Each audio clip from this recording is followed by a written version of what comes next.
This happened back in 2004 in northern Wisconsin. I was 16 at the time and out deer hunting with my dad and a friend of his, Frankie. I remember this day like it was yesterday. The dialogue isn't word for word, but the idea of it is 100% accurate.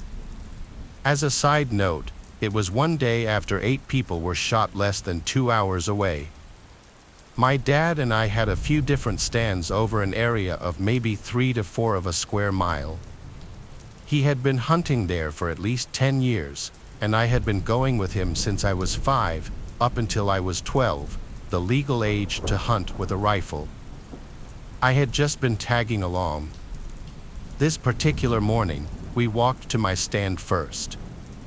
It was about 5 a.m., so it was still dark outside.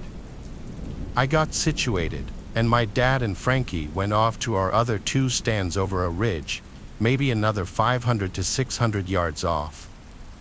Sitting there in the dark is always a little eerie.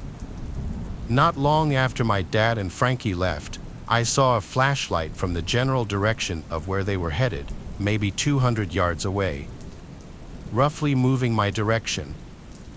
I figured they forgot something from the truck or something, so I radioed to see what they were doing. We're sitting in my stand. Frankie is about to head to the other one. He says, obviously, this flashlight is someone else, but this isn't super uncommon, and I guess it really wasn't a big deal at first. Those woods do get crowded sometimes, and there is a spot to park in that general direction. I turned on my light so the other hunter could see that there is someone here. He stops, I see the light turn and go a different direction. No big deal. I ended up dozing off while it was still dark out. When I wake up, the sun is up, and it's around 8 a.m. I sit there for a little bit and radioed my dad again to see if he has heard or seen anything moving, and nothing yet. A couple gunshots off in the distance is all. I get up and go for a slow little walk to get my blood moving a bit, not far, maybe 30 yards out, back trying not to make a sound. I come back to my stand, sit down, and take a real good look around. Nothing really going on. I finally look out to my left where I had seen the flashlight before, and I see orange. For anyone unfamiliar, hunters have to wear blaze orange during gun season. I radioed my dad once more and Frankie to see if either of them were moving around. Dad says no, and I hear nothing from Frankie. I grab the binoculars out of my backpack to see if it's Frankie. It's definitely not. This guy's looking at me through his scope with his rifle aimed directly at me. This is a huge no. Massive rules we all learn in hunter's education. Never point your rifle at something you don't intend to shoot. But dumb people still do it, though it's few and far in between, but it happens. This is why normal people use binoculars. My first thought was, what a jackass. This guy, even with me looking at him, doesn't even put his gun down. Now I'm starting to panic, thinking I'm going to be the next hunting murder victim. I slowly grab my rifle and get up, staying behind as many trees as I can, and I walk down a little path to the side of my stand. My stand was on this little knoll on the side of a much larger hill. I get a hold of my dad to tell him what's up. He tells me to sit tight and to stay out of sight. Obviously, as a youngster, I couldn't do that, and I had to keep looking. Every time I looked, the guy was aiming in my direction. He was always standing in a different spot. Like I would look, go back to hiding, look again, and he would be 30 yards from where he was the last time. About 10 minutes of this goes by when my dad radios me, "How you doing, bud?" Looking back, he was very obviously trying to keep me calm at the time. I thought he just wasn't taking me seriously. He's still there, but he keeps moving. I don't know what his problem is. I said, "Dad told me to just keep hitting, and that he'll figure it out. and that he'll be coming up near him in a minute or two. And that's when I hear the shot. I lost my trying to get a hold of my dad. Did he just get shot? Where the hell is he? Did he have to shoot the guy? What is going on? I sat there for maybe 2 to 3 minutes straight, and that's when I hear, "All right, come out and head toward my stand." I peek up over the little gull I was behind, and I see my dad waving from along the ridge the random guy had been on. I make the check on over to him to see what happened. It turns out Frankie was feeling a little restless and took a little stroll and ended up on the other side of that particular ridge. The stranger was on, not even knowing he was there. He had knocked his radio battery loose while he was getting situated earlier in the morning and had no idea anything was even going on. The shot that I heard was actually Frankie shooting a deer. Dad said, as soon as Frankie shot, the guy walked off away from us toward the road. We helped Frankie out with his deer and decided to call it an early day. Although I was extremely nervous, the rest of the week went on with no incidents. I served in the U.S. military, in the Marines, for 7 years, and I've been deployed overseas for 2 tours, each lasting 3 to 4 months, during 2003 and 2004 in Afghanistan. During my second tour in 2004, I remember it was August during a hot summer night in the desert. We were heading back to camp and driving in 2 separate jeeps. One of the privates, Mika was his name, leaned over from the back seat and said to me, "Hey sir, can you let off the AC a little bit?" I replied to him, "Private Mika, the AC is on setting 2 out of 5. We're almost to camp, so just hang in there." Another private, by the name of Noah, who was sitting in the passenger seat, said, "Sir, I'm freezing. It feels like we're in Alaska." I replied, "Privates, I don't feel this cold you're talking about." To make my squad happy, I went ahead and turned off the AC in the Jeep, even though I knew it was going to be a hot 4 miles ahead until we got back to base. I looked over to Private Noah and asked, "You feel better?" But I was cut off from completing my sentence when Orion said over the walkie-talkie, "Sarge, confirmed visual of an enemy sniper in the church tower window." I immediately replied, "How sure are you? This place was secured 4 months ago." I grabbed a pair of binoculars and looked into the church tower, and suddenly my stomach began to turn when I saw that the lookout was not lying. I quickly ordered both jeeps to turn behind the building so that the sniper could not see the squad inside his scope. I yelled to Orion from my walkie, "I need you to take a shot, keep it silenced. If there's one in the tower, who knows how many else there are." Several moments passed before Orion took the shot and replied in the walkie, "Sarge, we have a direct hit, the sniper is down." I was relieved because this sort of situation, if left unmanaged, could be deadly for us or a future squad in the region. But then a few moments later, Orion was back on the walkie. "Scratch that, sir. He's back in the window and sir, he looks like he's laughing." I grabbed my walkie and angrily replied, "So keep shooting, take him down, roger that, sir," and a few more minutes went by when Officer Orion responded, "8 rounds fired, sir. Sniper appears to be down." We proceeded to drive our jeeps down the outskirts of the city, heading cautiously towards the church tower where the sniper had been spotted. We first cleared the buildings around the tower to make sure he wasn't alone, but apparently, he was. We found nothing but broken glass and furniture that was destroyed, and chunks of walls that were on the floor of the buildings. We finally walked toward the church tower. I slowly led the crew up inside the building. The basement level was the chapel, which was empty, nothing but destroyed pews and a knocked-over podium by the stage. I had 3/4 of the guys stay on the bottom level, and the rest went up with me to confirm Orion's kill. But as we ascended the stairwell, it felt insanely cold, and it only grew colder the further up we got. Did this church have functioning air conditioning? How in the world was it this cold in here? I was wondering as I began to reach the top. A sudden stench hit my nose and made my stomach sink, the smell of rot and decay. I poked my head around the corner slowly, weapon drawn and pointed out. I wanted to turn around so bad, but I knew that I had to complete my task. That room was clear, but I needed to head upwards. The body had to be found. When I reached the attic, I didn't find a body, but I did find broken glass from the window where the shots had come through. I spoke in the walkie-talkie and said that it could not be confirmed, thinking that the guy had escaped or he had been in a group and they had already left the proximity. Orion soon spoke up through the walkie and said, "You've got to be kidding me, sir." I saw him go down on the third shot. I was startled to see something written on the wall. In Arabic, the text was dark red, and to be honest with you, at first, I thought it was blood. I had to remind myself that this wasn't some horror film. I'd seen that lettering before, and I was more than sure what it said, home.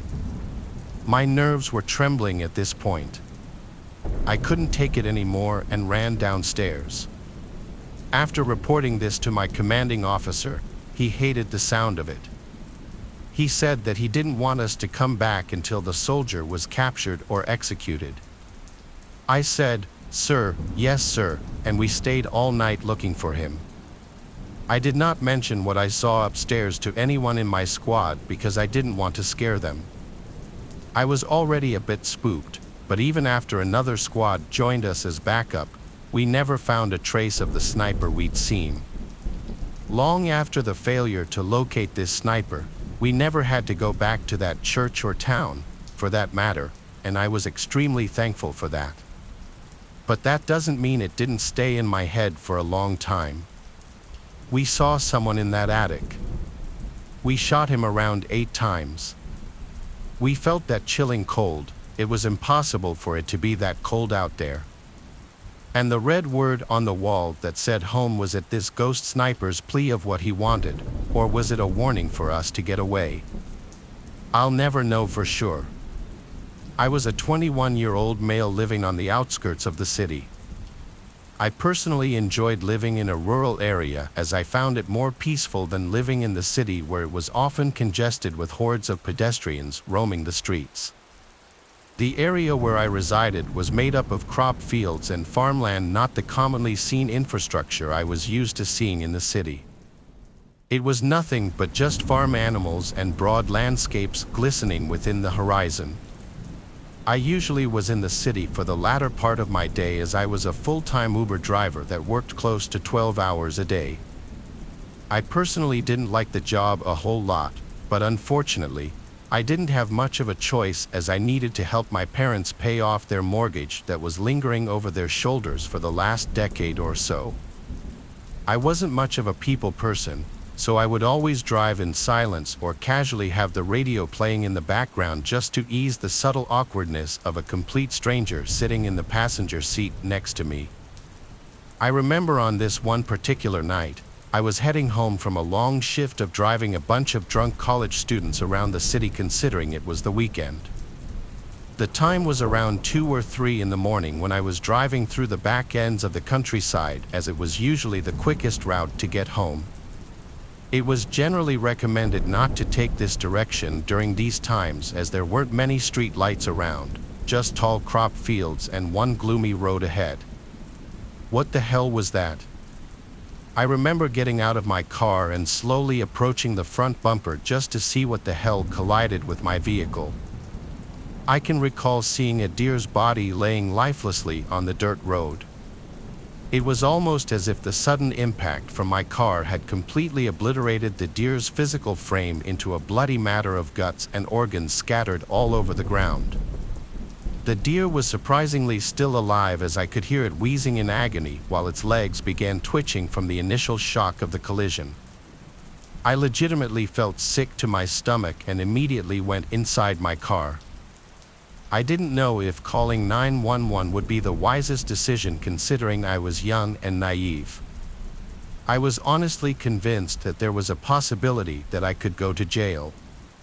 That's when I ultimately decided to take matters into my own hands. I grabbed a pair of latex gloves from the glove compartment of my car, put them on, and held the deer by its legs while manually dragging the dead carcass off to the side of the road. I began hearing police sirens coming from a distance. That's when the paranoia began settling inside my head, as I thought someone from afar had called the cops on me. I then went inside my vehicle and began to drive off, not caring if my car had further trampled whatever life was remaining within that deer. It's just a deer. It's just a deer. Don't worry. It's just a deer. It's definitely not a hit and run. I just made an honest mistake. How the hell could it be my fault if there's no goddamn street lights? I eventually made it home and pulled into my driveway as I decided to clean the remaining blood residue lingering on the hood of my car. I didn't want to raise any suspicion from any onlooking neighbors. So, I decided to park my car inside my garage so I could hose my car without the feeling of being watched. After several minutes of intense cleaning, I decided to quietly approach my washroom without waking up my parents. I began to fill my bathtub up with warm water, as the idea of soaking for an hour or two wouldn't hurt my chances of calming my nerves down. The next couple of shifts, I was able to get back on the horse as I conducted business as usual. I honestly swept the entire deer occurrence under the rug, as I needed to get on with my life and not latch on to a simple mistake that inevitably would have happened. I decided to take an entirely alternate route and not the dark back roads when heading home. I couldn't run the risk of hitting another deer, as the guilt from the first deer still tears me to shreds internally. I remember this one night I worked the usual graveyard hours when I picked up this one girl near a busy location in the city. She surprisingly lived in the direction of where I resided, so I figured dropping her off was a bargain one couldn't refuse. As we made our way home, I remember looking at my rearview mirror and seeing a rotting deer's head carcass laying on the back seat of my car. That's when I slammed my foot on the gas pedal and began jetting through the freeway. The Uber customer yelled, "What the hell are you doing, sir? Can you please pull over? I want to get out. Stop the car.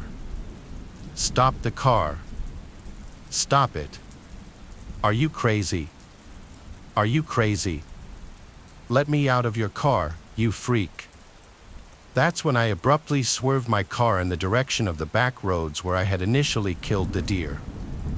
I gradually accelerated my vehicle through the field of crops and trees, while simultaneously contemplating if I was hallucinating or if my brain was playing sadistic tricks on me. I then casually drew my attention towards the passenger, and I could visibly see the woman's head turn into a deer's. It's just a deer. It's just a deer. Don't worry. It's just a deer. It's definitely not a hit and run. I just made an honest mistake. Near where I live, but far out into the sticks, there's a glorified gravel path in the woods called Rube Hill. It runs maybe 3 miles long, and only a half-mile of it is paved. On the south end is the pavement with a few old but otherwise normal houses dotting it, deceptively average at that point. Then the houses end, the pavement ends, and the gravel road shoots up a steep hill. It's not taken care of at all. The gravel is piled up in potholes, so unless you're driving a nice off-road vehicle, you'd want to take it easy. Since you need to drive slowly, you get a nice clear view of the handmade signs nailed to the trees with messages like, "No trespassing," and "We are watching you." At the top of the hill, the road winds lazily for a little under a mile before diving back down the other side of the hill. The gravel is in equally crappy condition on this side. After you reach the bottom of the hill, the road cuts straightish for about a mile through cornfields before intersecting with another road. The reason I am so familiar with the layout is that I have taken friends on late-night drives to this road to scare the crap out of them. Never an elaborate prank, I just drive slowly and play creepy music to get them amped up and paranoid. I always made sure to talk about the meth heads and their labs out there too, and how the sheriffs try to avoid going out there because it's dangerous. I figured it was just stories, but I think now there's an element of truth to some of the rumors. I was with my friend David one night, and we decided to go on a late-night drive to Rube Hill to freak ourselves out. So we took off, drove down the various country highways and back roads, and turned onto it. I made sure to play extra creepy music. Since David and I had made the trip before, it honestly lost its creepy luster on me by then, but I still enjoyed the long drives and scaring my friends, of course. It mostly went by uneventfully, and we were almost across the hill, about to descend the other side, when David freaked out. I checked my mirrors to see what he was freaking about and saw truck headlights down the road. They seemed to be where the road first topped the hill. The truck made it under the only streetlight on top of the hill, a really dim orange light, and I could see it was kicking up a ton of dirt, speeding towards us. I paused the music, and sure enough, with the windows down, I could hear the gravel crunching and flying as the vehicle was speeding. Keep in mind that I've driven this road dozens of times, both during the day and at night, and had never encountered another vehicle. So having a truck speeding to seemingly catch up to us at midnight on a road lousy with rumored meth heads was pretty jarring. Usually, I didn't relinquish my brakes driving down that hill, but this time I didn't even touch them and made it out of there. The next day, I was hanging out with another friend, Robert. Robert and I were just lounging around, playing video games, talking about physics, Robert's favorite thing, and Chipotle. My favorite thing. I, of course, told him all about David and me getting chased the previous night and kind of hammed it up too, made it come across as a little more harrowing than it really was. But now Robert wanted to go to the road. So we waited until late that night, about 2 o'clock in the morning, and went to Rube Hill. This time, I wasn't playing any music. I wanted to be alert. It was all going quite normally, just like usual, when I slammed on my brakes. I threw the car in park and just said, you see that too, right? I looked at Robert. He was just as confused as me, and he just nodded. My headlights were clearly illuminating a thick metal cable stretched across the road. On the right, it was wrapped around a tree at what I'd guess was roughly head height for a standing adult, and it was pulled tight across the road and anchored to a fence post at roughly chest height. I had no idea what to make of it or how to react when I heard gravel being thrown by tires. I checked my mirrors. And sure enough, truck headlights were tearing down the road from behind us. I started freaking out, my breathing and heart rate were out of control, and I began sweating. Robert just swore under his breath quietly. I threw it into drive, pulled as far to the right as I could, and my low-sitting car slid under the cable with a loud metal-on-metal scraping noise. I cringed as I heard the scrap, but I wasn't about to sit there and get caught. So again, I flew down the hill, and this is the creepy cherry on the sundae for me personally. Because Robert didn't see it, as we left the tree line and entered the cornfields, I glanced to my right past Robert and briefly caught a glimpse of somebody standing about 3 or 4 feet back in the corn. I just felt my stomach scrunch up, and I floored the accelerator. I glanced at my rearview mirror and could see a man standing in the road behind us, illuminated by the moon in my taillights. He had a long object slung over his shoulder. I couldn't tell if it was a cane or maybe a rifle. But I didn't stay to find out. Before I could even tell Robert about it, we were around a bend and out of sight. I haven't been back to the road since then. Way back when I was a teenager, my friend's house was broken into. My mom was out of town, and I was at my friend Acer's house. We lived in a middle-class to upper-class neighborhood in the suburbs. Nothing super fancy, just a pretty average American home. All the houses looked similar in design, and they all had the same cookie-cutter, average-sized yard. Friend Acer lived right down the street, and I wanted to hang out over there and sleep over because I didn't like to stay home alone at night, and my mom wasn't really sure if I was ready for it yet either. Quite frankly, I was 11 years old, and I was a pretty shy and timid kid that was always sucked into the Xbox. I didn't play sports, and my dad wasn't in the picture very much. I was kind of a mama's boy, as embarrassing as that is to admit, but it's the truth. I was scared to stay home alone for a whole night. It was okay, though, because Acer's parents let me sleep over. Acer's parents, Beck and Irina, were really cool. It was a Saturday night, and they were also having company over. They were grilling out and having some drinks by the fire while Acer and I and a few of his younger cousins ran around the yard, playing catch, jumping on the trampoline, and swimming in their pool. After a few hours of being kids and bouncing off the walls, we grew tired, so we hung out inside for a bit. Then eventually, we made our way outside for an hour or so to hang out with the adults until our curfew came up. I would say around 11 o'clock, his parents made us go inside to get ready for bed. They put a movie on for all of us kids in the basement, and we set up a bunch of sleeping bags.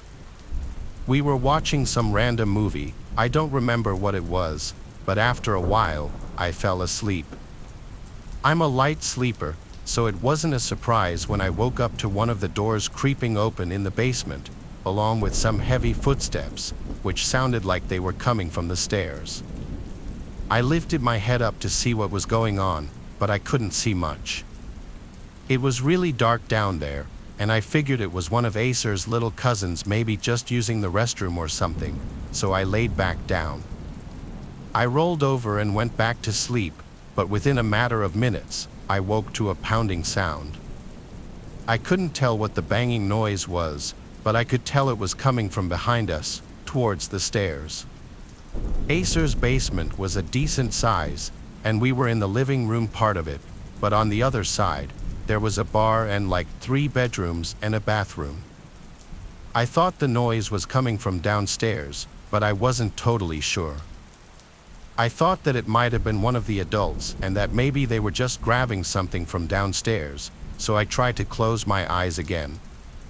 It was really dark down there, and I didn't expect it to be a stranger either.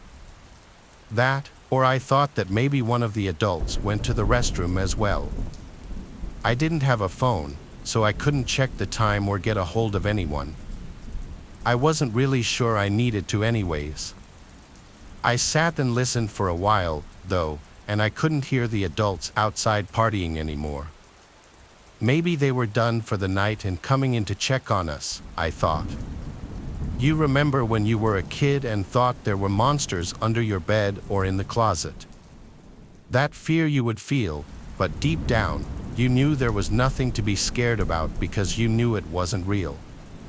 Kind of felt like that.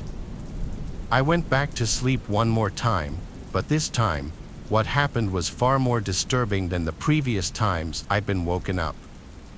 I woke up to a man on top of me, shaking me and trying to grab me. Other kids and Acer all ran to get the adults for help. I put up a fight, but eventually, the strange man grabbed me full on and started to run. I was being kidnapped. I did everything I could to try to get away, kicking, biting, scratching, and I even tried to dig my fingers through the man's eyes, but nothing was working. I was hopeless. That is, until Acer's dad chased him down and hit him in the head with a fire extinguisher. We both fell straight to the ground on the sidewalk, and I hit my head on the cement. Somehow, the man managed to stand up and run away, and since he had a mask on, We had no way of identifying him. I wonder if things would have ended differently had the other adults been there still. Maybe they would have chased the man down and beat his ass, and he would have got arrested, and I could actually sleep at night. But for the longest of times, I couldn't sleep. The same nightmare came to me over and over and would replay in my head. We think that the man let himself inside through the sliding glass door in the basement. I wonder how long he was standing there, planning the attack. If I would have listened to my gut, maybe things would have turned out differently, but I actually ended up with a concussion anyway. Nothing too severe, but still a concussion. Ever since that day, no matter what it is, I always listen to my intuition, and I suggest you do the same. It's always better to be safe than sorry, believe me. I'm also really glad that Acer's parents were still awake, or maybe I would have been murdered or kidnapped or even worse. Thinking about this whole experience still scares me even today. This happened when I was 18. I had just finished up my first semester of college, and a couple of friends I had met there planned to rent out a cabin on some lake over the weekend through Airbnb. They asked if I wanted to go, and I said yeah. I didn't really know much about the destination, but I decided I'd go regardless. I was done with finals and honestly felt like I could just use some solid time away from it all. So my two friends and I, who I'll just call Edsel and Nolan, were set to leave. The cabin was about an hour away. When we arrived, we unpacked the stuff we brought for the weekend and got settled inside. The first night was honestly kind of creepy, at least for me, because the cabin was pretty remote. It was the only one on the lake, and as far as I'm concerned, it was the only one within miles of nothing but forest. I'm someone who's used to being in cities with lots of people, not quite forests with the occasional howl of coyotes. Needless to say, it was for sure a scene I would have to get used to, but all things considered, the first night was completely fine. It was the second night where things took a turn. All throughout the second day, a blizzard took place outside. We didn't really plan for it. I guess none of us thought to check the weather before making the trip. I mean, you gotta remember, all three of us were only 18 at the time, so not the brightest. Anyway, on the second night, Edsel and I slept in our own bedrooms upstairs, while Nolan slept on a couch downstairs. I think it was around 3 a.m. when Nolan came upstairs and woke both of us up, seeing how the outside motion light kept turning on and off again. Edsel told him it was most likely just an animal activating it or the light simply being activated by the motion of the falling snow. But what Nolan responded with was pretty terrifying.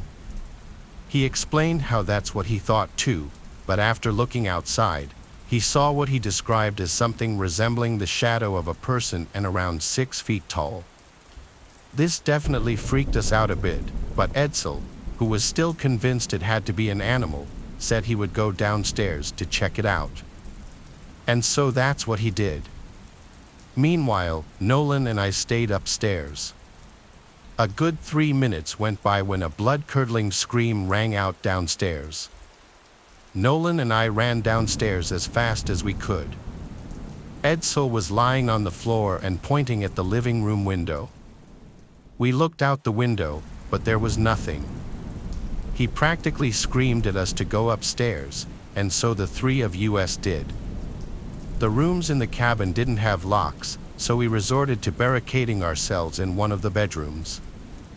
Edsel quietly explained to us that when he got downstairs, he started by looking at all the kitchen windows. When he didn't see anything, he made his way to the living room window. He pulled back the curtain and, at first, saw nothing, just an empty snowy forest. He literally saw pure black darkness. Confused, he cupped his hands to his eyes and got closer to the window. But that's when he realized it was a person blocking the view. He then screamed and fell back. Now, at this point, I hadn't seen anything myself. Don't get me wrong, I was still horrified, but in the back of my mind, I still wasn't ruling out the fact that we might have just been imagining things. Just then, the power cut out. It felt like my heart had completely stopped for at least 5 seconds. I was now hysterical. At this point, all doubt I had in the sightings Edsel and Nolan experienced instantly vanished. I genuinely felt like my life was over in that moment. We had no weapons and, worse yet, no phone service. All we could do was sit and wait until daylight. Fortunately, nothing further occurred in that time. Once the sun was up, we took down the barricade and all started getting our stuff. We had no intentions of staying there any longer than we needed to. It was still snowing, but luckily, the vehicle we brought was good in the snow. Before we left, we took a quick survey of the outside area around the cabin. There were no footprints, but this was likely because they were filled in by the snow. This had to have been the case, as there were no footprints by the fuse box outside, yet it was completely destroyed. It looked like it was smashed in multiple times by an axe. The sight of this was enough to get us to leave immediately. Later, we tried contacting the Airbnb owner, but we got no response. I always thought this was weird. I mean, if your fuse box got completely destroyed, I'd imagine you'd want to talk to the people renting the cabin at the time. But no, not even a text back from the guy. I stayed friends with Edsel and Nolan throughout the rest of college. We would talk about the experience from time to time, but for the most part, we kept it to ourselves. We still don't know who was stalking us in the woods that night or what their intentions were. Halloween was always like a second Christmas for me. Not only did I get to express my inner fantasies through costume, it just so happens to be my birthday. This would all change on October 29th of 2016. This year was a big one. I was turning 21. That meant that I could celebrate on 6th Street. If you don't know, 6th Street in Austin is the heart of the city's nightlife. Music venues and bars, 6th Street has it all. Halloween on 6th is an experience everyone should have at least once in their lives. I'd always heard the crazy stories, and finally, I got to tell some of my own, and I couldn't wait. Since the holiday fell on a Monday, the festivities would be taking place the Saturday before. It was usually the night with the most people. All the amazing costumes may be the best part of Halloween, and the costumes on 6th are some of the most inventive and interesting I'd ever seen. All 5 of us girls packed into a cab and took the 3-mile ride downtown. It was almost 11 p.m. People were just beginning to arrive. And I was eager to have my first legal drink. I don't want to name any businesses for legal reasons, and suffice to say, we spent the next 4 hours hopping from club to club and bar to bar until last call at 2. Much of it was a blur. I woke up on my bathroom floor with a toilet full of barf. It was an amazing night, and I'll never forget it, but not for the reasons I'd like. That next afternoon, I was nursing a major hangover when I got a call from one of my friend's mothers. Thomas, I changed her name for privacy, had not made it home. Her mother hadn't received any calls or texts from her in over 24 hours. This was very strange. Thomas and her mom were very close, and there was no way she wouldn't let her know if she was staying elsewhere. The two of us spent the rest of the day and late into the night trying to locate Thomas, but no one knew anything. The next day, we contacted the police, and they took over from there. Surveillance videos were screened over and over. A bunch of men, her boyfriend among them, were questioned, but nothing ever came of it, and the case soon hit a dead end. Thomas's disappearance would completely change how myself and my friends lived our lives. To this day, I will not go anywhere alone, and I refuse to get drunk in public. I've carried a firearm since 2017. I know I'm not strong enough to fight off multiple men. In the years since, a lot of things have changed, but when it comes to my safety, I remain just as vigilant. Thomas's case had stalled by my next birthday, but I would receive a belated gift just a couple of months later. It was the middle of a normal workday when I got a phone call from another friend of mine. She said that she had gotten a phone call from Thomas's mom. My heart sank. I assumed Thomas's body had been discovered, but to my joy, it turned out that she had been found alive. Police in Kansas City had found a young woman hiding in an alley with a handcuff around her wrist. According to her, she had been kidnapped from Austin, Texas, and held in several places until reaching Kansas City. She'd been kept there since about late spring or early summer. Her captors had assaulted her countless times. She feared that she would be killed when they grew tired of her, so she did her best to gain their confidence until she could escape. The chance came, and she took it. The cops raided the house she'd been kept in and arrested 3 men. I was over the moon. In my mind, Thomas's nightmare was over. She could come back home and pick up where she'd left off. I'll admit how naive that actually sounds, but I was a young and sheltered girl. How could I have known? When I did see Thomas again, everything had changed. Talking about day-to-day things seemed so childish in light of what she'd gone through. Her beautiful smile was gone. Any happiness had been beaten out of her, and we all felt helpless, but not as helpless as her. She did make an effort to make a new life. She returned to school and began dating again, and none of these efforts came to much. Once the trial of the 3 men began, she was forced to relive the nightmare.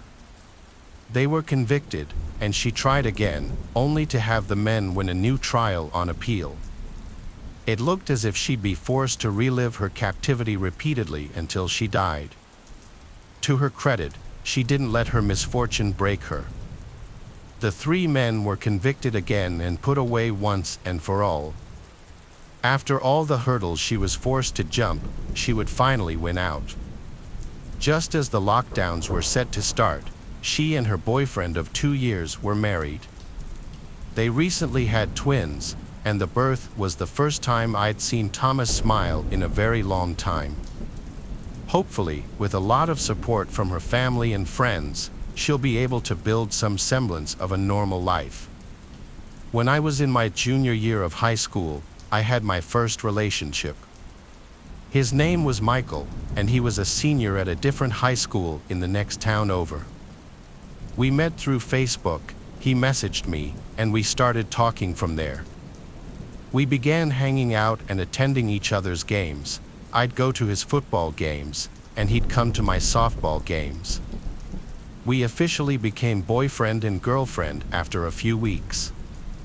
Since we were in high school, though, we didn't go on a lot of traditional dates like dinner or drinks. We were just kids still. Our dates usually consisted of getting burritos, going for drives, or hanging out at his place since my parents were always home, which made things awkward in case we wanted to do anything. The best way I could describe Michael is that he was a bit of a hothead. He was big for a 17-year-old, which is why he played football, but he didn't hang out with the jocks. Instead, he spent more time with the stoner crowd and the regular crowd, at least that's what he told me. I didn't go to the same school as him, so I didn't see who he was with during lunch. I also didn't really meet a lot of his friends. We mostly hung out just the 2 of us instead of in group settings. Since he lived kind of far away and I couldn't drive yet, it did get annoying.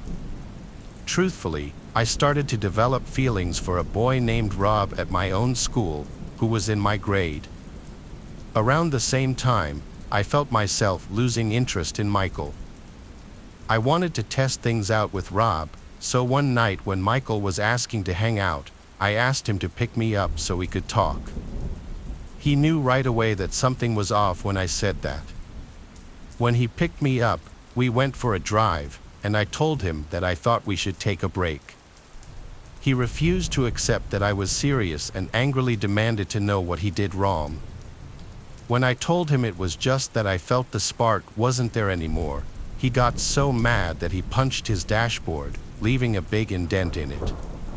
He started yelling and scaring me. So I was about to get out of the car, but he stopped me, put his hand on my shoulder, and said, "No, no, no," asking me not to leave. He told me he was just angry, but that he would drive me home. He put the car back in drive and started driving us. As we drove, he kept getting angrier, asking for more details about what he did wrong. He started blowing stop signs, and that's when I realized we weren't going in the direction of my parents' house. I asked him to pull over and let me out, but he yelled, "No." We were approaching some wooded area, and that's when I started getting really scared. I had never seen him like this before. He was showing me a crazy side of himself. I managed to get out of the car when he stopped it on the side of some quiet road. He yelled for me to come back, but I didn't. My mom came to pick me up, and Michael sent me an apology text later that night, which I didn't respond to. 2 nights later, I left my house to walk to Rob's, who lived only 2 blocks away from me. On my way there, I spotted someone across the street, not too far behind me, walking at about the same pace. They were wearing a hoodie with the hood up, so I couldn't see their face. Foot traffic on our block wasn't too common, but it also wasn't super weird either.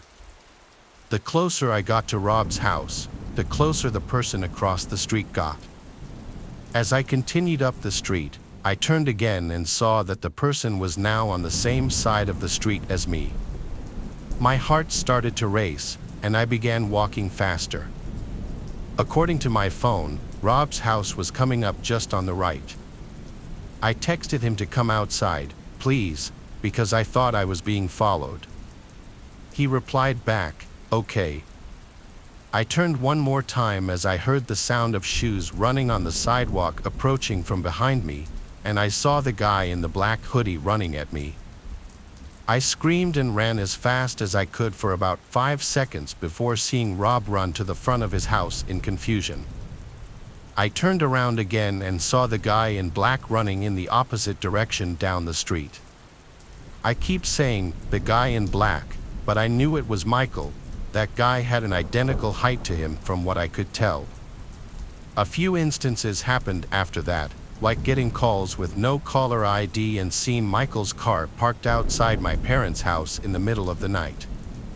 My parents were aware of what was going on, and one day my dad drove us over to Michael's house and knocked on the front door while I was in the car. He had a long, loud talk with Michael's parents. I lowered the windows to listen, and most notably, what my dad yelled was that he didn't care how old Michael was, it was still harassment. He warned that if Michael kept trying to contact me in any way, we would get the police involved. It worked. Michael stopped trying to contact me after that. For those wondering, Rob and I ended up dating for around a year. My relationship with Michael was an early lesson in my life to watch out for red flags. I'm a teacher, and this is something that happened a couple of years ago. It was during my 4th year teaching at the high school that I still currently teach at. I teach math and had 4 different classes throughout the day that semester. It kept me very busy between teaching, preparing lessons, and grading assignments. One day, about a month into the school year, I was teaching like any other. It was the first hour of the day, and I was in the middle of going through a problem on the whiteboard. That's when the phone rang in my classroom. I paused what I was doing and walked over to answer it. I was told the school was being locked down, but I wasn't told why. After that, the announcement came over the entire school intercom. Some of the kids in class started to talk and asked me what the cause of the lockdown was. I honestly didn't know, and I told them that. I did what I was supposed to do and turned out the lights and locked the doors. I instructed the students to the back of the classroom. There were 20 kids in my class, and they all did what I said but still wanted to know why we were in a lockdown. I knew this was not a drill, and I was pretty curious myself. I went to my desk and sat down in the chair. Then we all just waited. Minutes went by, which felt like forever. After about 10 minutes, my cell phone started vibrating. It was on top of my desk, and I picked it up to see who was calling me. It was a number that I didn't recognize. I was about to let it ring, but I thought it was possibly information about the lockdown. It may have been from another teacher whose number I didn't have yet. It could have been from another staff member as well. That's what was going through my mind in the moment. At the last minute, I accepted the call. I held the phone up to my ear and listened as I heard a man start to speak. I didn't really recognize his voice. He spoke professionally and told me that I was needed in the principal's office immediately. I asked why, and I was told that it would be discussed when I got there. I was very confused. I said I couldn't leave my class, and I was told that I needed to go anyway. Then he hung up. I saw my students looking at me, no doubt wondering what I was told on the phone. Then one of them spoke up and asked. I told them the truth and said somebody asked me to the principal's office, and I really didn't know why. I was debating whether I should go or not. I got up from my desk and walked over to the door. Then I looked out the window and into the hallway. It was very empty, but then I saw someone. It was sort of far to the left, just barely in my view. There was a man standing there wearing all black, including a ski mask. I quickly moved back after seeing him. One of the students asked me if I was going to go, and I said no, I wasn't. I told everyone to stay at the back of the class, and I joined them. I had no clue who the person in the hallway was, but the fact that they were wearing a ski mask could not be good.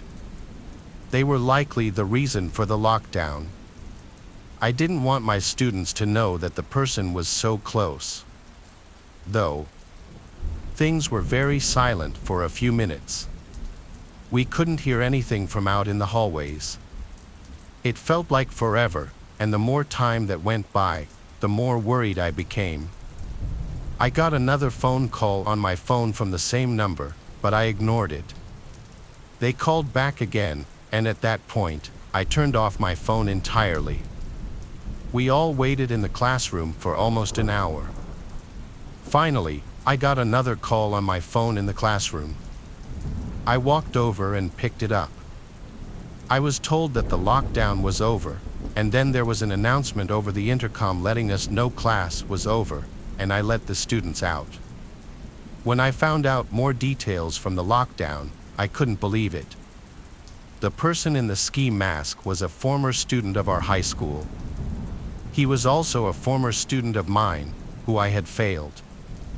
He came back to the school, and he was the one who called me on my cell phone as well. I'm not sure how he got my number, but he did.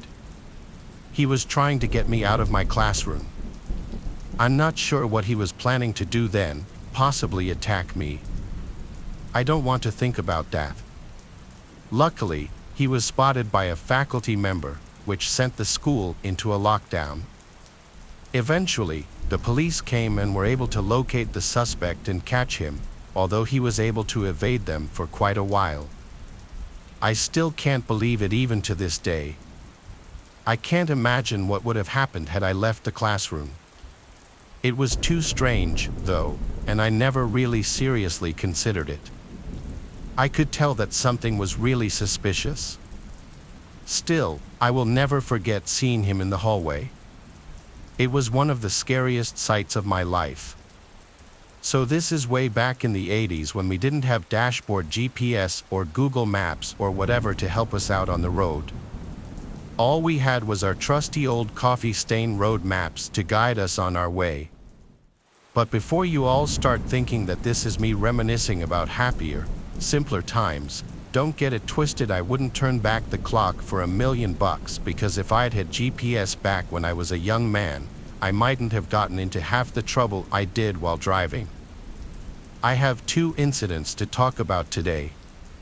The first one occurred south of the border down in Mexico. I was making the 40-mile drive from Morelia to Ciudad Hidalgo, and back in those days there were only 2 routes you could take. One was the National Road, which wasn't all that bad, but then there was the old National Road, which was, I'm pretty sure, designed by an actual sadist. It's a hilly highway known to the locals as Mil Cumbres, meaning 1,000 curves, and for good reason too. That thing is like riding a roller coaster in sections. And I've heard of other drivers getting actual motion sickness when they've attempted to traverse it. But ironically, as horrible as it is to drive, it has some of the best views of any drive you are ever likely to experience. If you take it real slow and careful, it can actually be quite pleasant. My grandpa in particular used to love driving up there. People said he was loco, and he probably kind of was, but he was right about Mil Cumbres. Sometimes the rewards really did outweigh the risks. So on this one particular day, me and my grandfather drive up on the Mil Cumbres, and we're just cruising while we watched the sun go down over Michoacan. When it was full dark, Grandpa decided to take one last run along the highway before we returned home. I'm looking out the window marveling at the stars in the sky. It's amazing how much clearer you can see the stars down there, and it was always one of my favorite things to do whenever I went to Mexico as a kid. I was just lost in how vast the universe seemed when suddenly Grandpa slams on the brakes of the car so hard I violently lurched forward in my seat. I thought we'd only narrowly avoided an accident or something, but when I looked onto the road ahead of us, there were no other cars to be seen. I asked my grandpa what's going on, thinking it might have been a false alarm or something, but he looked seriously freaked out as he starts backing up and turning us around. There's my giant, tough-as-nails abuelo, and he's terrified by something, so naturally, I start freaking out too. I turn in my seat as he turns the car, trying to get a glimpse of whatever he's obviously fleeing from, but still there's nothing in the road. Yet as we're speeding away, I see something move out of the trees at the side of the road. It was only a silhouette, but it was obvious it was a person, and they were carrying something long and heavy, something I only later realized was a gun. I found out years later that bandidos used to operate on those roads. They usually only targeted cargo trucks or the flashier cars of businessmen driving to and from Ciudad, Mexico. But when my abuelo saw those dudes just walking out of the trees towards us, he didn't want to take any chances. Definitely the scariest story from when I was a kid, but I think it was rooted in seeing how scared my abuelo was. On the other hand, I have a story from my 30s that happened when I was driving alone, and I didn't need any sense of childish wonder to get the complete life scared out of me. This isn't nearly as long as the Mexico story, but as you'll see, it doesn't need to be. I'm driving over to my parents' place in rural Illinois. This is a drive I've made countless times before, so I'm completely on autopilot. So when I catch a glimpse of a deer in my peripheral vision, I slam on the brakes trying to avoid plowing into this thing while doing 60. My heart is pounding while I'm just sitting there waiting for the thing to run out into the road, only nothing shows. Now, since the light in my car happened to be busted, I kept a small flashlight and a map on the passenger seat next to me. So, wondering where the deer disappeared to, I grab the flashlight and start shining it out into the trees at the side of the road. After a second, I see the deer's eyes reflecting some of my flashlight back at me, so I know it's still there, just staring at me. Only when I actually light the thing up, I see it's not a deer at all. It's just a deer's head, staked into the dirt, facing the road. I have never hit the gas so hard before in my entire life. I raced away from that thing like it was a nuclear bomb about to go off. I was burning rubber, man, and as hard and fast as I pushed that old truck, it still didn't feel fast enough. I don't know if it was just a case of some local hunters playing a pretty grisly prank or if it was something, I don't know, evil. But you can bet your butt I never drove that road on autopilot anymore, 'cause I didn't want to meet whoever cut that poor thing's head off. I had a pretty low-key beach wedding, mostly just family and friends. My wife, who I'll just call Mary, invited more people than me for sure. She even invited her ex-boyfriend Tony. I didn't know exactly how I felt about that at the time, but I acted accepting and fine with it because I knew they remained close friends. There were about 50 people at the wedding ceremony, including Tony. I didn't pay him much mind the day of the wedding because it was such a big day and my mind was obviously racing. Tony was friendly to me, but throughout the wedding reception, I noticed Tony would constantly be talking to Mary, and when he wasn't talking to her, he'd be looking in her general direction. I mean, Mary and I were married now, it's not like he had any shot at all. So at the time, I started to think maybe I was just being a little too paranoid. Even if it was slightly annoying, Tony came alone to the wedding, which I thought was just a tad weird that he didn't bring a date. My wife and I stayed in a fancy waterfront hotel that night, and the next day we went back home. A couple of people who didn't make the wedding came by the house to congratulate us and drop off gifts. Surprisingly, Tony stopped by as well. Mary and I had recently moved into a new house together, and Tony claimed to have stopped by to check out her new place and to drop off his gift that he didn't get to give us yesterday. He handed us, well, Mary specifically, an envelope and a little foot-long teddy bear holding a heart. On the heart were our initials, which I actually found to be a nice, thoughtful gift. We gave Tony a tour of the house and he stayed for a beer, but after that, he said he'd better get going and congratulated us once more before leaving. Inside the envelope was a card containing $100. As nice as I thought the gifts were, I still believed he had some serious feelings for Mary, and I asked her to ease back on the friendship a bit. She couldn't see what I saw though, apparently. She swore up and down that they were just very close friends and that there were no feelings left on either side. Mary put the teddy bear next to some of the other gifts on our dressers. While my wife and I were in bed together having a romantic moment, I stopped her when I heard this weird noise. I couldn't put my finger on what it was, but it sounded like a small electrical component. I looked around for my phone and found it was on my nightstand. I chalked it up to being a vibration from a text notification. Like half an hour later, laying in bed with the light off, I once again brought up Tony, asking if he'd texted her since the day before. She said he has, and I got a little annoyed.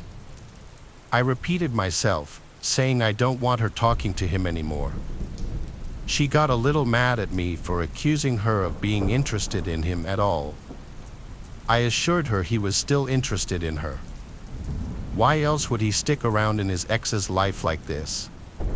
She got back at me with her assurance that she doesn't view him romantically at all, that she's no longer attracted to him, and that she broke up with him for a reason. She followed this with she will ease back on her contact with him. I apologized for coming at her like that, and we went to sleep. The next day, when I got home from work, Mary exclaimed that Tony randomly blocked her on Facebook. When she texted him asking what's wrong, he replied, "What do you care? I heard the things you said." When she tried texting back, asking what he was talking about, she saw that he blocked her number now too. I wondered if maybe she but dialed him on her phone while we had that conversation the previous night, but when she checked her call history, his name wasn't there. I wasn't angry, though him blocking her meant I was right that he did still have feelings, and now he be gone. That night, while in bed, we talked about it some more. Then I heard the little electronic vibrating sound again. I looked at the teddy bear on the dresser, then I got up and went to pick it up, and my heart dropped. I grabbed a knife from the kitchen and started to tear the bear open. Mary realized it immediately too.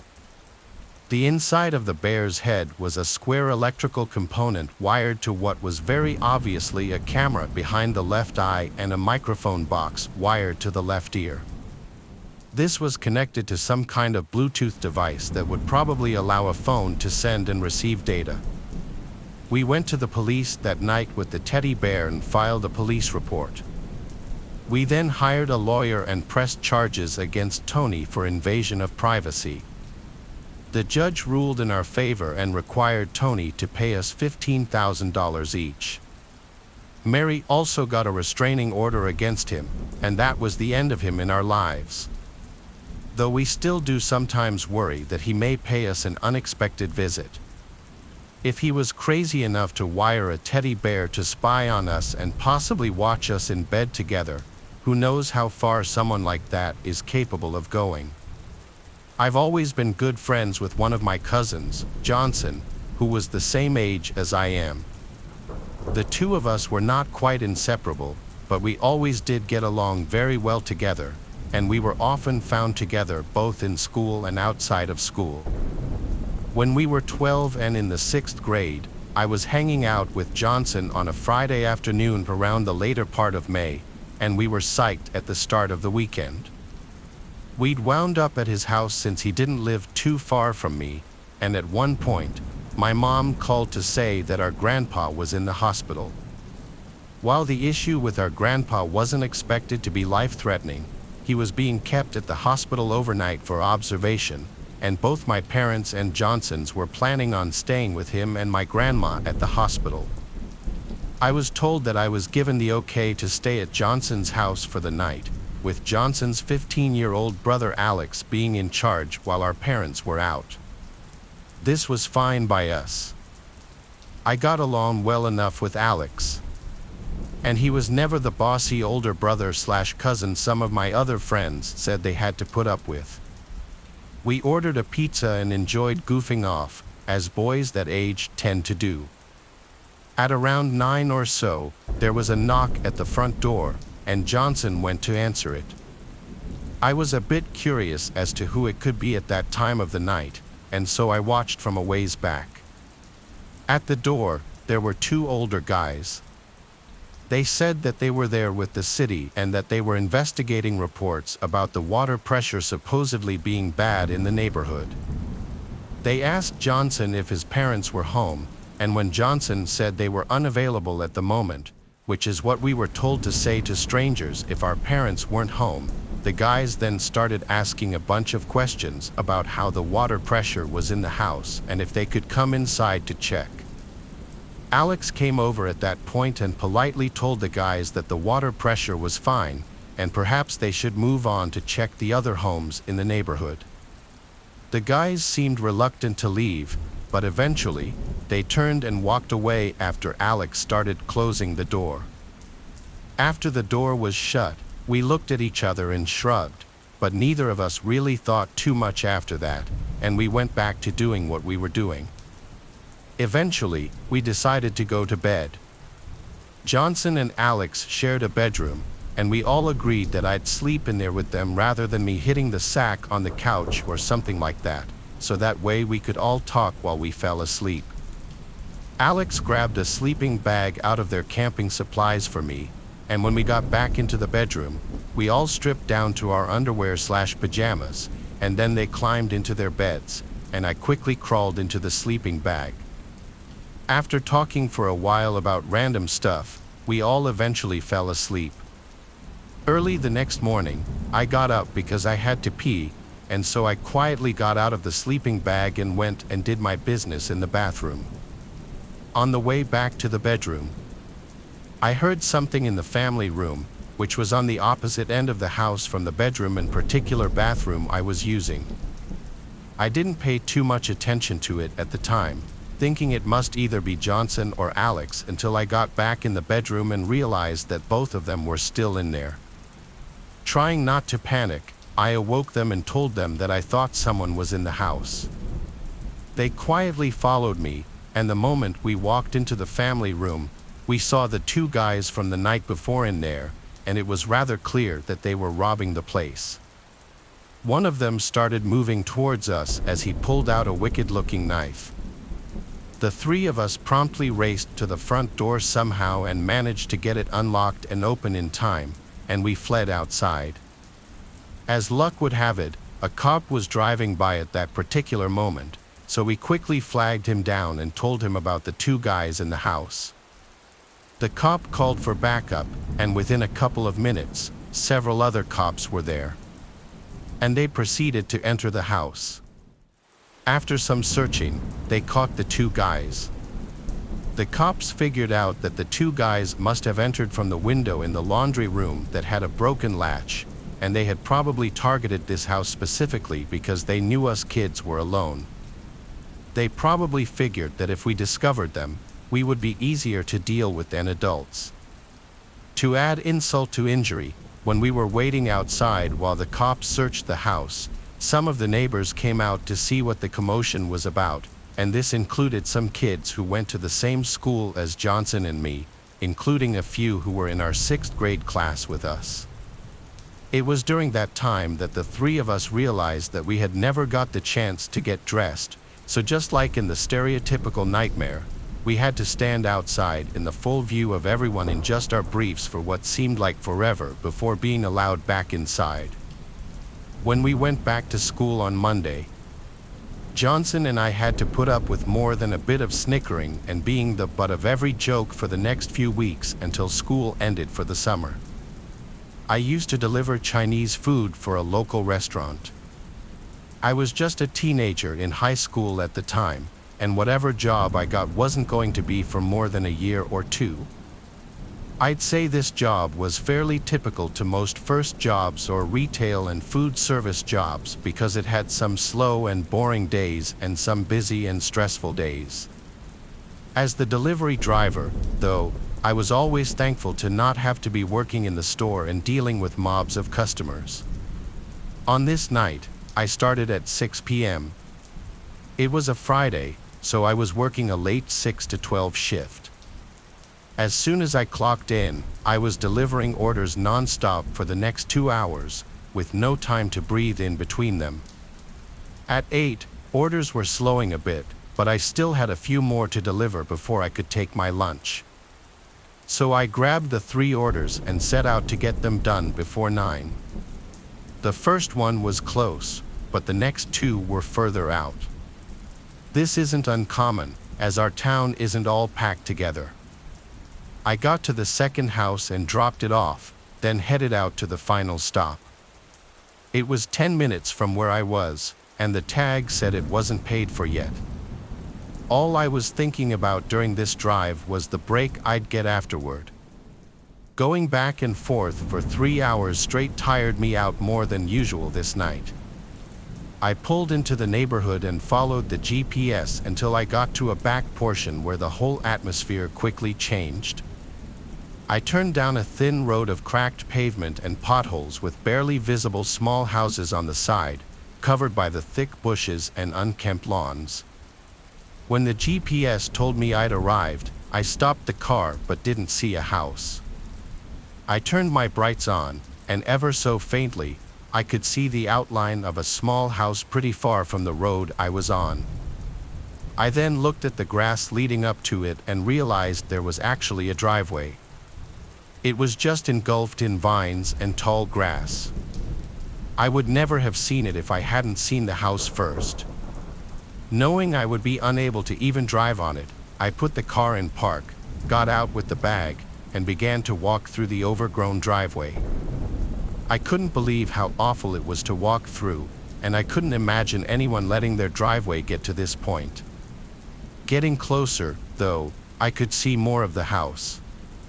It was very small, kind of like a trailer home, and looked to be in a matching condition to the driveway, with vines growing over the windows and bushes covering every inch of the nearly decaying house.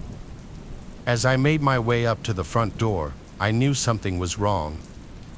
I knew it in my gut and in my head, but I was just some kid with a first job that was scared to lose it, so I felt like I had to do my job, which was to deliver the order to this address. I pushed all my bad feelings aside and knocked on the door. Right away, I heard footsteps coming up to the door. It opened, revealing a young lady behind it. At first, in the dim lighting, she looked very normal, and I felt a huge relief. But it only took a few more seconds to realize that her normal look was eerily out of place with the house in this condition. There was no way she could be so well dressed and taken care of.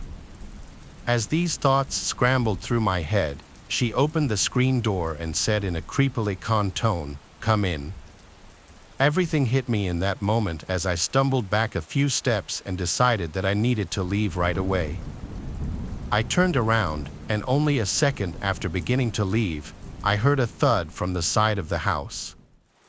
I looked over, seeing two men running out from behind the house and sprinting through the bushes toward me. I dropped everything and started running. I did everything I could to get through the thick grass and vines, but just as I reached the end of the driveway, I stumbled to the ground, tripping over something. I hurried up, hearing their footsteps closing the distance on me. I couldn't even get myself to look back as I ran straight to my car, turning it on. The men immediately stopped and ran back to where they came from. With my whole body still shaking from the adrenaline, I turned the car around and drove away. Of course, I let my boss know what happened, and he urged me to call the police and report it. I was really relieved to know he didn't care about the order and only for my safety, which, looking back on it, would have been horrible if it were any other way. Police interviewed me and my boss and did a whole investigation, ultimately unable to find any of the people. The property I was on, though, was actually state-owned, and the trespassing sign at the beginning of the road had been dug up and thrown into the tall grass. Their intentions are unknown, but it seems like the most obvious possibility is the answer. I just hope nobody else has to go through what I did, or if they do, I hope they can be as lucky as I was to get away.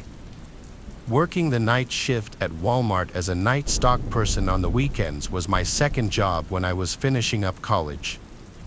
I needed to pay off my loans, so I had to make money however possible. I didn't deal with customers for anything. I would just sign for night deliveries, do warehouse work, and stock shelves in the store during after hours. The typical shift would usually be either 11 to 7 or a 12 to 7. On July 9, 2015, a Thursday night, I still haven't locked into my brain. I was midway through my shift in the electronics department when I saw in the corner of my eye someone walk past the aisle I was working in.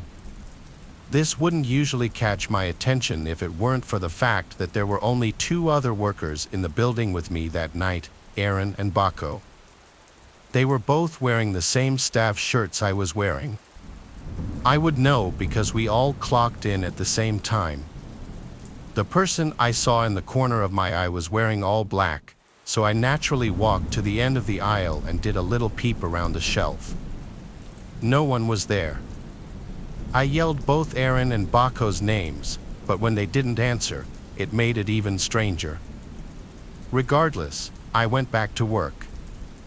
I was holding in a pee for a while, and I told myself I'd go when I finished work in that aisle.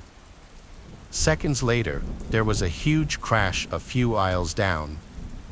It actually startled me. I ran over to see what it was, and a bicycle was somehow knocked off its hook. The hook was still fine and in place. It seemed like someone would have had to put effort into knocking this down. I hung it back up and started walking around the aisles, suspicious as hell. I got to the last aisle towards the back of the store, which was the paper and cleaning aisle. Then, there was this freaky-ass sound that I could best describe as a laugh. It sounded like it came from literally the next aisle over. So, once again, I did a short run back to that aisle and felt my heart drop when I saw a man dressed in all black, waiting by the end of the aisle with his back facing me, but his head turned so that all I saw was only half his face. Then, he suddenly ran, not towards me, but down some other aisle. I heard his footsteps running around. I was faced with a choice of chasing after him or going to find my two coworkers, and I chose the latter. All the while, I heard these freakish laughing sounds and footsteps that I honestly felt like were circling me. I found Aaron in the women's department and told him to be on the lookout for someone who wasn't meant to be in the building, dressed in all black. We didn't have walkie-talkies, so I asked him to tell Baco if he ran into him. I excused myself because I couldn't hold it any longer. I had to go to the bathroom. I ran to the employees-only bathroom, which was in the warehouse section. I put a nest of toilet paper on the seat in one of the stalls and sat down, and yes, I'm the kind of person to sit when I pee. The door to the bathroom opened and closed naturally with 3 to 4 people in the building. I said, "Who is that?" and with no answer. I assumed the worst. I heard that horrific laughing again and someone stepped into view from between the crack in the door. Looking right in. They stepped closer until the crack was completely covered, and all I saw of their face was an eye. Then, the whispering began, unintelligible whispering, but the echo from the bathroom just made it more unsettling. I just remembered I had Aaron's phone number saved on my phone, so I got it out and called him at once. I was very loud with what I was saying, telling Aaron to get to the bathroom at once and help me. I stayed on the line with him and watched as the man on the other side of the stall left one more time, then ran out of the bathroom. I told Aaron to hurry, and 20 to 30 seconds later, Aaron entered the bathroom. He said he didn't see anyone on his way there. We didn't have any security guys working when the store was closed, so we couldn't even go look at the cameras. I stayed by Aaron the rest of the night, helping in whatever sections he was working in, because safety in numbers. I texted my boss that night, and when I woke up at 3 p.m. the next day, I read his response. He said all the camera screens returned static footage from the night before. Nobody went and turned them off as far as he knew. I got chills reading his texts. He believed my story and assumed it was related to the cameras, but with no video proof of the breaking and entering or trespassing, I don't think there was anything he could do. It was all above my pay grade, though. That was the only night shift I've ever had where something truly unexplainable happened. I love babysitting. I've always enjoyed spending time with kids, playing games, and telling them stories. So when the Bridget asked me to babysit their baby boy, Egan, I happily agreed. The Bridget were nice people, and their house was cozy and warm. It was a good way to spend my Saturday evening. I arrived at their house around 6 p.m. Mrs. Bridget showed me around, reminding me of where things were, and gave me the usual instructions: feed Egan dinner at 7 o'clock, play with him for a while, and put him to bed by 8:30. After that, I could watch TV or read until they got back. They expected to be home by 11 p.m. Egan was a happy baby. He giggled and played with his toys while I fed him dinner. After he finished eating, we played in the living room.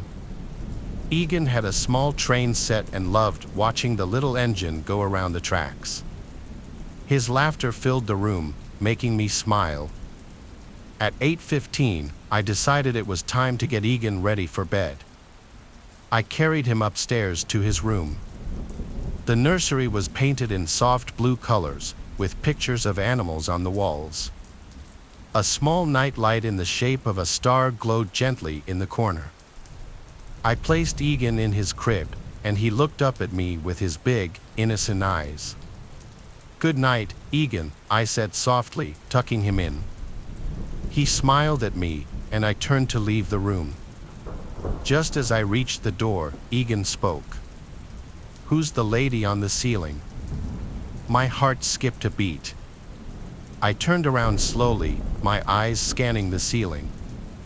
There was nothing there, just a plain white ceiling. I looked back at Egan, who was still smiling up at me. "There's no one there, Egan," I said, trying to keep my voice calm, but I felt a shiver run down my spine. Egan continued to stare at the ceiling, his smile fading a little. Feeling uneasy, I quickly left the room and closed the door behind me. I stood in the hallway for a moment, trying to calm myself. It was just a baby's imagination, I told myself. Kids say strange things all the time, but I couldn't shake the feeling that something was off. I went downstairs and turned on all the lights. The living room felt safe and warm. I turned on the TV and tried to find something to distract myself. A funny movie was playing, so I decided to watch it. I kept glancing at the baby monitor, listening for any sounds from Egan's room, but everything was quiet. After a while, I picked up a book from the coffee table. It was one of Mrs. Bridget's mystery novels. I tried to get into the story, but my mind kept wandering back to what Egan had said. "Who's the lady on the ceiling?" It echoed in my head, making me feel uneasy. I forced myself to focus on the book, trying to ignore the creepy feeling that lingered in the back of my mind. The hours passed slowly. Every creak of the house made me jump, and I kept checking the baby monitor to make sure Egan was still asleep. Finally, at 11 p.m., I heard the sound of a car pulling into the driveway. The Bridget were home. I felt a wave of relief wash over me. When they walked in, I greeted them with a smile, trying to hide my anxiety. "How was everything, Mrs. Bridget asked. "Everything was fine," I replied, not wanting to worry her. "Egan is asleep."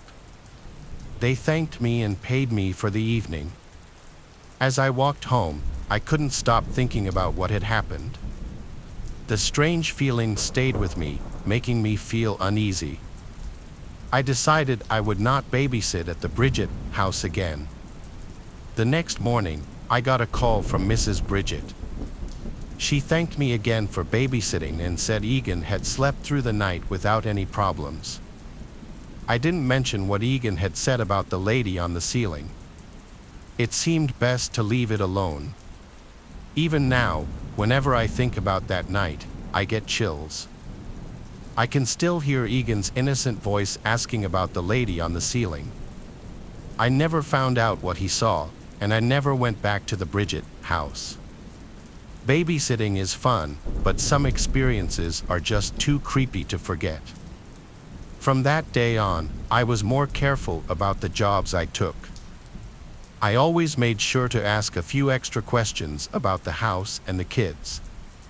It's better to be safe than to end up in another scary situation. But no matter how many years go by, I'll never forget that night with Egan and the lady on the ceiling. This past New Year's Eve, I went away for the night with my two best friends and one of their moms. I was home for the holidays from college, and my friend Yarezi invited me to go to Palm Springs to celebrate New Year's with her mom and our friend Nadia. I didn't have any other plans, so I decided to go with them. We went to a cool city about an hour from where we live that is big on shopping and resorts. We planned to have a pretty calm night, watch the ball drop at a block party downtown, and have a few drinks at the bar. Since we're on the West Coast, the ball drop is at 9:30, so at around 8:30, we ventured from our hotel, walking to the block party about a mile away. On the way, we passed by a very lively bar. We decided to stop by and we spent 15 minutes dancing, but we didn't get any drinks. It was a gay bar, and Rezi and Nadia, being gay, were stoked on it and wanted to come back after the ball drop, even though it was about 90% men there. We continued on to the block party to get some dinner and a glass of champagne. The ball finally dropped and they had a DJ, so we spent about an hour there just dancing. After we got tired of it, we decided to head back to the bar and hang out there until midnight. Once we got there, Rezi's mom paid for a drink for each of us but left soon after that because she was tired. It's about 10:30 at this point, and Rezi, Nadia, and I are enjoying our drinks and having fun dancing. Nadia tried some of my drink since it was one she hadn't had before. I constantly have my guard up when drinking in public, and I felt safe at this bar because it was 90% gay men who I thought would not have an interest in me. I went back to the bar to get a second drink, and that's the last thing I remember. The rest I've gathered from Rezi and Nadia. Almost immediately after getting my second drink, I asked Nadia to go to the bathroom with me because I wasn't feeling well, even though I was completely fine 10 minutes before. Once in the bathroom, I just collapsed on the floor and was almost unresponsive. Nadia, now worried, somehow dragged my lifeless body out to where Rezi was waiting for us. Security, seeing my condition and assuming I was wasted, asked us to leave. Rezi and Nadia decided to take me back to the hotel about half a mile away. By this point, I was unconscious, and there were barely sounds escaping from my mouth. They saw someone leave the bar at the same time as us who was walking near us, but they were preoccupied with trying to keep my lifeless body off the ground. At one point, I threw up all over myself, them, and the sidewalk. The next part of the story we had to get from Rezi because Nadia doesn't have much memory of this. Still struggling to carry me, the man they saw leave the bar approached them.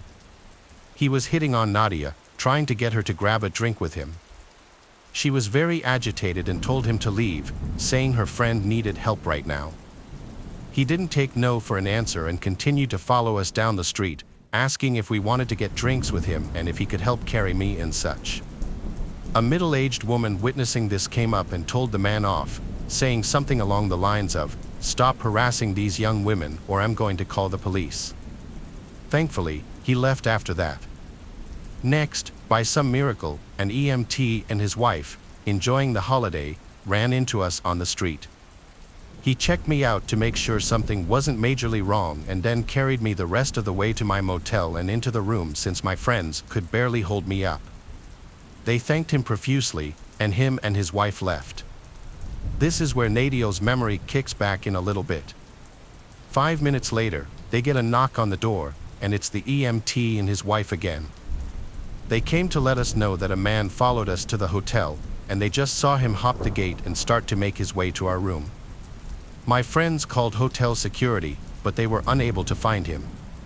My friends didn't get a glimpse of him, but I'm sure it was the same man from earlier.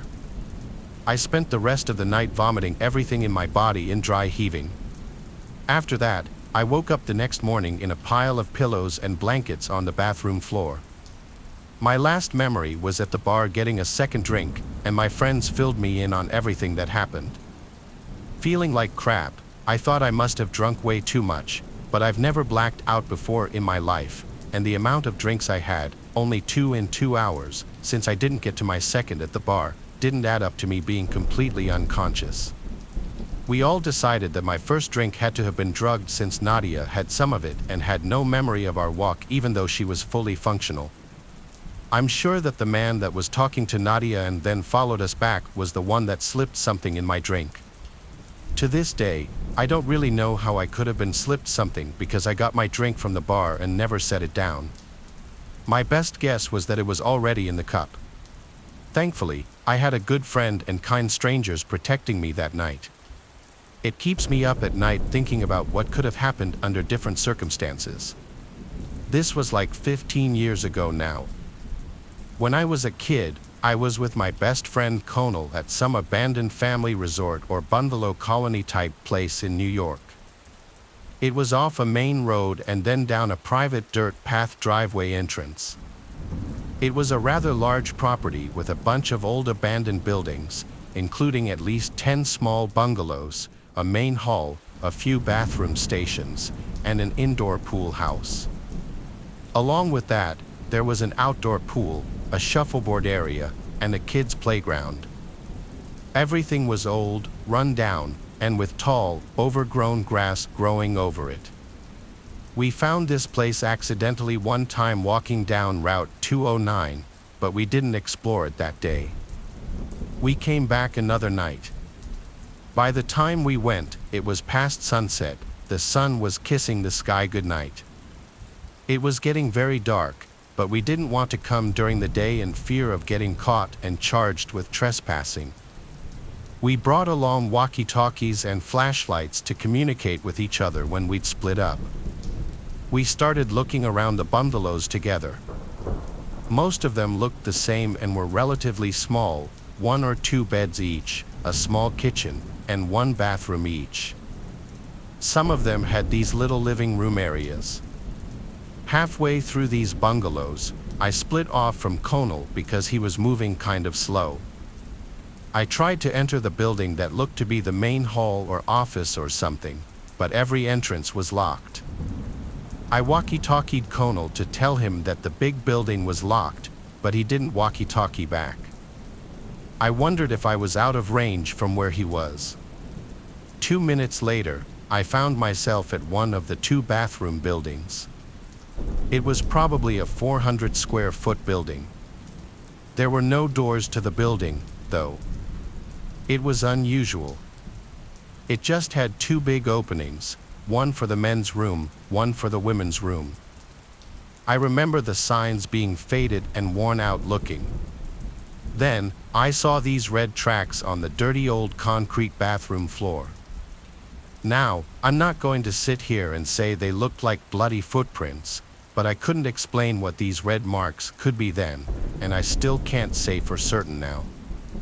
Regardless, it was pitch black inside that bathroom around that corner, and that was the first building I was scared to enter. I tried walkie-talking to Conal again, hoping he was in range this time. I pressed the button on the walkie and said, "Yo, where are you?" When I let go, I heard the beep sound that the receiving walkie makes after getting a message from inside the bathroom. It gave me a near heart attack. Then, I thought Conal must already be in there, hence the red-looking footsteps. I called his name, and it echoed into the bathroom. I was actually about to step into the bathroom, thinking he was hiding from me, pranking me, when I heard Conal's voice call out from the distance behind me. Outside in the darkness of the night, I heard him getting closer. I couldn't see him in the dark, but he obviously saw my light, so I yelled back, "I found your walkie-talkie." I started stepping into the bathroom, but then he said back, "Don't go in there." I never went in there. This is when I turned around and hurried right out of there. I pressed and released the talk button really quick on my walkie, causing the beep again from inside that pitch-black women's room. Conal and I looked at each other for half a second and then began dashing in the direction we came. We made it back to Route 209 and had to stop to catch our breaths. This is when Conal told me that inside one of the bungalows he went into, he tried walkie-talking me, but I wasn't answering, meaning we must have been out of range. But then he heard a noise from the living area of the bungalow.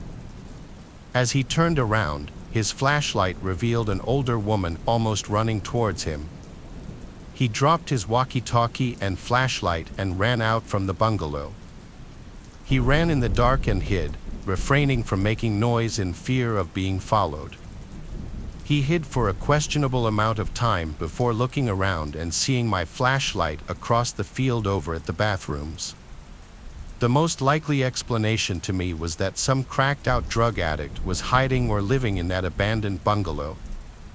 For whatever reason, she lunged at Conal and picked up his walkie-talkie. What she was doing in that bathroom, who knows, maybe drugs, maybe the bathroom in the bungalow didn't work. But what I don't know is why there was a trail of what looked like blood in there. Those are my theories, but I can't explain all of it away, and that's the scariest part. When I was 29 years old, I'd saved enough money to buy my first house. It wasn't anything special, and honestly, all things considered, it wasn't in the best neighborhood either. But I was still proud of the accomplishment nonetheless. I'd met all the nearby neighbors within the first 2 weeks I moved in. Considering the neighborhood, I was surprised to discover they all actually seemed pretty nice. A couple of them even invited me over for dinner a few times, and having lived in different apartments all my life, this wasn't really something I was used to. Of course, they weren't all like this. However, 2 houses down from the house I moved into lived a man that was probably 50 years old. Upon moving in, every other night or so, the dude would knock at my front door at some absurd hour asking for stuff. For example, the first time it happened, he asked me to find any spare bread I wasn't going to eat. Another time, he asked me if I could fill up a bucket with water because his was turned off. It was just random but somewhat understandable things like that. But I drew the line when he started asking me for money. I figured I had no obligation to be constantly meeting this guy's needs. I mean, I had pretty much just met the dude. I started opening the door to his knocks less and less, but this didn't seem to have any effect on the number of times he would show up. Fast forward to a night a few weeks later, and again, another knock. I planned to ignore it like I'd grown accustomed to doing by that point, but as I looked through the peephole, I noticed the guy looked distressed. Seeing this, I decided the right thing to do would be to open up the door. So I did. I asked him what he needed, and what he responded with was not at all the type of response I was expecting. He asked me if I could come over and show him how to use his new grill. Now, this happened around midnight, which in my opinion was an extremely odd time to start grilling. But against my better judgment, I decided I would help him. I was pretty into cooking at that point in my life and figured taking 10 minutes to show the guy how a grill worked wouldn't be the end of the world. I told him that I'd be over in a second and that I just needed to put some shoes on. He thanked me and started walking back. A couple of minutes later, I made my way over to his house. I opened some gate and walked into his backyard. It was dark, so it was hard to see, but it was clear there was no grill. On top of that, the guy was nowhere in sight, although his back door was wide open. I stuck my head inside and yelled out for the guy. "Yeah, I'm down here. I need your help getting some meat from the freezer." The muffled response came from down a set of stairs just to the left of me. I was hesitant to go down. There were no lights on down there. In fact, there wasn't a single light on throughout the whole house. I yelled down the stairs, asking him if he could turn on a light so I could see. There was silence for a few seconds. Eventually, he responded, "No, they're broken. I can't do that." I knew something was off at that point. I yelled back something like, "I think I'm just gonna go, man." I kid you not, the second after I said this, audible footsteps started sprinting up the stairs. My flight reaction kicked in immediately. I ran directly back to my house and locked the door behind me. I pulled back a set of curtains and looked out one of my windows, but I didn't see anything. I was terrified. I thought about calling the police, but decided against it, figuring I really wouldn't be able to prove anything that just happened. For the next few days, I didn't leave my house for anything except work. During those days, I never saw the guy nor did any late-night knocks occur. Exactly 1 week after it happened, I was talking with my neighbor across the street. The conversation eventually landed on what I experienced and how I was planning to move because of it. But I was just met with a look of confusion. I was then informed that no one lived in the house I was talking about. It had been abandoned for 2 years. This prompted my neighbor to call the police.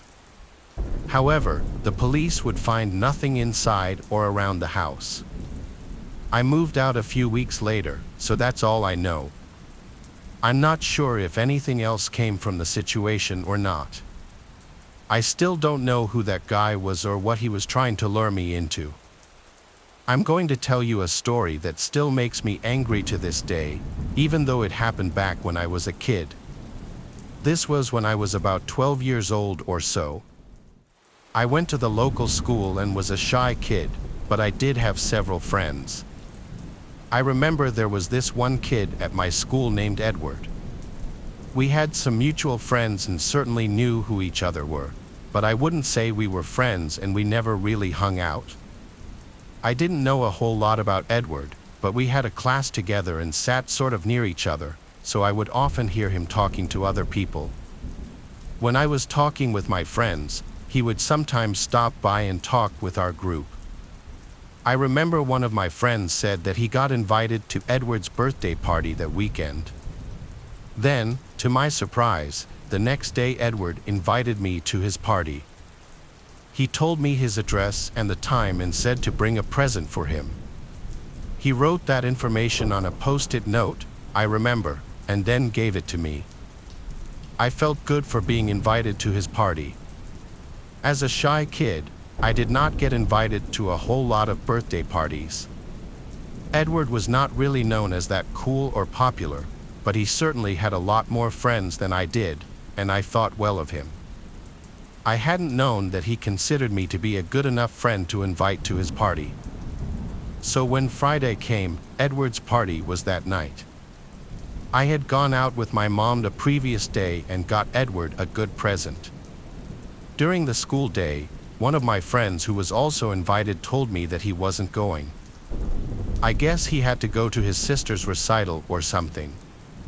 Anyways, that made me more nervous to go to Edward's party because I would no longer really know anybody else there that well. So that night, my mom drove me to Edward's house. It was going to be a sleepover, and she said that she would pick me up the next morning. I was dropped off right on time and then I walked up to the house. I knocked on the door, and after a moment or two, Edward himself opened up the door. There was another kid with him who I did not recognize. He invited me inside, and I heard some other kids in another room, which sounded like it was at the other end of the house. Edward told me to follow him, and then he led me into the kitchen, which was at the back side of the house. Another kid then walked over from someplace else. Now it was Edward, me, and two other kids. Everyone else was still in some other room. There was a kitchen table with a bunch of presents on it. Edward told me to leave the present there, and I did. Then he told me to follow him. I thought he was going back to where everybody else was, but instead, he led me to the back door that was also in the kitchen. This led to the backyard. He told me to go outside, and I didn't know why, but I did. As soon as I was out the door, he slammed the door shut behind me and started laughing. His friends started laughing too. I thought that he was joking at first. I went back to the door and expected him to let me back inside, but then I heard him locking the door. He then said something like, "Later, loser." Then he covered the window to the door and walked away laughing. At first, I didn't know if it was still a joke or what, but after standing outside for probably 5 minutes, I realized that it was no joke and he was not coming back. Then I felt really bad. I was too embarrassed to go knock on a door and try to get back inside. I didn't even want to anyways. I just wanted to go home, but I didn't have a cell phone back then. My mom wouldn't think to go back until the next morning. I was trying to figure out what to do. I ended up walking back into the street. I walked a ways down and eventually I ended up going to a random person's house. I knocked on the door, and luckily they answered. Then I asked to use a phone to call my parents, and I was able to. My mom then came to pick me up. When we got home, she was able to find out the number of Edward's mom, and she called her. I remember that Edward's mom claimed she had no idea that I was even invited. She drove Edward to our house later the next day and made him apologize to me in person, as well as give the present back. It didn't really make me feel that much better, though. I had been humiliated. After that, I never talked to Edward again. I saw him around in school the next year or two, but luckily we did not end up going to the same high school. My greatest fear is drowning at sea. I have nightmares of being underwater with nothing around me but water. For many years, my family took a cruise each Christmas. We often sailed aboard Carnival Cruise, which has beautiful ships out of Florida to the Bahamas, our favorite destination.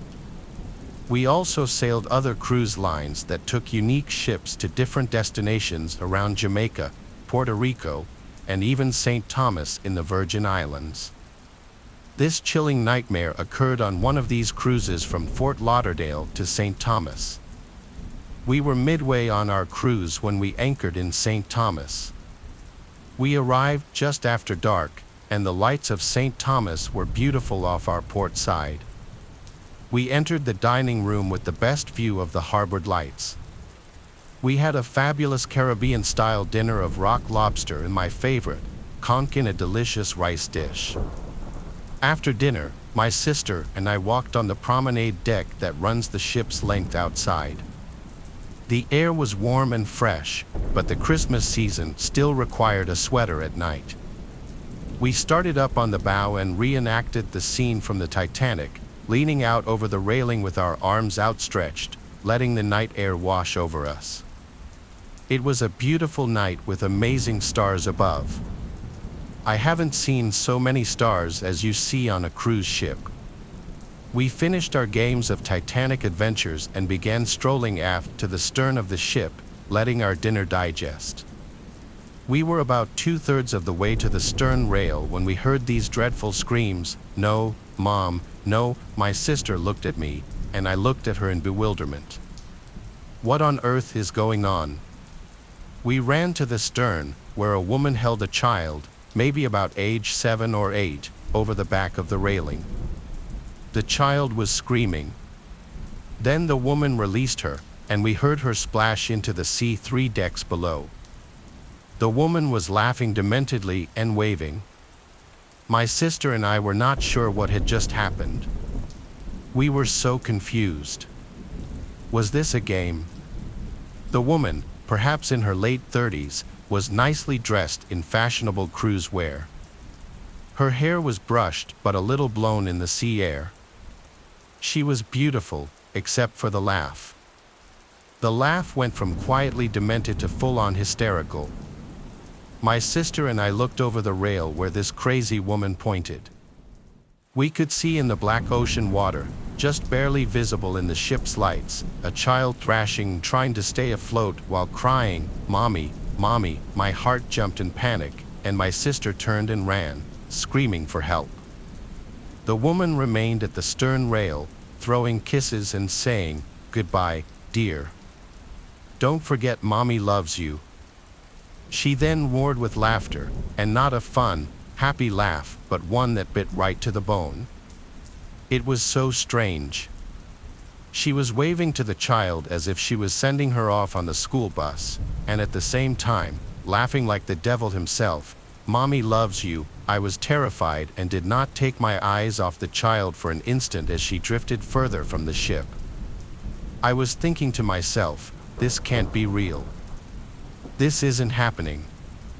Seconds later, 3 loud blasts burst from the ship's horns, the signal for the man overboard. Crewmen were already racing to the stern with my sister behind them. One had a life preserver in his hand and an orange life vest strapped around his body. I pointed to the child and said, "There she is." He didn't hesitate a second but leaped over the rail and dropped in a splash in the ocean. The second crew member had a spotlight and lit the water. Somewhere aboard, a lifeboat was dropped into the water, and its engine could be heard coming fast. The rescue swimmer had the child in his arms. The deck was filling with passengers curious about what had happened. You could hear everyone saying, "Is someone overboard? Are they alive?" I didn't see the rescue crew bring the child aboard, but the rumor was that she was safe with her father.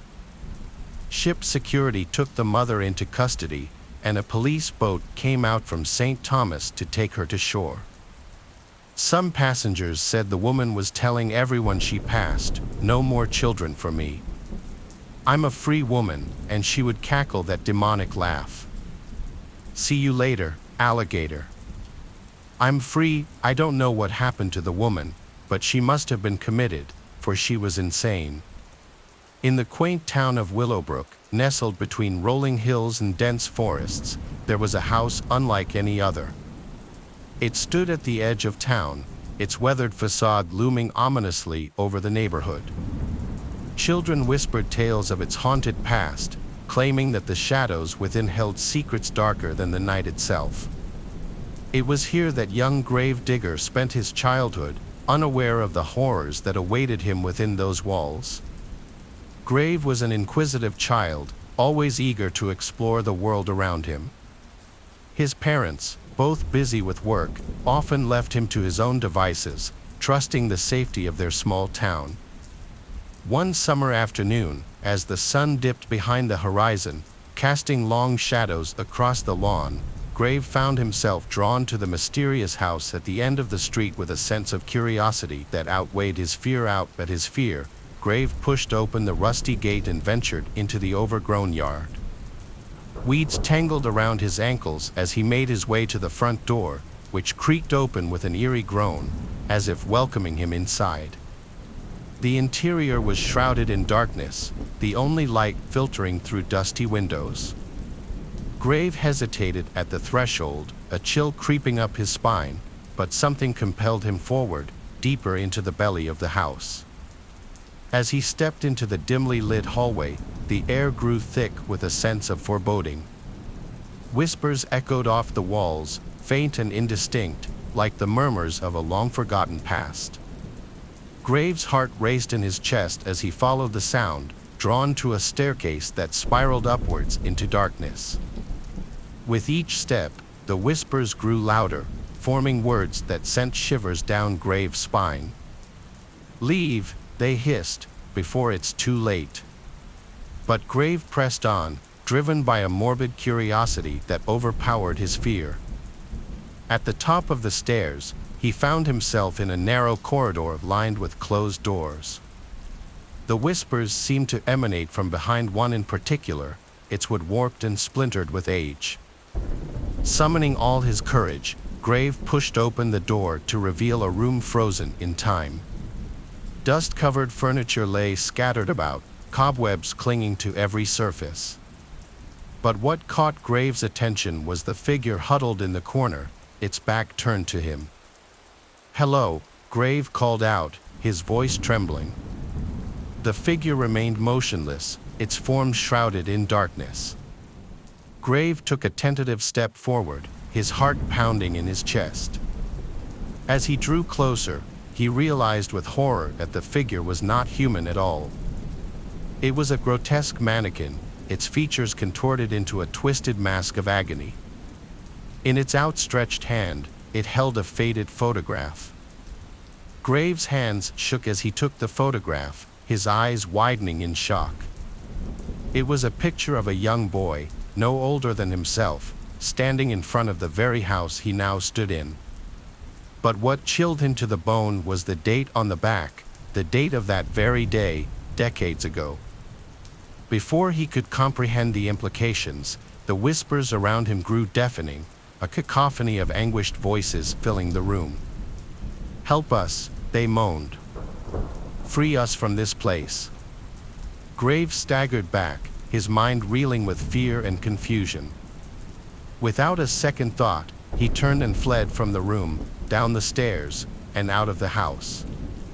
The echoes of the whispers haunted him every step of the way. When he emerged into the fading light of evening, he found himself in the overgrown yard once more. Gasping for breath, he stumbled towards the gate, desperate to escape the nightmare within. As he reached the gate, a sudden gust of wind slammed it shut with a resounding clang, sealing the house behind him. Grave looked back one last time, the house now looming like a dark specter against the twilight sky. From that day on, Grave avoided the house at the end of the street, the memory of the whispers and the haunting photograph etched into his mind forever. And though he grew up and left Willowbrook behind, he could never shake the feeling that something malevolent lingered within those walls, waiting for its next unsuspecting victim. To this day, the house remains untouched, a relic of a dark and tragic past. If you listen closely on quiet nights, you might just hear the whispers carried on the wind, a chilling reminder of the true stories that lie hidden within the shadows of childhoods long gone. This happened during the summer before my sophomore year in college. At that time, I was doing a lot of research for a place I could live during the coming school year that was close to campus. I found multiple good-looking apartments, but all of them were way out of my budget. I quickly figured out that if I wanted to live close to campus, I would need a roommate that could help pay each month's rent. I posted an ad on Craigslist explaining my situation, hoping someone would be interested. Not even an hour after I posted the ad, I got a response. Apparently, it was some older lady in her 70s. I was kind of expecting it to be another student from my university, but I figured it didn't really matter. As long as they were willing to pay half of the rent, I didn't really care. Plus, I didn't get any further responses in the next week, so I took the one opportunity one was given. Fast forward to the start of the school semester, and the two of us moved in. She introduced herself as Wilfred. She was short and had white hair. Although a little quiet, she seemed nice. I figured we'd get along fine, so I wasn't too worried about the coming months. A few weeks passed, and I never really saw her that much. We had the occasional small talk conversation when we were both in the kitchen, but that was about it. For the most part, she would spend all her time in her bedroom. Occasionally, while I was watching TV in the living room at night, I would hear this high-pitched giggling coming through the walls. The first few times it happened, I just assumed she was on her phone or something. But then I realized I never actually heard her talking. It was just her giggling. I couldn't imagine what she was doing. Over time, things just kept getting weirder. For example, she would start coming out of her room for no other purpose than to watch me. She would stand in the kitchen or hallway just looking at me while I watched TV or made myself dinner. Needless to say, I was getting more and more uncomfortable around her. One night, I woke up at around 2 a.m. to the sound of slight knocking on my bedroom door. Not knocking like trying to get my attention, but slow, soft, and barely audible knocking. I yelled out Wilfred's name, and right as I did, the knocking stopped. I knew it was her because shortly after, I heard her same giggling followed by footsteps walking back to her room. I'd be lying if I said this didn't freak me out. I didn't have a lock on my door, so nothing was stopping her from coming into my room while I was sleeping. I didn't sleep at all the rest of that night. I had planned on confronting her about this situation the next day, but she never left her room once. Come night again, I decided to move my desk in front of my door as a makeshift barricade because, again, I didn't have a lock on my door and I did not feel comfortable having nothing stopping her from entering my room. 3 hours later, I woke up to the sound of my desk being hit by my door from someone attempting to open it. It was Wilfred.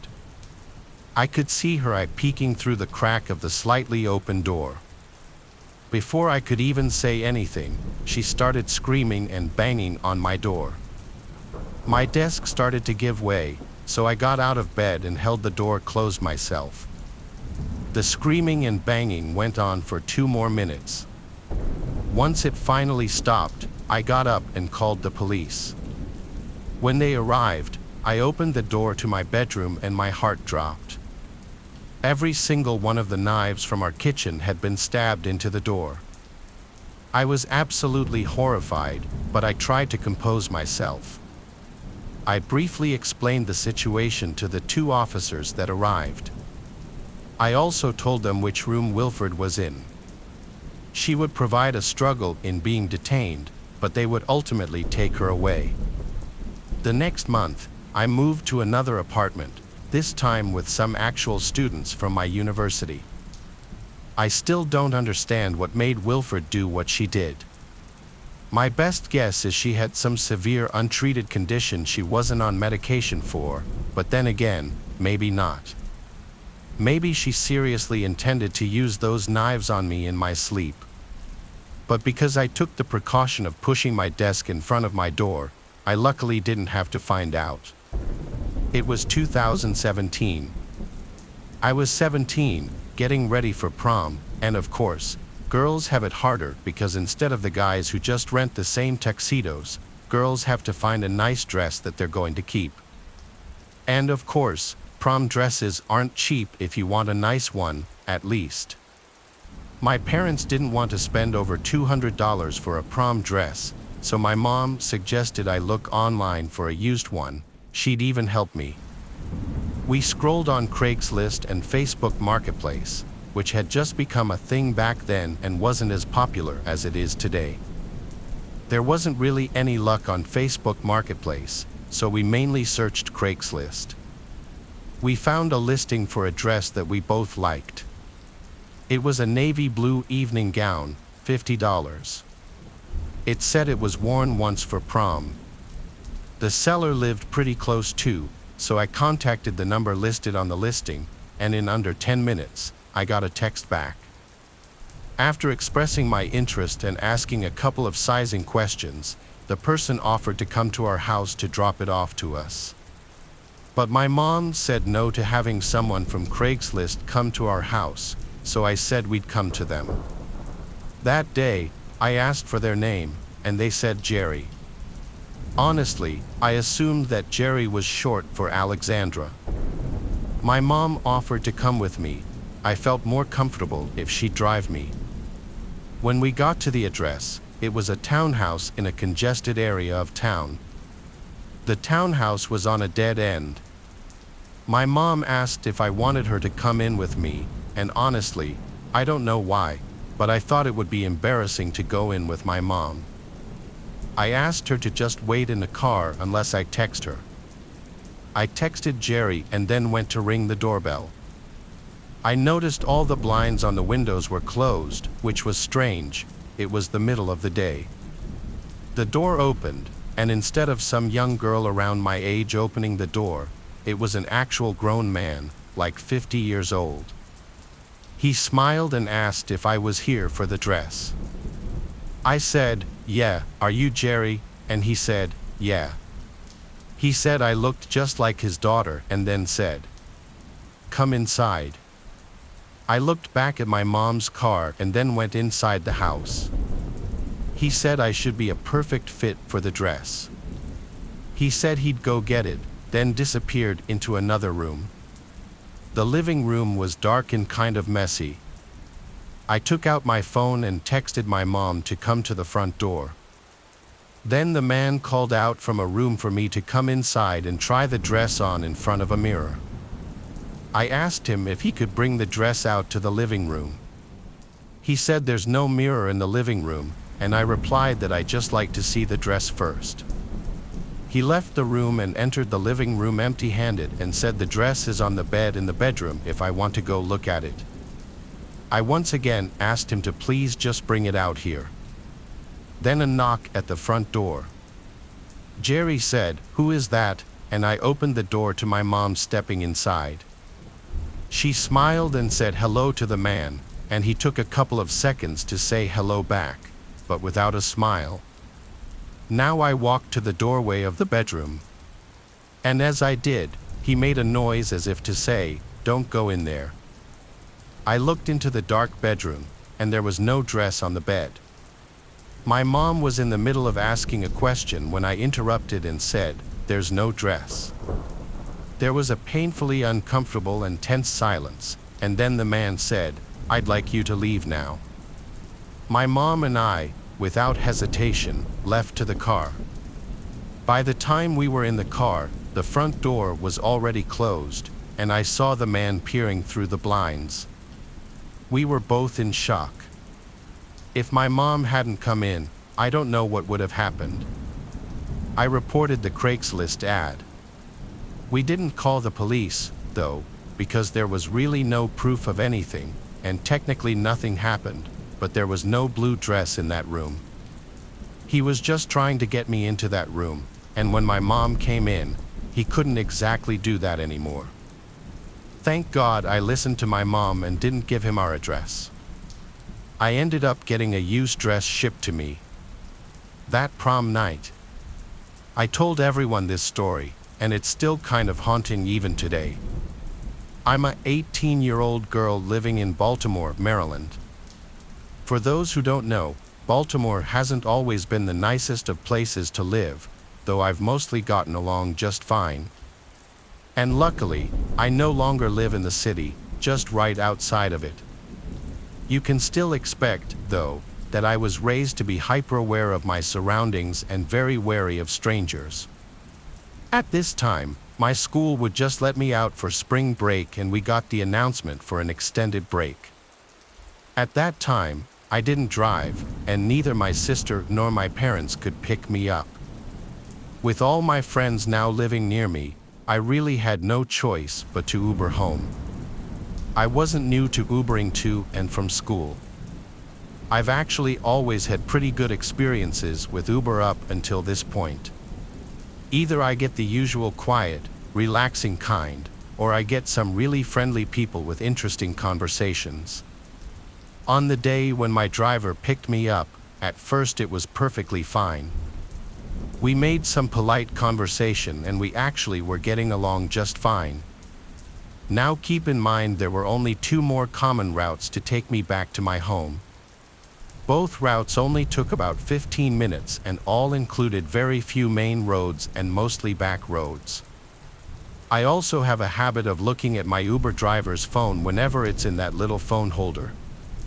As soon as this guy started going off the suggested route, I became immediately more alert. I continued to converse with this guy, acting like I didn't notice a thing, still glancing at the GPS on his phone the entire time he was off route. Then he pulled onto the highway. Then I got quiet. It wasn't like the conversation just died down naturally. He just stopped answering me. I immediately became nervous.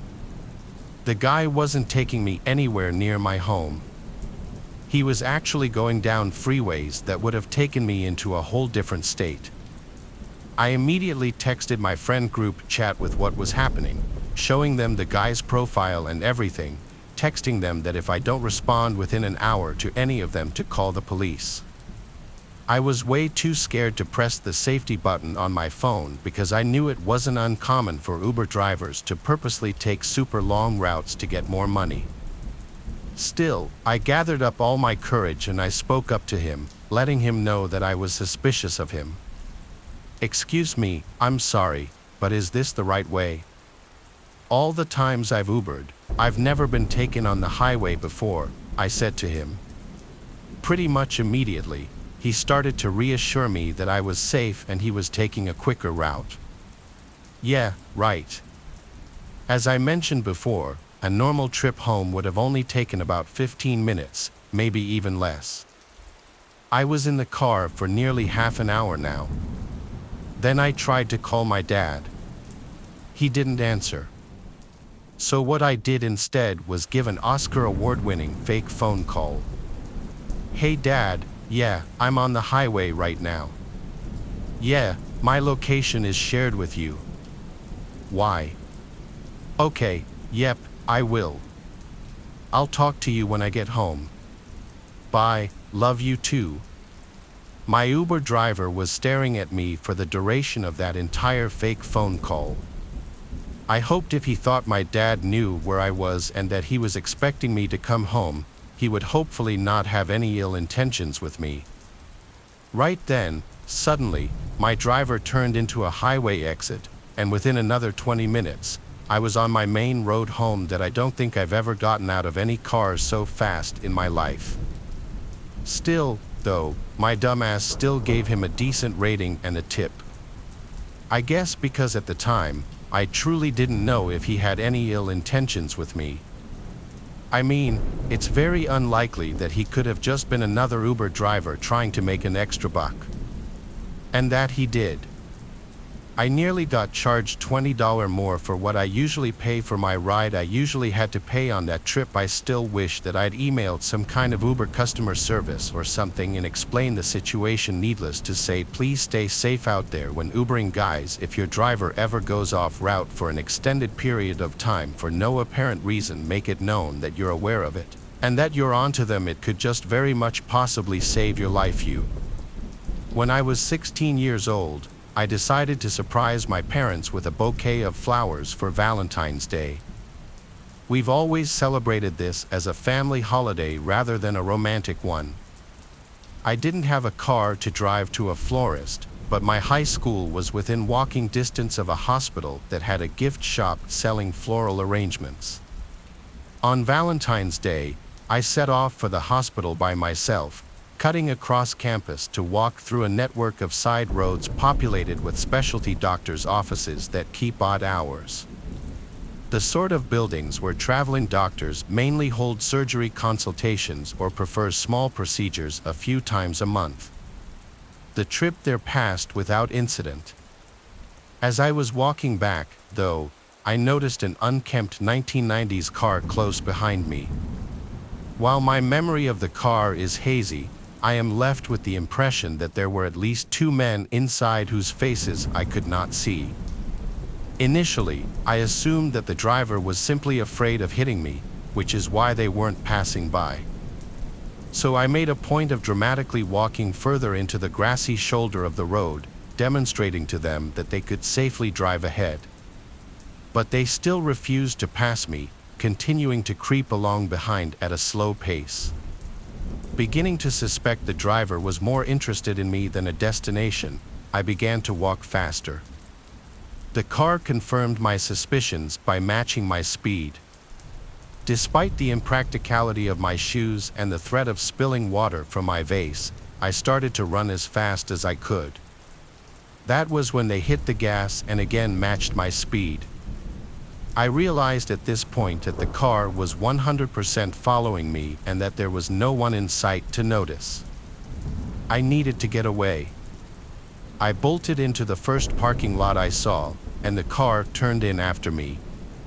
Despite there being only 2 or 3 cars in the spacious front parking lot and no other sign of activity at the office, this car did not stop to park.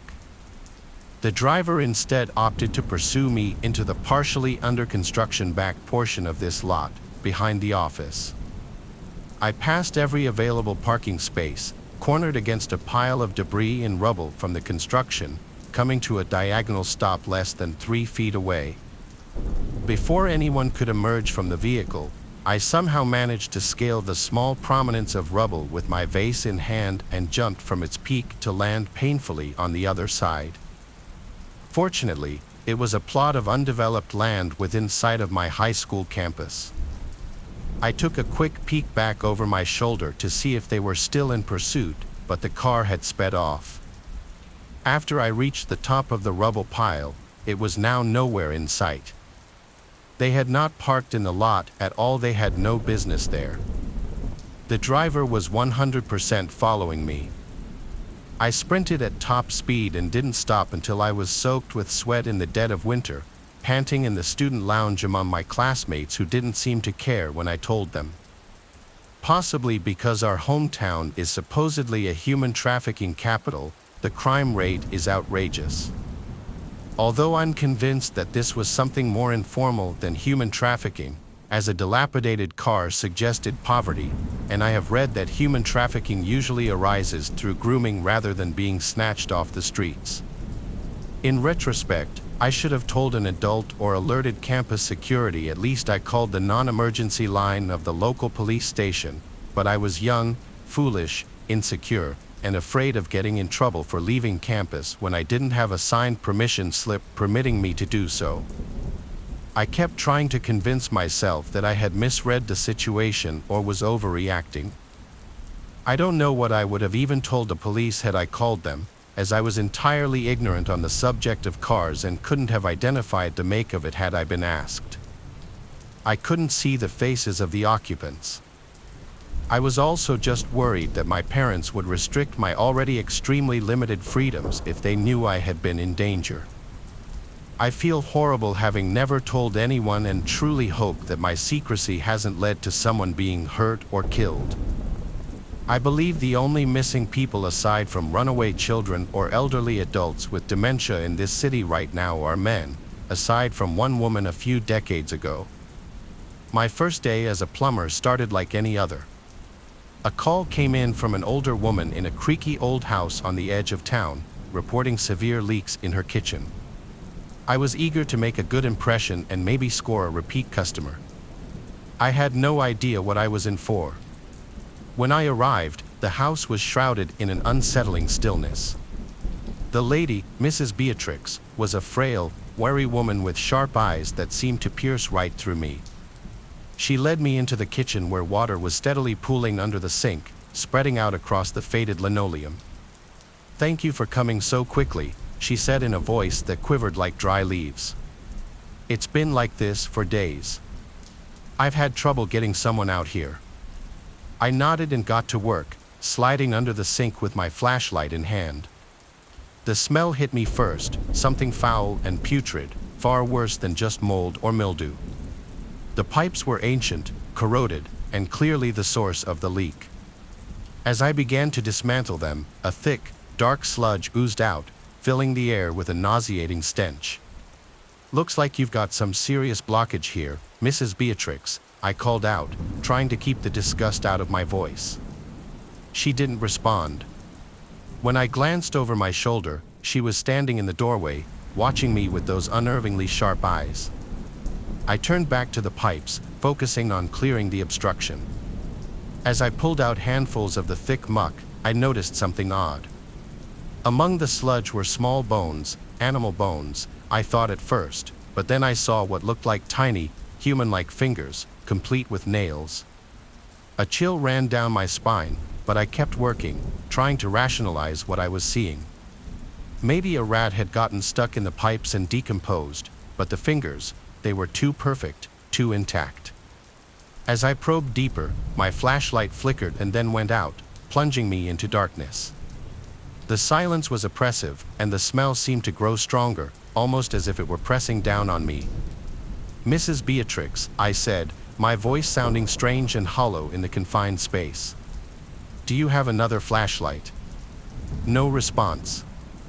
I scrambled out from under the sink, my hands covered in the vile sludge, and found the kitchen empty. Mrs. Beatrix was gone. I fumbled for my phone, using its weak light to navigate the dim room. That's when I saw it, a small wooden door in the corner of the kitchen, slightly ajar, revealing a narrow staircase leading down into the basement. Curiosity and dread battled within me, but the plumber in me needed to know where the pipes led. I pushed open the door and descended the stairs, each creak of the wood echoing ominously. The basement was cold, damp, and filled with the same overpowering stench. My phone's light swept across the room, revealing a scene that made my blood run cold. There were jars, dozens of them, lined up on shelves, filled with murky liquid and what looked like more of those tiny bones. In the center of the room was an old, rusted tub connected to the pipes that ran up into the kitchen. Inside the tub was the source of the blockage, a grotesque, half-decomposed figure, its limbs twisted unnaturally and its face frozen in a grimace of pain. The fingers, they matched the ones I'd found in the pipes. Panic gripped me, and I stumbled back, knocking over one of the jars. It shattered, spilling its foul contents across the floor. I turned to flee, but there, at the top of the stairs, stood Mrs. Beatrix. Her eyes glinted in the dim light, and a twisted smile played on her lips. "You weren't supposed to see this," she said softly, almost kindly. "But now that you have." I didn't wait to hear the rest. I bolted past her, adrenaline fueling my sprint through the house and out the door. I didn't stop until I was safely back in my van, my heart pounding and my mind racing. I reported what I'd seen to the authorities, but when they arrived, the house was empty. The jar, the body in the tub, everything was gone. Mrs. Beatrix had vanished without a trace. That was my first and last day as a plumber. The memory of those tiny fingers in the pipe still haunts me, and I can't shake the feeling that Mrs. Beatrix is still out there, watching, waiting for the next unsuspecting soul to stumble into her web. This takes place during the first week of school, my freshman year at the University of Iowa. I was just starting to get comfortable with my roommate.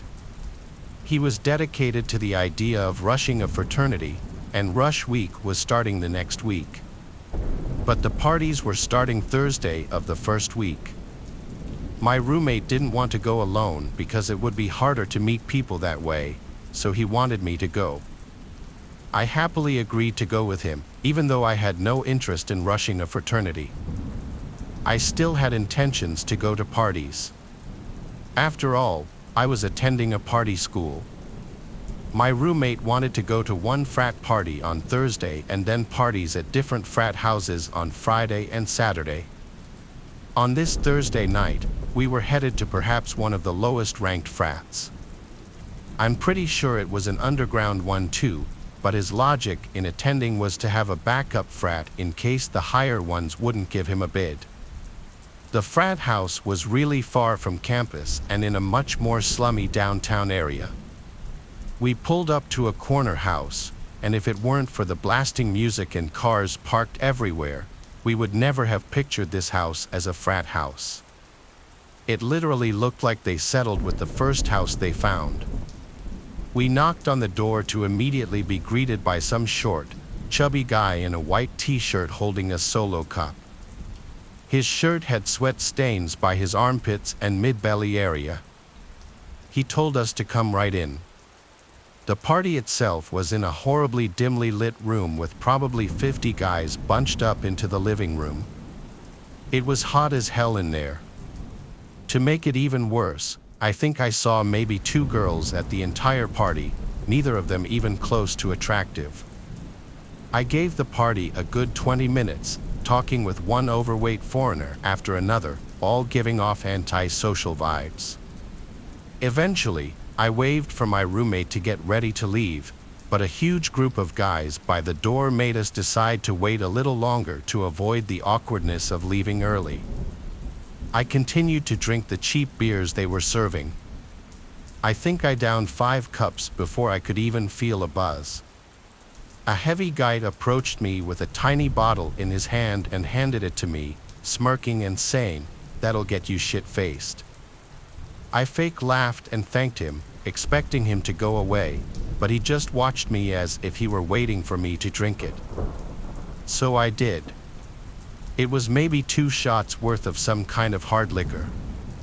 The guy then started making conversation with me, and every time I hinted that I was trying to get away, he would try to pull me further into this otherwise one-sided conversation.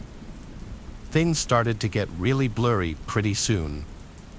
I remember feeling dizzy all of a sudden, and the room seemed to be getting darker. That was the last thing I remember before waking up in a dark room, lying in a bed. I could hear the sound of music muffled behind closed doors, so I knew I was still in the frat house. It was a very dark room, however. I could still make out certain furniture in the room and a small closet door, not much else. But even over the blaring music, I heard the sound of a plastic bag being crunched from the closet as if somebody had stepped on it by mistake. I ran out of that room and down the stairs back to the overcrowded living room. I found my roommate and pushed him out the front door, past the group of guys still standing in a circle right next to it. During the car ride back to campus, I told my roommate I was drugged. He almost called the cops, but I said it would be foolish and pointless. My roommate then asked me an awkward question: was I taken advantage of? I didn't feel any type of pain, and my clothes were all still on, so I assumed not. When I did a time check, I realized I'd only been out for maybe 10 minutes before waking up. Whatever the guy gave me must have been a dud or something. Thank God. That was my college experience of attending an underground ghetto frat party, and it remains my scariest life experience. It all went down last semester at Theta Chi, the so-called elite frat on campus. Let me tell you, elite is one way to put it, more like elitist and steeped in messed up traditions. Pledge week was a living nightmare: sleep deprivation, puke-inducing concoctions, the usual frat boy sadism. But the real kicker was the final night, the wall of FA's initiation.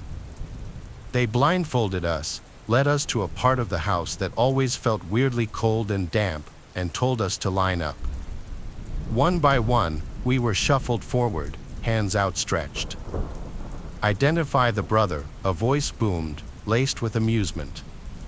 My heart hammered against my ribs. I fumbled, feeling cool, smooth skin, must be a freshman like me. Then it came, a jagged scar etched across the cheek, sending a jolt through me.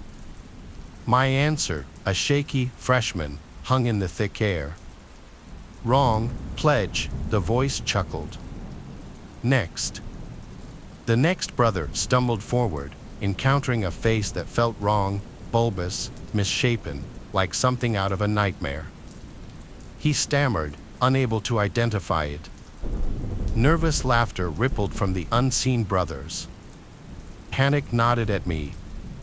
Each touch brought a new wave of confusion: rough, leathery skin, a cold metallic surface, a face with a gaping hole where a nose should be. Each wrong answer was met with escalating derision. "Who are these guys?" I whispered to the brother in front of me, voice cracking.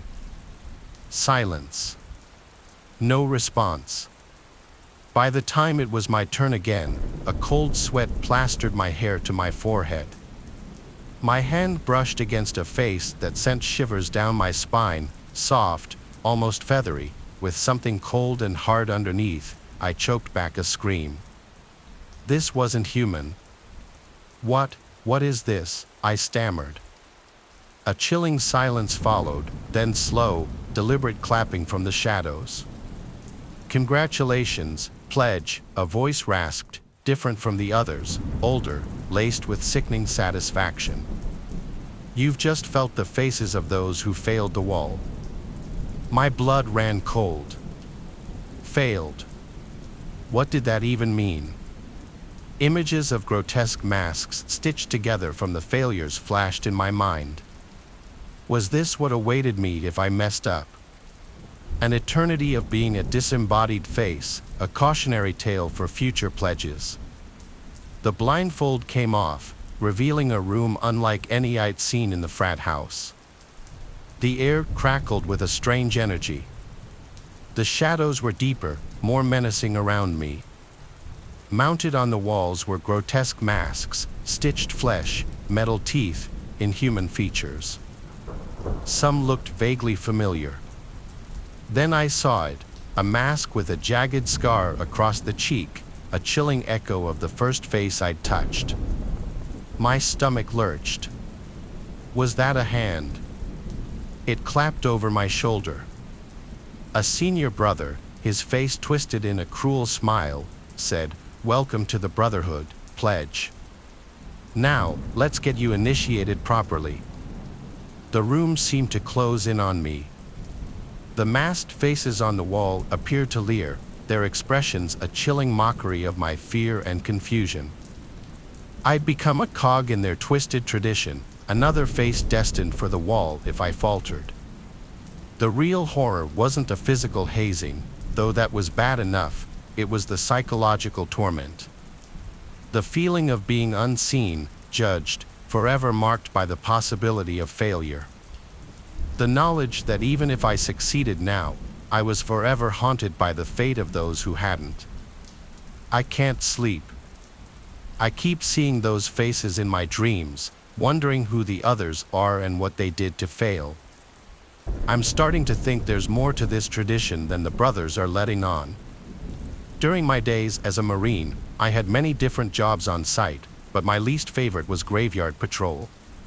At one point, I was one of the few with the overnight graveyard patrol shift for a nearby memorial cemetery.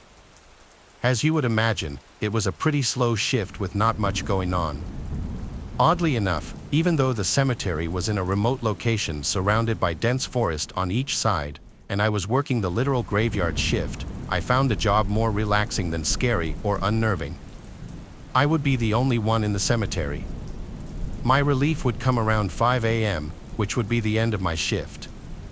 So this had to have happened past 3 a.m. Near the end of my shift. It was the end of my shift.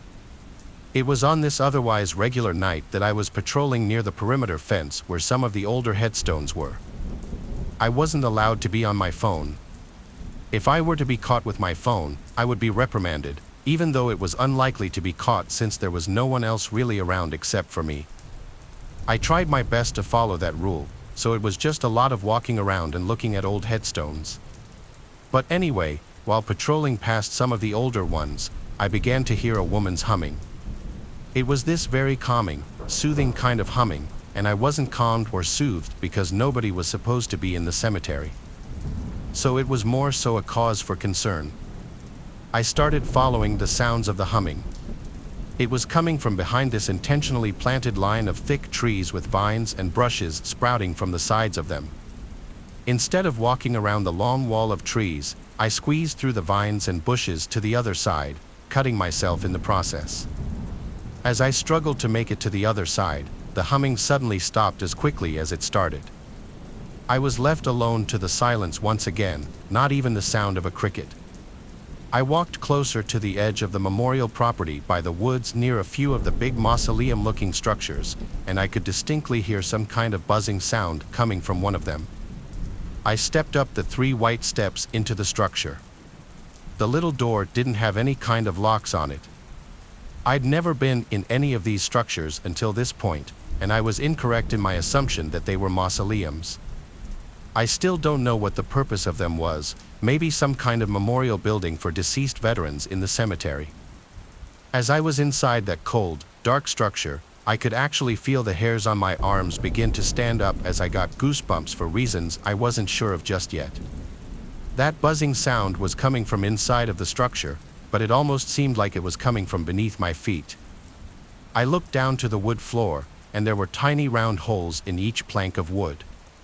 They seemed big enough to look through but way too dark down there to see what lay below the floorboards. I had an idea. I positioned my phone on the floorboard just right so that the flashlight would shoot light into the hole in the wood, and I would look through one of the other holes.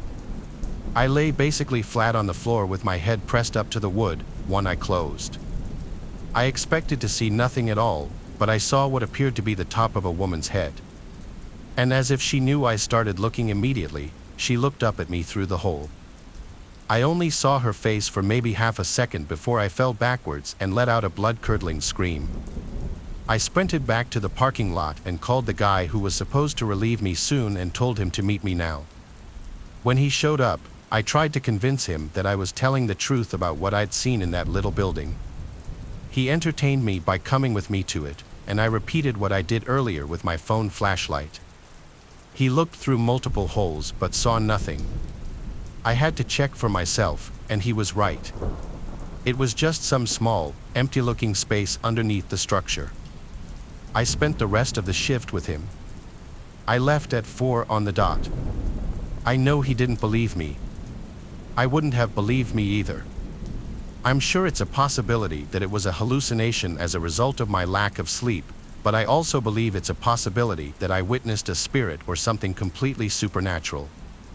I'd heard so many older Marines and veterans tell of supernatural experiences they had while serving. I don't know who the woman that I saw could have been if it truly wasn't my imagination, but it chills me to the bone to imagine it having been one of the women buried in the cemetery. A couple of years ago, I was at home by myself one night. It had been a long day of work, and I was happy to be back home. I lived in a smaller house that I was renting, which I moved to because of my work.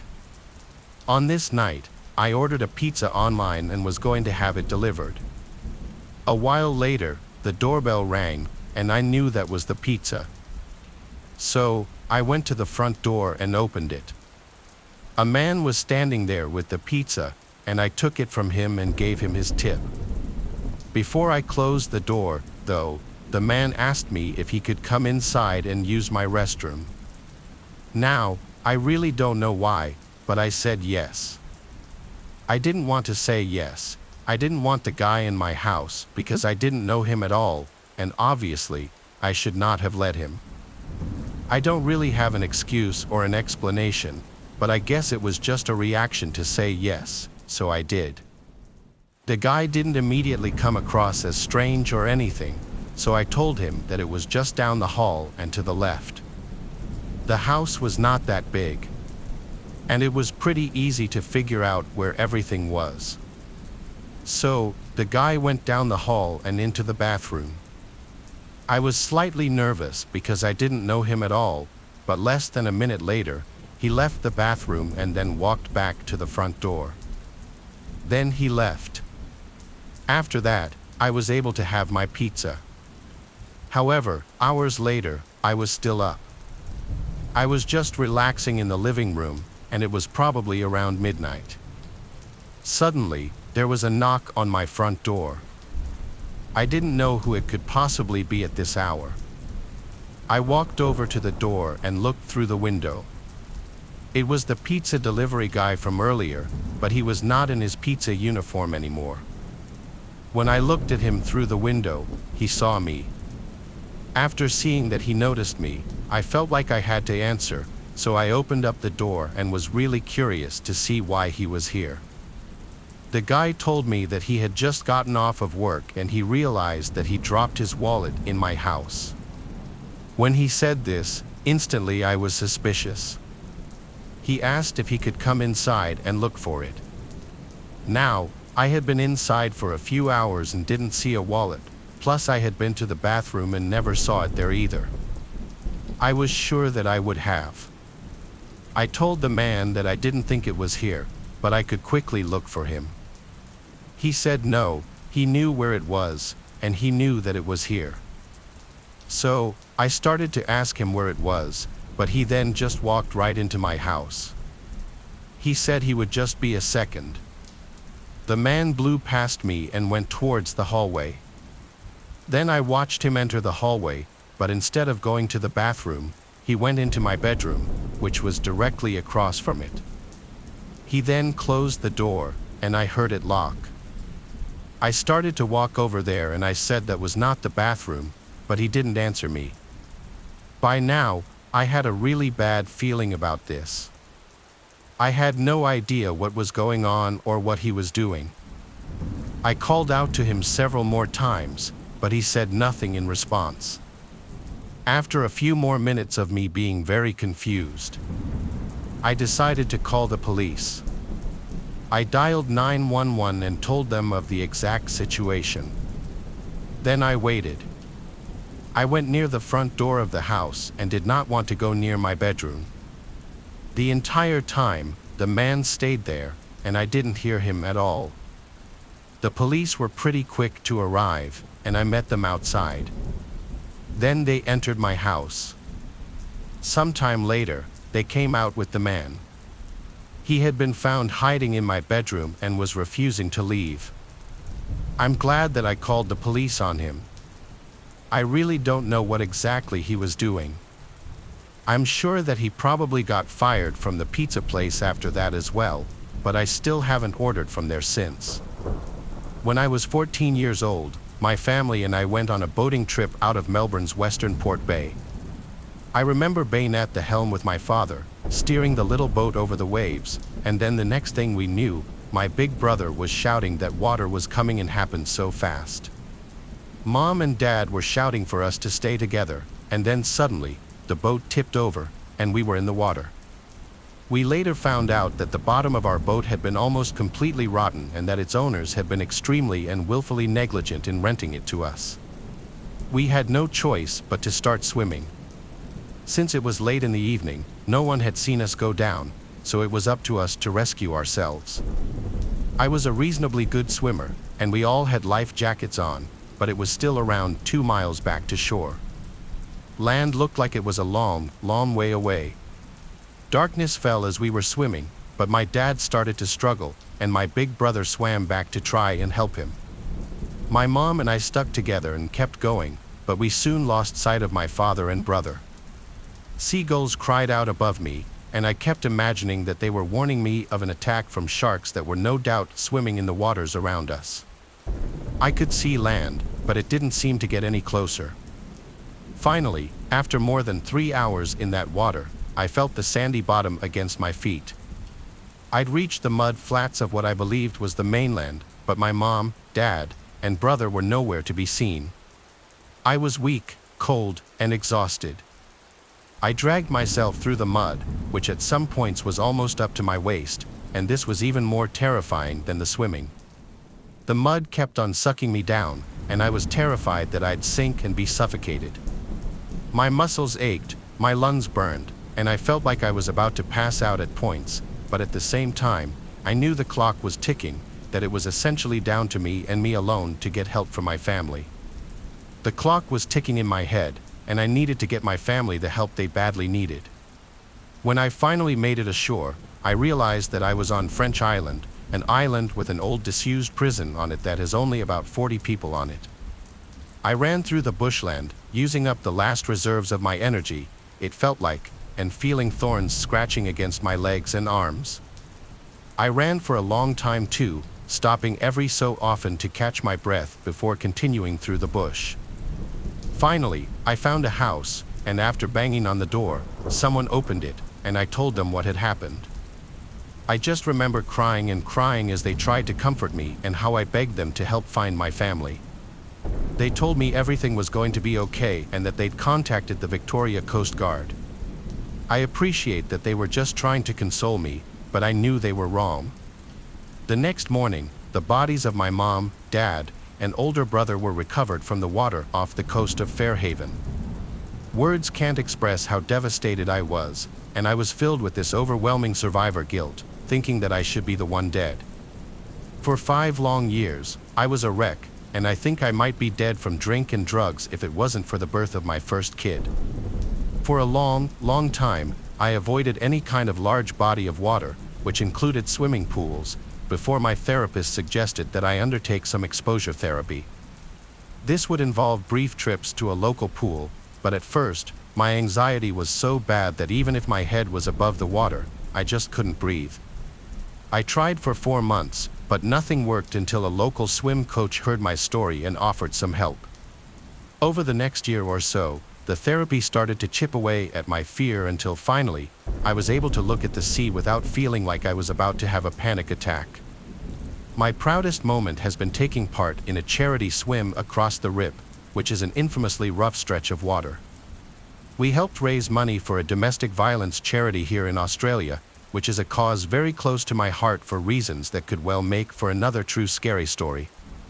It might have taken me 20 years, but I no longer let my fear control me. I now understand that what happened wasn't my fault, but the irony of needing water to heal the very trauma that it created has never been lost on me. I hope you enjoyed my fun fact. What do you think causes people to snap? Is it stress, jealousy, rage, maybe cabin fever? I don't really have an answer, but you need to listen to this. A few years ago, my boyfriend at the time bought us 2 tickets for a getaway cruise vacation. He had just been promoted in his job, and he decided to splurge and get us first class. It was honestly one of the most luxurious experiences that I've ever had. It sounds corny, but I felt like Rose on the Titanic the way the staff treated us. We were having a great time. We'd see live performances during the day and go dancing in one of the private clubs they had for their exclusive members during the nights. One night, I believe it was the night before the ship was to head back to port in New York, my boyfriend and I decided to go to bed early. We were in our cabin suite. My boyfriend was brushing his teeth in the bathroom, and I was lying on the bed scrolling through Instagram when there was a loud knock on our door. I called out to my boyfriend and asked if he ordered room service. He yelled back that he didn't, and I got up from the bed and went to the door. I was about to open it but decided to look through the peephole instead. I believe this small action was what saved our lives. As I looked through the peephole, I saw a disheveled-looking man standing in front of our door. He was breathing heavily, his eyes were wide, and there were red stains smeared all over him. I didn't quite know what to think as I stared at him. 20 seconds must have passed when he started banging on our door again, but this time much harder. The door handle started to jiggle as he tried to get in, and I yelled for my boyfriend to get over here now. The man was now screaming that he needed to come in and show us something. My boyfriend pushed past me and looked through the peephole. He yelled to get away from our door right now. The man did not listen. He continued to bang on our door, screaming to let him in. He was banging so hard that the edges of the door started to splinter. Terrified that he was going to break in and do God knows what to us, my boyfriend called for security from the cabin phone. We stayed pressed up against the door to prevent him from getting in. When we finally heard other voices outside, we heard security yelling at him to stop what he was doing. I thought there was going to be some big fight and the man would retaliate, but it sounded like he just listened to the security. We could hear him being detained, and we figured it was now safe to open our door. After about half an hour of explaining to security what happened, we soon found out the grisly details of what this man was doing. Only 2 cabin doors down from us was where that man and his wife were staying. They were going to ask her some questions about her husband, but found out she had been stabbed over 40 times in the chest and neck. The man had used an ice pick that was in their cabin freezer. After he mutilated his wife, for some reason, he wandered over to our cabin and was asking to come in. He had the ice pick in his hand when he was knocking, and I'm positive he would have killed me and my boyfriend if I had not looked through the peephole first. The weird thing about this whole story is I remember seeing that man in the breakfast lounge with his wife. They seemed like a normal, happy couple enjoying a cruise vacation. My boyfriend later explained to me that he probably caught cabin fever and just snapped. This experience actually left such a traumatic imprint on me that I was unable to continue my relationship with my boyfriend. Sad, I know, but that's how badly it messed me up. I've since gotten better, but believe me when I say I will never step foot on a cruise ship again. My name is Valor. I'm 24 years old, and this was the most horrifying experience of my life. I live and work in New York City, but I don't have a car, so my main mode of transportation is the subway.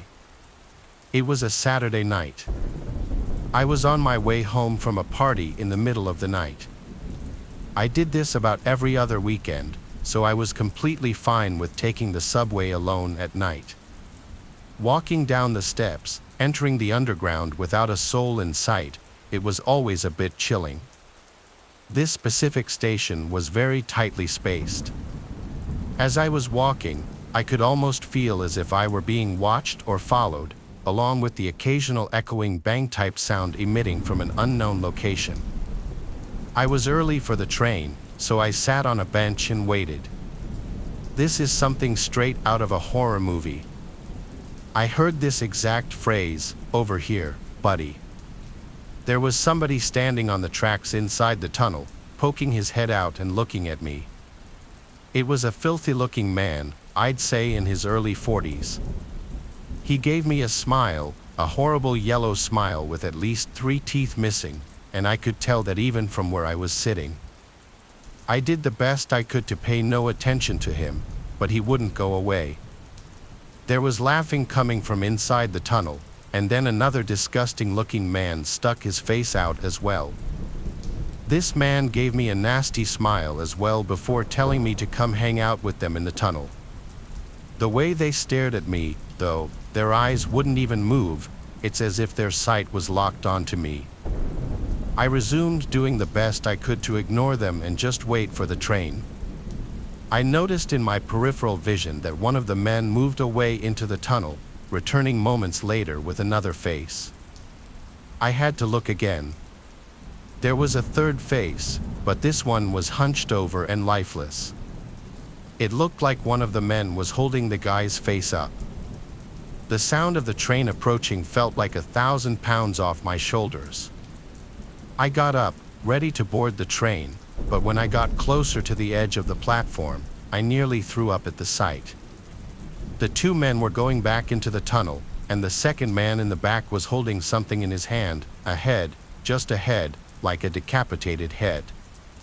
They disappeared from sight onto the side of the tunnel as the train stopped.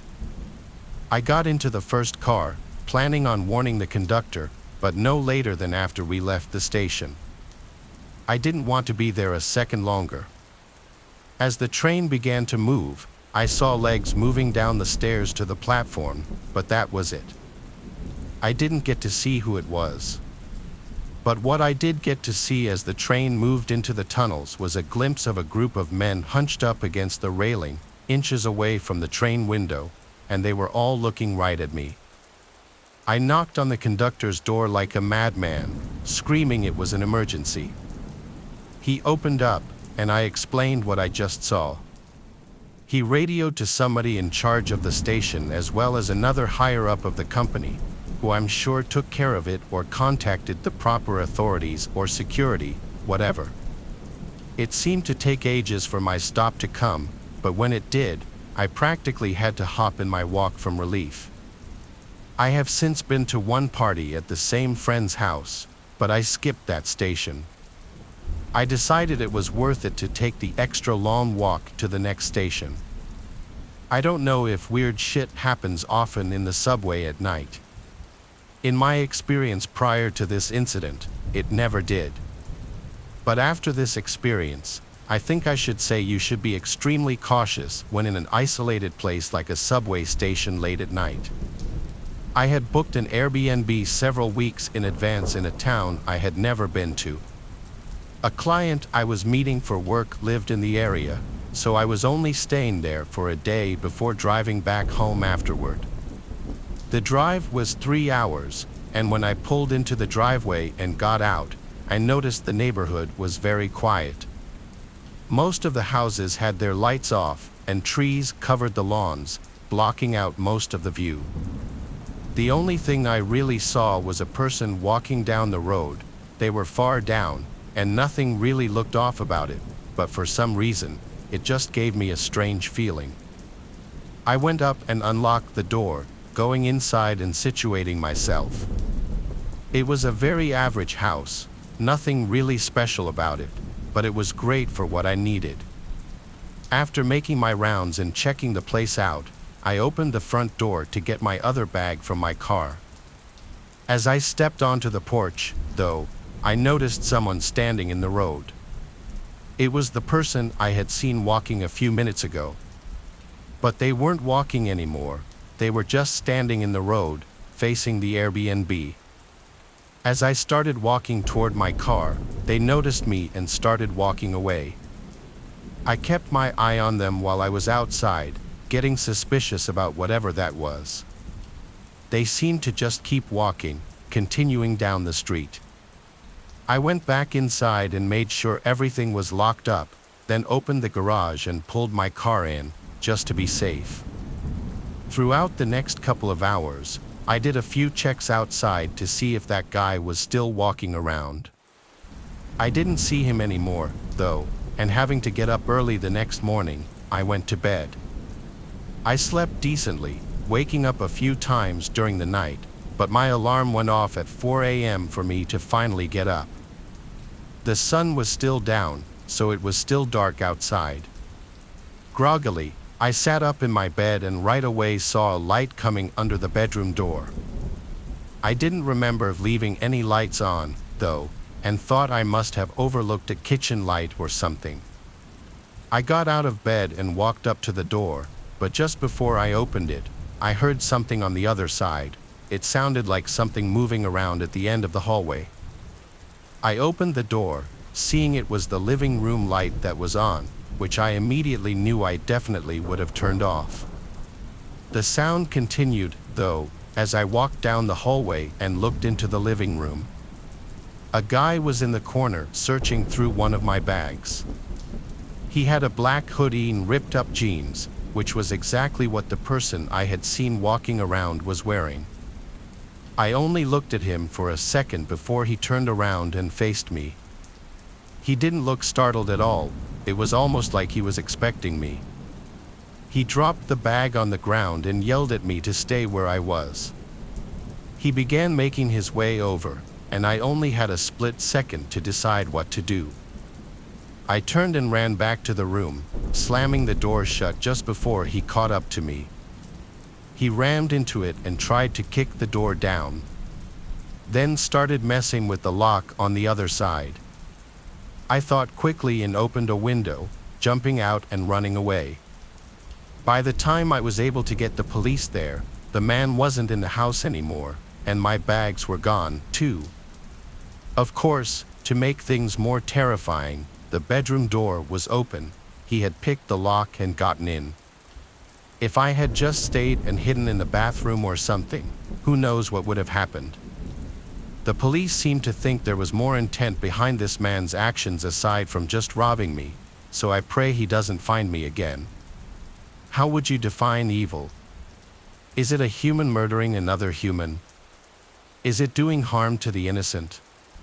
Whatever evil is to you, this story is exactly that. Listen to this. Back in 2018, my family and I went on a cruise vacation for 5 days.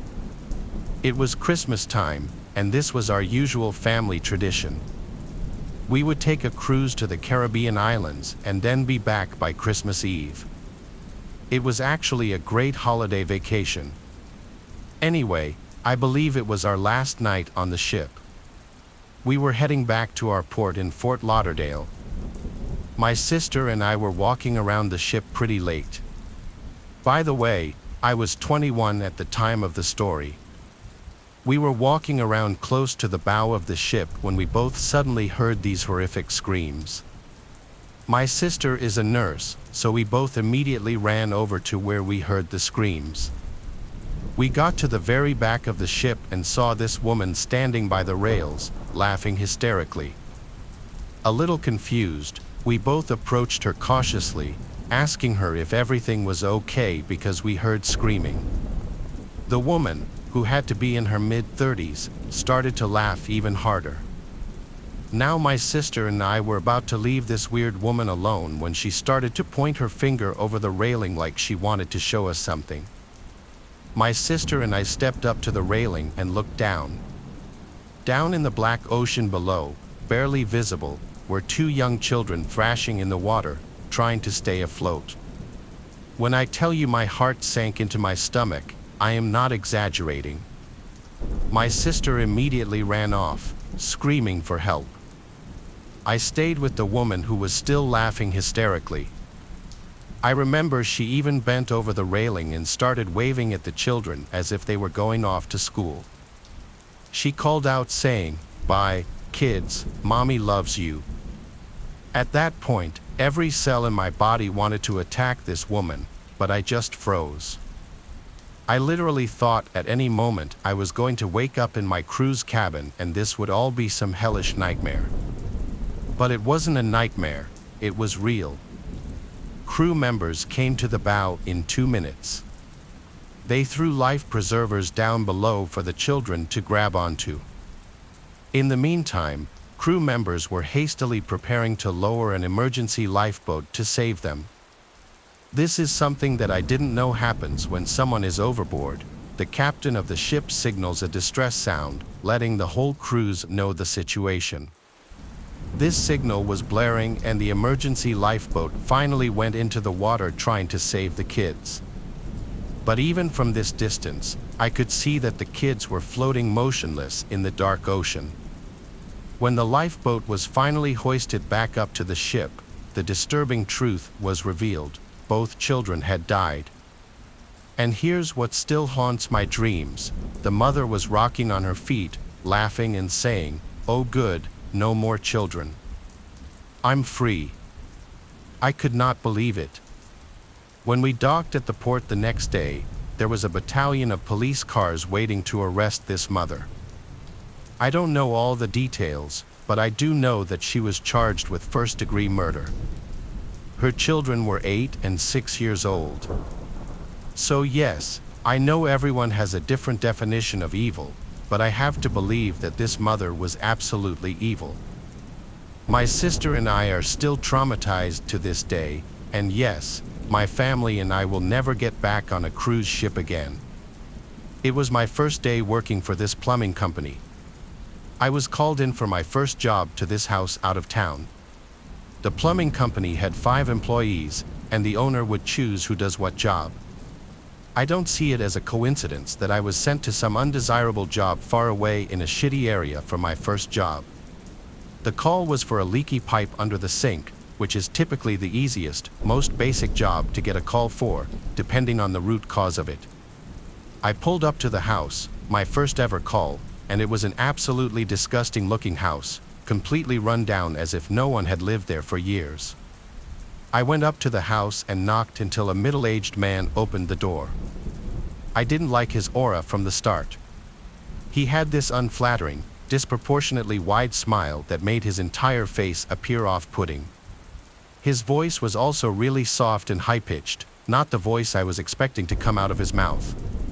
Or maybe it was, given his unusual appearance. He welcomed me inside of the house. I realized there wasn't a single piece of furniture in the house. "Just moved in?" I asked. He replied, "Yes," and then chuckled, or maybe I should say he giggled because it was just a weird high-pitched little laugh. He brought me to the kitchen, and the first thing I did was set my stuff down on the counter, then open the cabinets under the sink. I slid myself under the sink and started to examine the pipe, specifically looking at the P-trap and the lock nuts to make sure they weren't overly tight or loose. I noticed the man was standing directly over me, his legs spread wide so that I was sandwiched between both of his feet. It was extremely uncomfortable.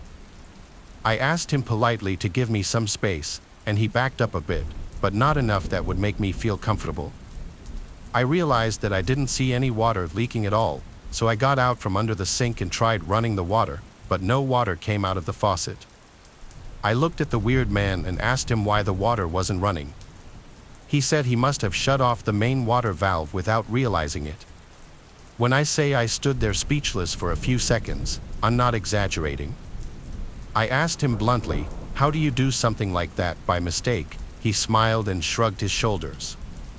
I asked him to turn the water valve back on. He turned and said he'd be right back, and I saw him leave the kitchen. But then I heard footsteps walking upstairs. I'd never in my life heard of a water valve being upstairs in any house. I knew something was off with this guy and the situation. Everything from the condition of this house to his mannerisms. Then I started hearing multiple sets of footsteps from upstairs coming down the steps quickly. In a split second, I decided I was out of there. I grabbed my stuff and quickly walked out to the front door and my van. I'm a pretty large and loud dude, so I'm not really intimidated very easily by people in a physical way. But there was something about that situation and that guy that told me that something was about to go down. I looked at the house for a second and then I drove away. I called Elmer, my boss, letting him know it was just some kind of prank because that just sounded better than me saying I was scared of that guy. I did a few minutes worth of investigating and found out that that was just a vacant abandoned house. I got the number that made the call for the alleged leaky pipe from Elmer, and it turned out to be a voice over IP number, not even a real number. I reported this shady encounter to the local police department just so that they would be aware of it and maybe close off that house. I've never had a reason to return to that sketchy part of town again. I only worked for that specific plumbing company for about a year. When I was 16, my mom had a job that required her to be out of town a lot. Because of this, my dad would often take me out to eat for a good part of my teen years. I remember one night we both decided to go to KFC for dinner. It was around 6 p.m., and my dad had just finished up his shift at work. Back then, my dad worked as a police officer and, at least at the time, would work pretty normal hours. Anyways, we went to KFC and got our usual. On our way back home, I remember we were pretty deep into a conversation, though I don't remember what it was about. After a while, I noticed my dad wasn't really responding anymore. We were fairly close to our house, but still on main roads before we needed to turn into our neighborhood. At first, I thought he just lost interest, but I glanced across and noticed he was permanently looking in the rearview mirror. I asked him what was up, and he mentioned how the car behind us had been following us ever since we left the KFC parking lot. I remember glancing behind us, and sure enough, some blacked-out SUV was tailgating us. My dad mentioned how we needed to verify if this car was actually following us. He proceeded to pull into the next street and do a few turns just to get back onto the main road. I will never forget that feeling, that sinking feeling, as I watched the car sharply turn back behind ours. Now, it was around 9 p.m. on a weekday, so there weren't that many cars on the road. The car behind us then put its high beams on, and at that point, my dad was completely focused. He had fully shut me out, putting all his attention into losing whoever was following us. A few minutes of this went by when he told me to grab his phone from his pocket, call someone in his contacts, and put it on speaker. My hands were shaking at this point. I could barely press the buttons. I remember a cheerful voice answered, but before the guy could say anything else, my dad quickly summarized the situation. There was a pause, and I could hear voices speaking in the background along with radio beeping sounds. My dad was yelling at me to keep naming the streets we were on to the guy on the phone, as at that point my dad was still randomly turning down different streets trying to lose the car behind us. Okay, turn into the Tesco car park. It's coming up on your left. We've got 3 response vehicles coming in from the other direction, the guy on the phone said. My dad responded, and, as we swung into the near-empty car park with the car behind us still in close pursuit, blue and red lights quickly surrounded us in what felt like all directions. The sound of sirens was deafening. My dad bolted out of the car and ran in some direction. After a few minutes of shouting, the driver's side door swung open. My dad got in and calmly started driving away. As we turned around in the car park back towards the entrance, I could see the police surrounding the vehicle that had been following us, and 3 men in what looked like their late 20s were handcuffed, leaning over the car. On our way home, my dad told me everything. He explained that he was on a drugs team that dealt with the interception of large shipments of drugs that were being transferred across the country, something I hadn't known until that point. He continued by saying people would lose a lot of money when they were caught, and some didn't like that, which sometimes resulted in specific officers being targeted. My dad would quit his job as a police officer a few years later, though he admits this was by far his most disturbing experience, especially considering I was along to witness it. It was the middle of the summer. I was 11 years old and my younger brother was 8.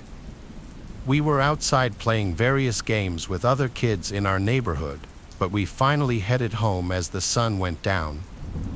Maybe once a week, our parents would go to a different restaurant around town, leaving my younger brother and me home alone. Most of the time, they'd tell us before they went out, but if we were outside playing, sometimes they'd just leave us to our game.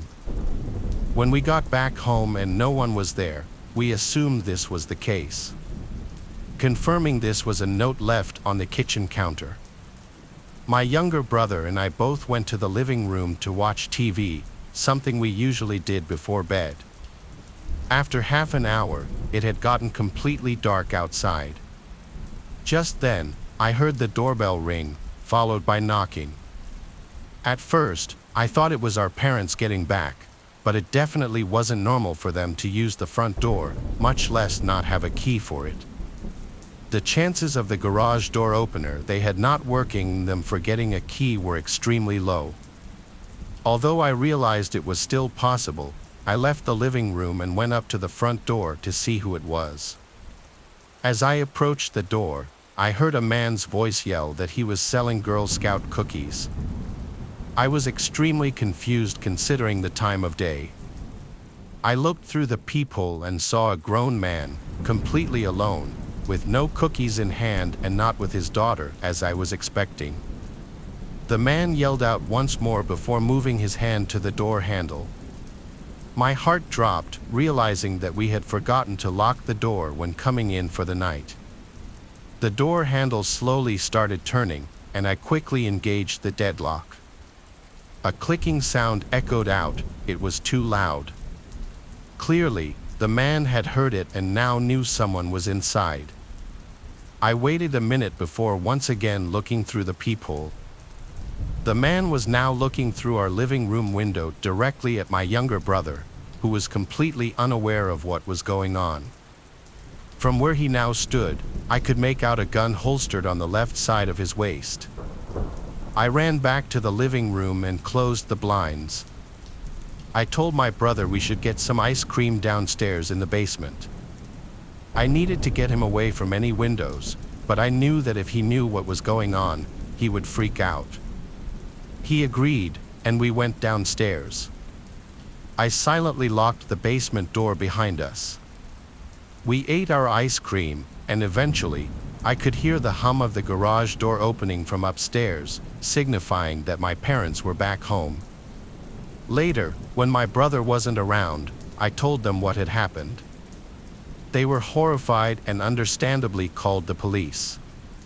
The police inspected the place, and one of the first things they noticed was how the front door's lock had clearly been tampered with, basically confirming the man had ill intent and was trying to break in. What he planned to do when he got inside, though, I can't say for sure, and neither can the police. The man was never identified. To this day, my younger brother doesn't even know this whole event took place. My friend Michael was throwing a house party. I arrived early to help set things up. I secured a spot to sleep in his parents' room, meaning I could drive to the party and drink without having to worry about driving home. His parents obviously weren't home for the night. Most of our close friends in our friend group came, plus a bunch of Michael's friends who I didn't know. The party was fun. At midnight, everyone screamed "Happy New Year" and cheered their drinks. After that, people slowly started circulating out, and the party started to quiet down as people went to either other parties, bars, or home. The later the night got, the more it became just the closer friends staying behind, until it just turned into a chill drinking session in the living room. This went on late into the night. It was likely 2:40 a.m. when the last of everyone who wasn't sleeping at Michael's house was gone. As it quieted down, we started hearing this occasional sound. At first, we didn't know what it was, but it soon started to sound like a creaking sound. It was dismissed as a sound from the fridge or something at first, which I know sounds stupid, but house appliances often make weird noises. It was just Michael, me, and Lloyd.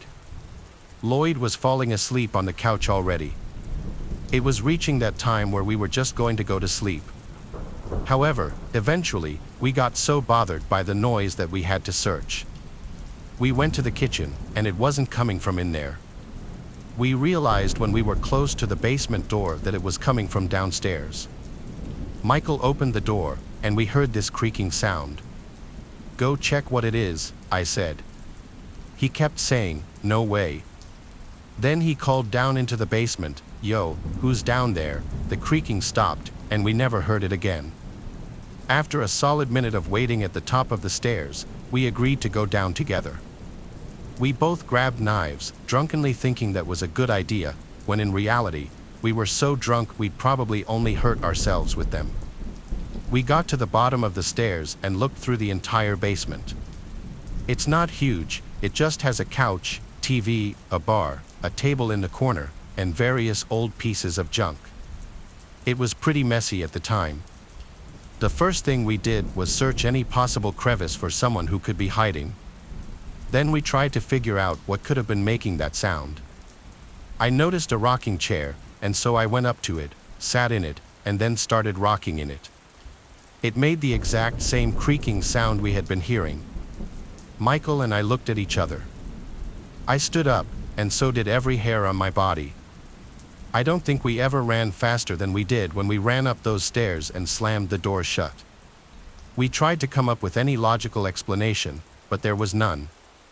He kept the basement door locked for days until his parents came back. There was no living soul down there, but something was moving that rocking chair. That rocking chair used to belong to his grandma, who passed away forever ago, and it's just something his mom held on to for sentimental reasons. I can't say I've ever experienced anything resembling the paranormal before this, nor since then. It still sends chills down my spine. So this happened yesterday. My family, wife, kids, in-laws, and I had just returned from a pontoon cruise for the evening. It was later than usual, so I sent my wife up on the golf cart with the kids and in-laws to get them some dinner while I covered up the boat.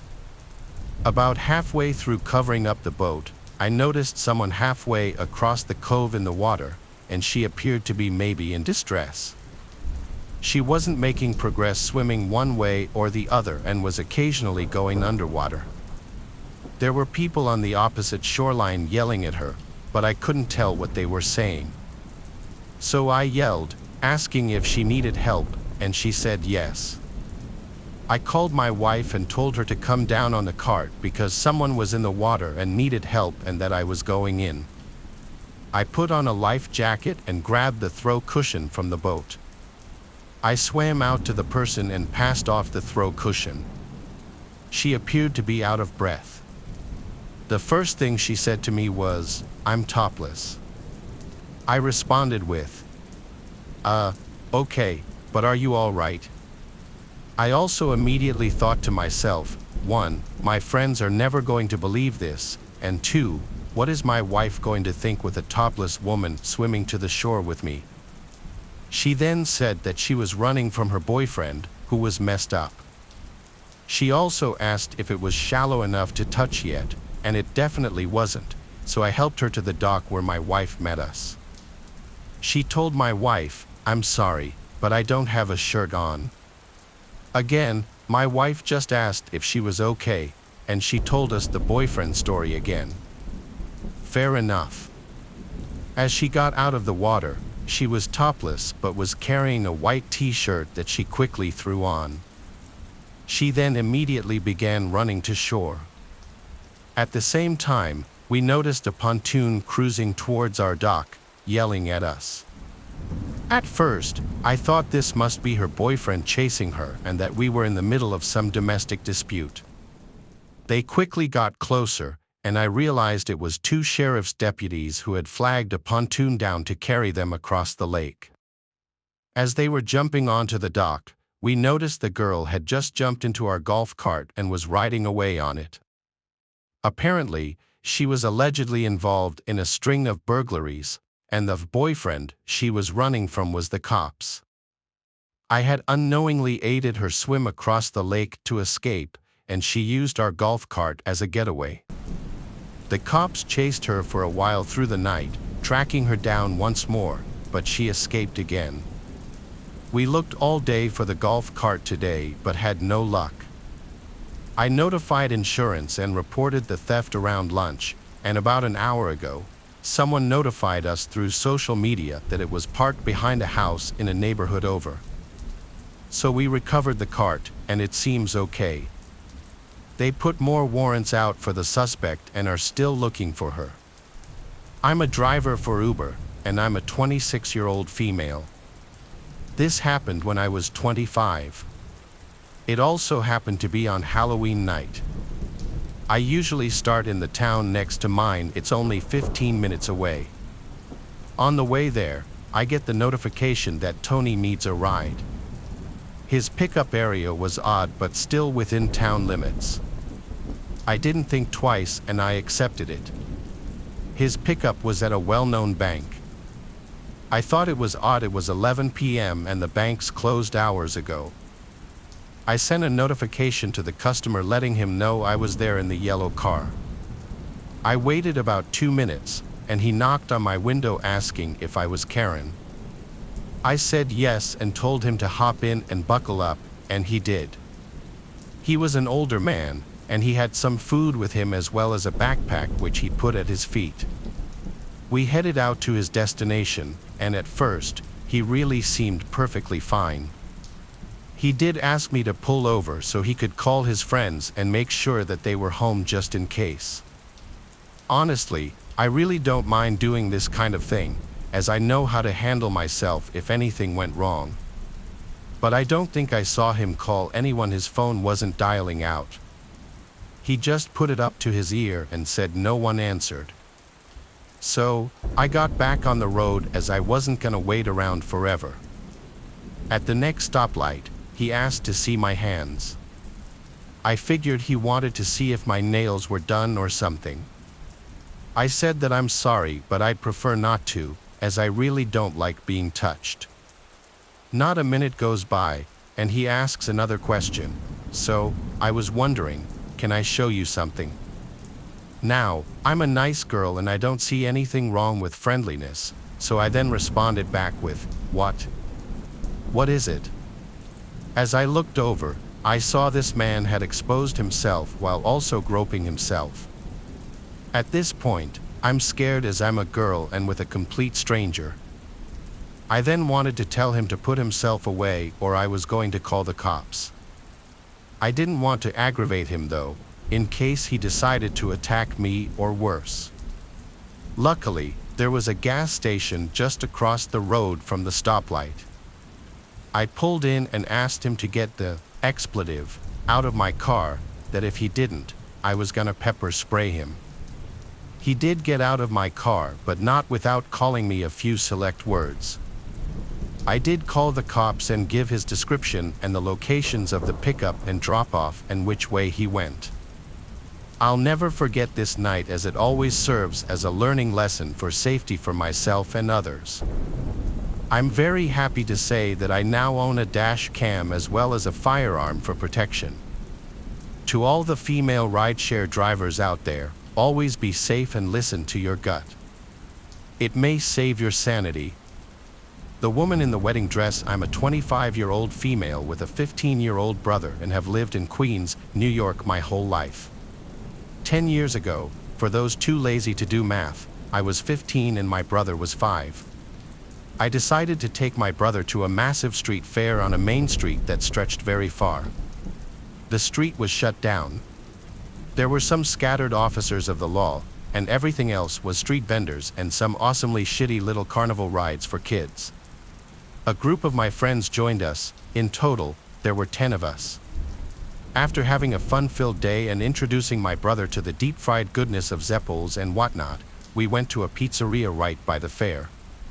The place wasn't wide but was long. The booths that lined the wall on the right sat 3 people on each side. Then there was a narrow aisle and booths that sat 2 people on each side on the right.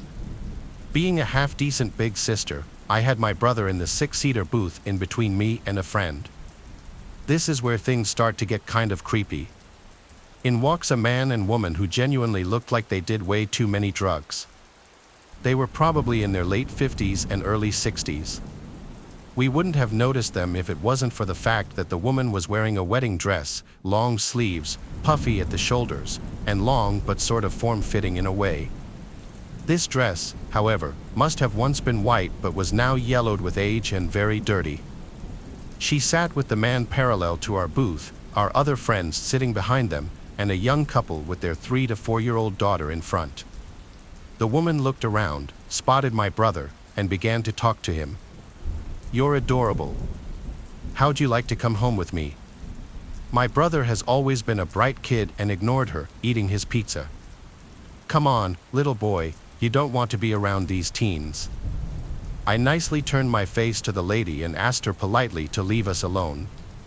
She stood up and came to our table, trying to reach over to touch my brother. My friend stood up and blocked her. She went and sat down and started harassing the young couple and their daughter.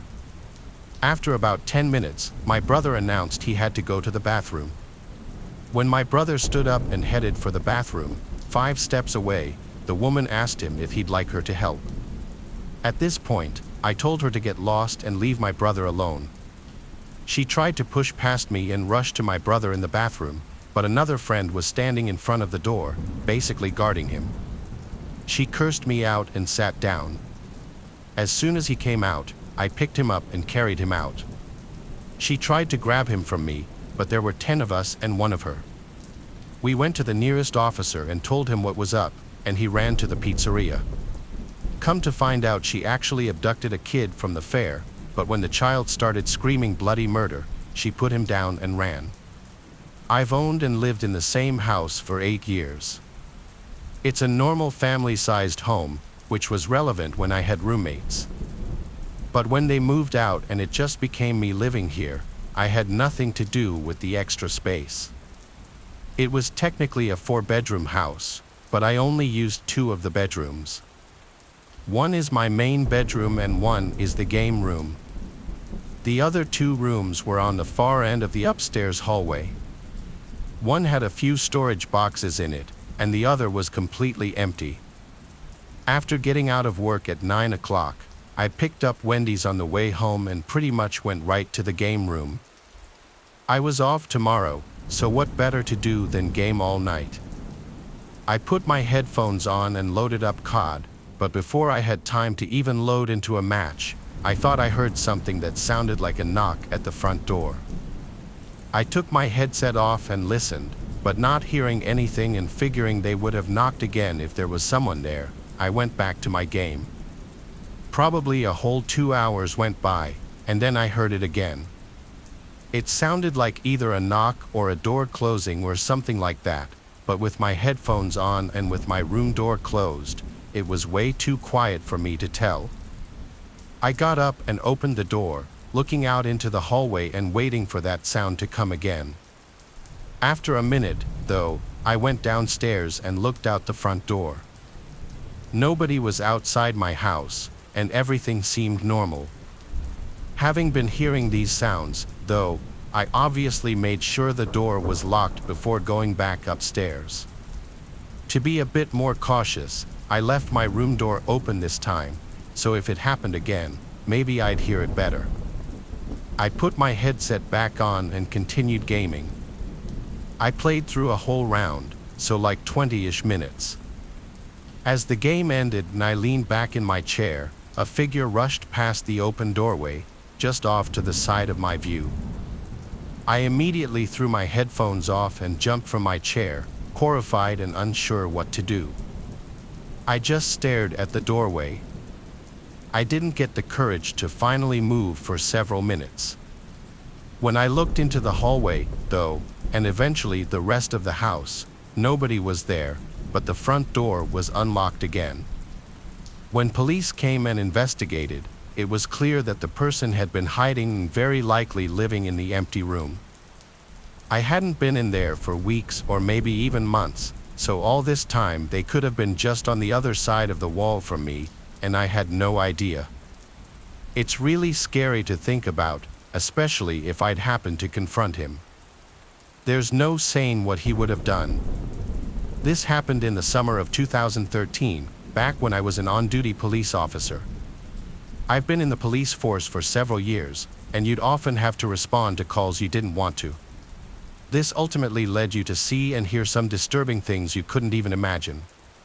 I've dealt with many different calls that range from abusive exes to full-on crime scenes.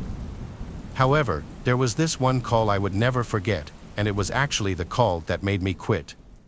As I said, it was the summer, and I had just gotten done eating lunch when I received a call from an operator at the station. As the story went, an 11-year-old sister was home alone with her 3-year-old brother, who had reported him missing as she couldn't find him for hours. Now, normally, calls with missing children would almost always turn up upon arrival, but that wasn't the case in this situation. My field training officer and I had arrived at the house where the call was made and had begun searching the house. We went through rooms, checked under beds, in closets, and even outside with our canine. We basically tossed the house upside down, but were unable to find the brother. I'd say after a good hour of searching, my field training officer and I decided it would be best to wait before gathering a search party. However, that was until I was walking around the backyard when I noticed something strange at the bottom of the pool. As I got closer, I immediately took off my belt and dove into the water to retrieve the kid we had been looking for. I began to perform CPR while telling the field training officer to call for an EMT, but after a few looks at him, it was already clear that he was deceased. The sister was a mess, which made me start to sob as well, knowing that I couldn't save him in time. For the whole day, we pretty much comforted the sister and her parents to help them get through this. As it turns out, the kid was trying to reach for a pool toy that happened to be in the water. This ultimately resulted in him reaching too far, causing him to fall over into the pool. The crazy part was that he had just started swimming lessons with his parents, which only added to the pain. The following week, I quit my job as a police officer on the spot as I simply couldn't get my mind off of that call. I knew if I were to stay, I'd likely get more calls like that down the road. It was only a matter of time. Calls with kids are the worst, especially if they don't have a happy ending. For God's sake, please don't leave your kids home alone, especially if you know they get easily distracted. I hope you use my story not only as a lesson but also as a message to understand what police officers go through. We all have this perception of police officers arresting the bad guys and protecting our communities. While all of that is partially true, there are also the calls that are never talked about. That call I responded to is definitely one of them. Me and my 3 friends were in New York around Christmas time. We didn't finally decide to leave until about maybe 2 o'clock in the morning. We got on the first train that we could catch, and as expected, it was empty. We were pretty sobered up by then. Then there was a sudden commotion in the next car over. We had peeped through the glass in between the cars and there were 2 hooded men, or maybe teenagers, standing obnoxiously close to a woman sitting in one of the seats who was screaming for help. I suggested that we go over and kick their asses, but as me and a buddy got a closer look, we saw they were armed with handguns. I pushed all my friends to get to the next car over, away from the armed men. I took a look back and saw one of the men pointing at us before starting to follow. We ran through at least 3 different cars with the men following us before the train finally stopped at the next station. We all booked it through the old station to the nearest place we could hide. I got separated from my friends, so I went to hide behind a garbage can. I could hear my chaser's shoes hitting the tiled floors, so I knew I had no time to find a better hiding spot. I peeked through the opening at the top of the bin. I could get a better look at them now. One was black, the other was Indian, and they were both really young looking. I was sure they were only trying to rob us until I heard one of them say, "If you find them, kill them."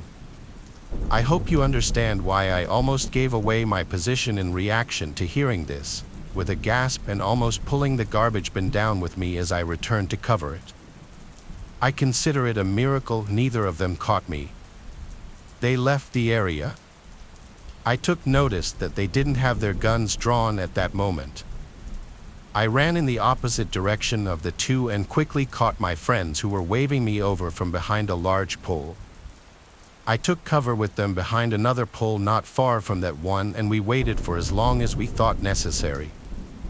The big shock to the story, though, was when we caught a glimpse of the woman from the train, who we thought was being threatened by the 2 men, walking over in the direction of the men and then calling something along the lines of, "Where are they? Don't tell me you didn't get them." The 2 men reappeared from beyond a corner, walking over to the woman. The rest of what they said was too low to pick up on. They walked back down the stairs to the platforms and, as we could guess, waited for another train to run their trap again. At the very least, we called the police and reported what was going on, but I have no idea if they were ever caught. Creepy carnival workers, so this happened when I was younger, quite a while ago, but it's one of the creepiest things that has ever happened to me, and I thought y'all might like to hear it. Anyways, I was probably about 10 or 11 years old, and my mom dropped me and my younger brother off at this little carnival thing in the supermarket parking lot. I don't know if they really do stuff like that anymore, but they used to set up smaller carnivals with maybe like 10 rides and a couple of food vendors. Anyways, we had been there for maybe an hour, and I noticed that this guy had been watching us for a while. Then I realized that he was sort of following us around to the different rides. I figured he was one of the workers since he was wearing a carnival hat and his clothes were pretty much the same colors as the other people working there. I would look around and spot him watching us from a couple of rides over or standing next to one of the food stands. Now, I don't want to be rude, but this guy had the creepiest freaking face. One of his eyes looked like it had been swallowed up by this huge swollen eyelid. He had these chapped lips that looked like they were bleeding in places, and he just kept following us around for like 30 minutes, mumbling to himself and staring. After a while, I decided that we should leave and find a way to call my mom. As we were about to leave the carnival area, literally about to walk through the exit, this guy hollers to both of us and grabs my brother's shoulder to pull him back in. He started telling us that we're too young to be there alone and asking where our parents are. I mean, I was young, but there were tons of kids there even younger than us without their parents. He pulled us off to the side area between two rides and pushed us behind him, then just stood guard in front of us like that. I kept asking to use a phone to call my mother since I was still hoping it was actually about us being too young to be there by ourselves. Finally, he gives me this phone that obviously has no SIM card in it or something because it just displays that error message that old phones used to have. I kept begging him to let us go, and he kept muttering, "No, we're going to take you somewhere real safe, real safe." Then he starts laughing and asked if my mom had picked up, which obviously not, and saying he's going to have to take us himself since there's no one else to take us whatever that he had planned. Finally, we see another worker walking by and I yell to her if I can use her phone. The guy immediately freezes and then just starts walking away like nothing happened. I explained to the woman what had happened and she just looked really confused and kind of worried. I didn't find out until a couple years later, but I guess she told my mom that she didn't think the guy even worked there, that she had never seen him before in her time working. So that happened. The following pictures you're about to see were taken by hikers Orly and Dante, who both live in Eagle Mountain, Utah, a small town south of Salt Lake City. For the past few years, they had been exploring forests in search of interesting things, and one day they found it. One day, Orly was hiking in Cedar Fort, just 5 miles south of Salt Lake City. While hiking, she found large amounts of animal bones and piles of junk people had dumped, but things started to get strange when she started coming across strange symbols and animal parts scattered throughout the forest, some of them in weird formations. On September 15th, she decided to bring her friend Dante along with her to show him in person the unusual things she was finding.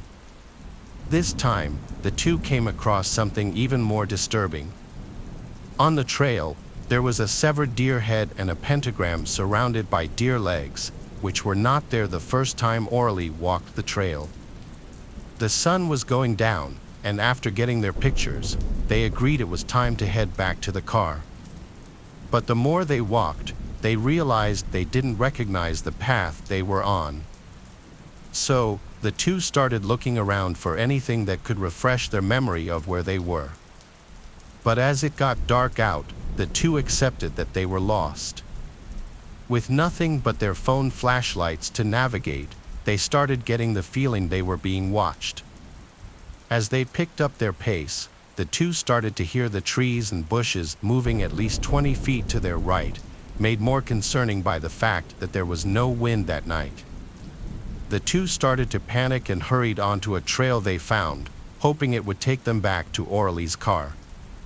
Just when things couldn't seem to get any worse, Orly and Dante heard a scream so deep and horrific that it sounded neither human nor animal. The two sprinted down the trail, Orly making a conscious effort not to look back, but Dante did. Dante claimed to see a large black figure on the trail behind them, too big to be a human. The two made it to the car by some stroke of luck, losing whatever was chasing them.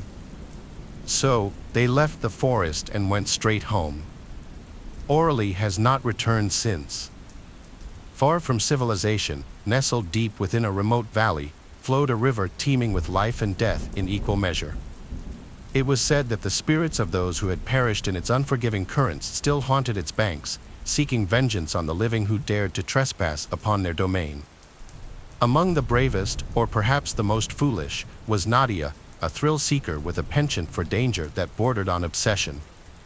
Determined to test her mettle against the river's legendary inhabitants, she embarked on a solo kayaking expedition, heedless of the warnings that echoed in her ears. As she navigated the treacherous rapids, Nadia felt a chill wind sweep down from the mountains, carrying with it whispers of the past and the promise of doom. Ignoring the sense of unease that gnawed at her insides, she pressed on, her heart pounding with a mixture of fear and excitement. But as she rounded a bend in the river, she was greeted by a sight that froze the blood in her veins. A spectral figure, pale and ethereal, drifted silently upon the water's surface, its eyes glowing with an otherworldly light, fixated upon Nadia with a hunger that sent shivers down her spine. Paralyzed with terror, she watched as the figure drew nearer, its form twisting and contorting with each passing moment. And then, with a sudden burst of speed, it lunged forward, its icy fingers closing around Nadia's throat with a grip that stole the very breath from her lungs. Gasping for air, she fought against the spectral assailant, her paddle swinging wildly as she struggled to break free. But the spirit's grasp was unyielding, its grip tightening with each passing second until Nadia could feel her consciousness slipping away. Just when all seemed lost, a blinding light pierced the darkness, driving back the specter with a force that sent it shrieking into the night. Blinking away tears of relief, Nadia found herself face to face with a figure bathed in radiant light, a guardian spirit come to her aid in her hour of need. With a gentle touch, the spirit guided Nadia to safety, its presence warding off the malevolent forces that lurked within the river's depths. And as she emerged from the water, shaken but alive, she knew that she would never again tempt fate in the haunted waters that lay beyond. My husband Jack is in the military. We have generally lived on base at every station we have been to because the surrounding towns can be very crime-ridden and sketchy, and with my husband gone most of the time, the extra security is appreciated. I work from home due to us moving so often. One afternoon, I was taking a break, had made a bite to eat, and was snuggling up on the couch with my dog. That's when I heard the sliding glass door open. It was so nonchalant I thought it was Jack. I saw the cat run from the kitchen and a shadow standing near the door entering it. I thought maybe he had come back for something, so I called out for him and was like, "What are you doing home? Did you forget something?" No answer. This is where I just got an eerie feeling. After I asked what he was doing here, I saw the shadow move and heard the click of the sliding door lock. From there, he walked to the laundry room and shut the door. I still had received no response, so I'm sitting on the couch, scared out of my mind, and I call my husband, hoping to hear his phone in the laundry room. I don't hear a ring, but he does answer. I asked him why he came home, and he didn't answer me. All he says is, "That wasn't me. Grab the dog and get in your car." I freak out. After getting off the phone with Jack, I grab the dog and run to my car. From there, I called the military police. Waiting for them was probably the longest 20 minutes of my life. When they got there, they cleared the house and found no one. They asked me to make a statement, and even they were baffled that someone would try this on a base. We still live here. I'm just so scared that he'll come back. I've read an awful lot of spooky night driving stories that involve some kind of dumb urban legend, guys at the side of the highway with an axe and a fursuit or whatever, ghostly apparitions that are 3 spoopy 5 me. While I'm quick to call out stories like that, I do have a scary night driving story of my own. Although this one doesn't include anything remotely supernatural, I'm willing to bet it was 100 times more terrifying than anything that does. I'm driving back one Sunday from my mom's place in upstate New York, headed back into Manhattan to get ready for the working week ahead. It had been an exhausting weekend as my family had been celebrating Eid together, and I was about ready to pass out by the time it came to drive back into the city. I thought I had everything down. I had my coffee, I cracked my driver's side window, everything they tell you to do when you're driving while tired, but still, one moment I'm driving, concentrating on whatever NPR show was on, and then the next minute, I wake up to pure terror. All I can hear is this deep rumbling, so hard and loud it feels like it's vibrating the entire car, and coming right at me at like 70 miles an hour is the freaking highway guardrail. I slammed my brakes on, heard all kinds of honking behind me, and from what I understand, I only narrowly avoided causing a major pileup. But more than just a pileup, if I'd have sped off the road doing 70 like that, there's absolutely no way I'd be around to write this today. Please, take my advice. Coffee and cool air just isn't enough sometimes. Sleep it off. Don't risk your life. I'm not going to lie, I basically went to college to smoke weed and go to parties. My full intention was to do just enough to get by while partying as much as I could. Unfortunately, though, for me, I only applied to a few schools and was only accepted to one, a small college in the mountains of New Hampshire. It was very small, around 3,500 total undergrads, and I went not knowing anybody. On the first day, as I was skipping the ice-breaking games and other students were giving tours of the campus to their families before leaving, I wandered down a small path behind the cafeteria toward a small stream that I had noticed during the drive-in. I lit a joint, and I was just meandering around when I noticed another dude a little further down the stream that cut a straightish path through the trees. He was also smoking a joint, I assumed, at least by the way he was holding it. So I made my way over to see if I just made my first college friend and introduce myself. His name was Louis, and he seemed pretty cool. He was smoking some really nice herbs, so I figured I could get along with him. He only stood at about 5 feet 5 inches, and he was also a little stubby, but I remember noticing that he had a really weird laugh, like a nervous type. Whenever he laughed, he'd kind of look off to the side and then glance back at me from his peripheral vision. Yeah, I knew it was kind of weird back then for being the first time I'd met him, literally the first 30 seconds of introducing myself. But I just thought maybe he was socially awkward, had bad teeth, or who knows. I was taught not to judge, and he was otherwise normal.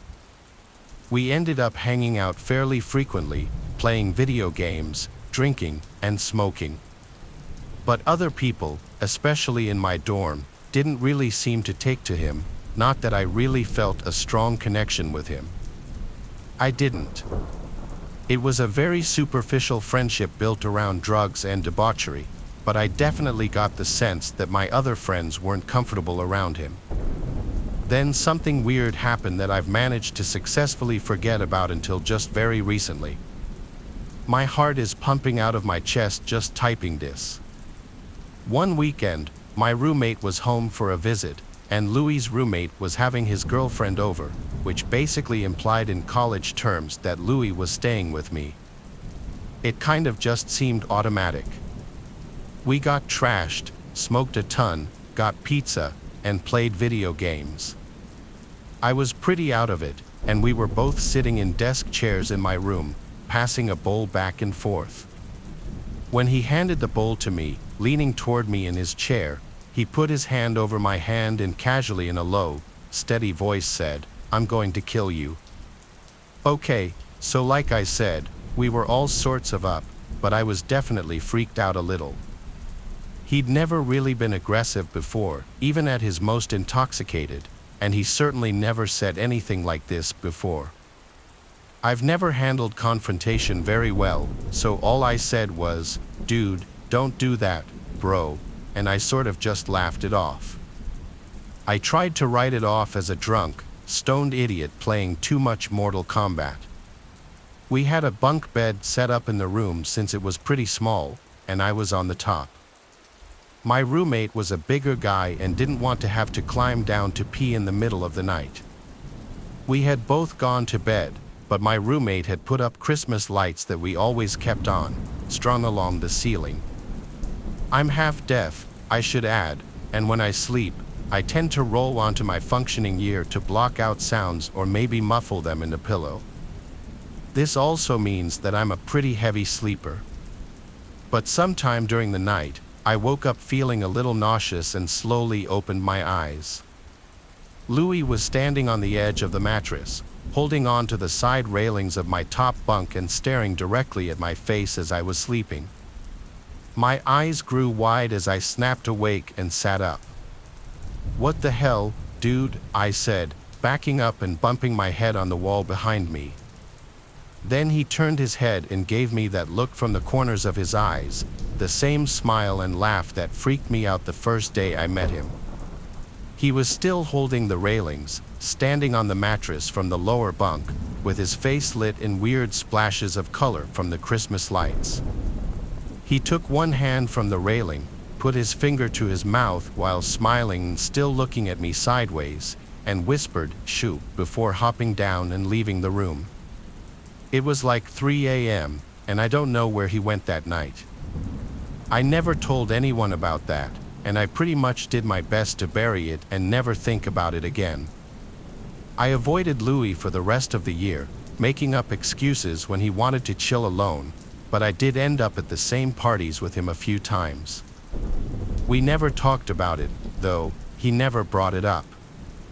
I transferred to another school the following year, not because of Louis or anything, just financial reasons. I did manage to forget about that weird incident, but that was 15 years ago. I'm 33 now and recently got a call from my old roommate from the school in New Hampshire, who luckily remembered my very repetitive phone number. I actually made a song out of it that's really easy to remember, and I've never changed the number. "Man, remember that guy Louis that you used to hang out with at the dorms? He killed his 2 friends with a hunting knife and fishing line on a camping trip a year ago," he said. He said he was too screwed up to control himself, supposedly, and he was mixing his meds with booze and drugs. They said he just lost it. The thing that messes with me is wondering if he told them he was going to kill them like he did me, and that the last thing they saw was that sideways smile that I saw when I woke up that night. This past October, I was talking to this girl I met at a party a month prior. For the purpose of the story, she'll be named Eva. We had been talking and hanging out like once a week for a few weeks. She wanted to do a bunch of October activities, so I came up with the idea that we go apple picking. She loved it, so we hopped in the car to take a trip to the nearest apple picking orchard, which was about a half-hour drive away, out of the suburbs and into the more rural part of the area. We live in Jersey, so there's an abundance of places to go, but I let her pick where. We were still about 20 minutes away, and we were driving down a scenic road with little to no traffic. We actually passed what appeared to be another apple orchard, so we turned down this dirt road up to a small wooden farm-like house. But there were no cars, no people, not even a little stand where people would go to pay to enter. It seemed it wasn't open for business, or maybe it just wasn't open to the public at all. The house was very poorly kept. It almost looked as though nobody lived there. As we walked around the property, Eva said she felt uncomfortable, so we got back in the car and continued the route to the originally planned destination. However, when we got there, this one was also void of people, though this one at least had a closed sign at the stand. I told her, what if we went back to that first orchard that looked almost abandoned and just go picking there? We'd have the whole place to ourselves. At first, She was hesitant, but I convinced her. So, I drove us back and found a low-key place to park on the grass by the woods. We walked through the crushing leaves on the dirt path. We were trying to be discreet, but that was out the window. There was a little wooden fence we had to hop, but it was easy. Once inside, we were hidden by the symmetrical rows of thick apple trees, but our feet were also covered in tall grass up to our shins. We started walking down the row of trees, filling the plastic bags we brought from my car with the best apples we could find. Though admittedly, there weren't many. There was a certain thrill in doing this, knowing we weren't supposed to. We had some fun with it. I was launching apples up in the air, and then I would start pretending like I was going to throw apples at Eva. She started screaming and running off, telling me to stop. She cut through a couple of trees to another row, and when I got to the other side, I didn't see her. "Where are you?" I said. She called back, "I'm picking my own apples," and she actually sounded like she was a few rows over. I apologized, laughing and telling her I'd stop, but she didn't answer. I spent a few minutes trying to find her, and suddenly, an apple landed right in front of me, which had been tossed from one of the rows nearby, and another one landed close by. I yelled, "Stop," because I was actually afraid of getting hit in the head. I ran through a couple of trees, and each row I'd pass, I'd look left and right, trying to find Eva. I went down this row, went through the first couple of trees I could fit through to get to the next side. I looked left, and I actually felt like my heart jumped up into my throat because there was some guy, a young guy like 18 or 19 years old, with long black hair to his shoulder, standing in the center of the row maybe 5 trees away from me. It looked like he had a slight smirk on his face. He didn't move, so I did. I squeezed through to the next row and then the next. Then Eva called my phone. I picked up in a hurry, whispered, "Where are you?" She sounded like she was in a panic. She said into the phone there was a creepy guy following her around. She tried talking to him, but he wouldn't say anything, and he looked like he wanted to hurt her, and her description of him matched the guy I just saw. I told her to meet me back at the car. I ran the way back, and Eva was already waiting at the car. We stopped to discuss what just happened, but Eva yelled, "There he is," and pointed in front of us. I looked, and I could see him. He was half hidden by an apple tree, could only see his left arm, left leg, and half his face. The way he was just creepily spying on us, I had to get us away. I did a 3-point turn off the grass onto the dirt road. We passed the decrepit barn-like house and got back on the road. We talked over possibilities. Maybe he lived there. We passed by a fruit stand on the side of the road with a few people working on it. Eva and I lost our apple bags, so we figured we'd at least stop here. We picked up some apples and berries, and I just had to ask them about the apple orchard down the road. The 2 ladies working at the fruit stand proclaimed nobody should ever go anywhere near there. The owner's son had killed his girlfriend and then disappeared. The body was found near the orchard in the forest. The dad still owns the orchard to this day, but he hardly ever returns and doesn't keep up with the place. We practically jumped in their faces as we asked them to describe the son, but they had never seen him and didn't know anything about him. We admitted to them that we went apple picking on the property and some creepy young man was following us. The 2 women said that it was best that we got out of there when we did. They also kind of scolded us for not calling the police. However, one of the ladies said she was going to warn the police. On the drive home, as Eva spoke to me about it, everything she said really went in one ear and out the other because I really thought to myself, we actually ran face to face with a missing murderer in an apple orchard. I still get chills wondering if that guy is still out there in that orchard. My family is very religious. I have a wife and a daughter named Cassie. We attend church every Sunday and say our prayers before bed every night. That's just how I grew up. My entire family is like that, even my cousins, aunts, and uncles. Every weekend, we would all get together and pray for each other and for what was going on around us. We didn't think about it too much, it's just what we did. Everyone in each of our households was raised the same, and it's how I was raising my daughter. All the parents in the family would enroll their kids in Catholic schools, and I did the same. I pushed Cassie to go to the local priest classes just like everyone else in the family. We were very big on tradition. I did what my parents did, and they did what their parents did. I didn't think about it too much, and the priest always seemed very friendly. Everyone in the church was pretty chill, honestly. I would take my daughter and a few of the other kids in the family to the priest classes twice a week.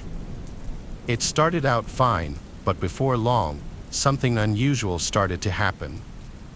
Every time I dropped Cassie off, she would start to cry. The other students would do the same. I just figured it was because they'd rather be playing outside. Something about the way they cried seemed strange. It was like they were scared as hell in the church. I didn't think too much of it at first.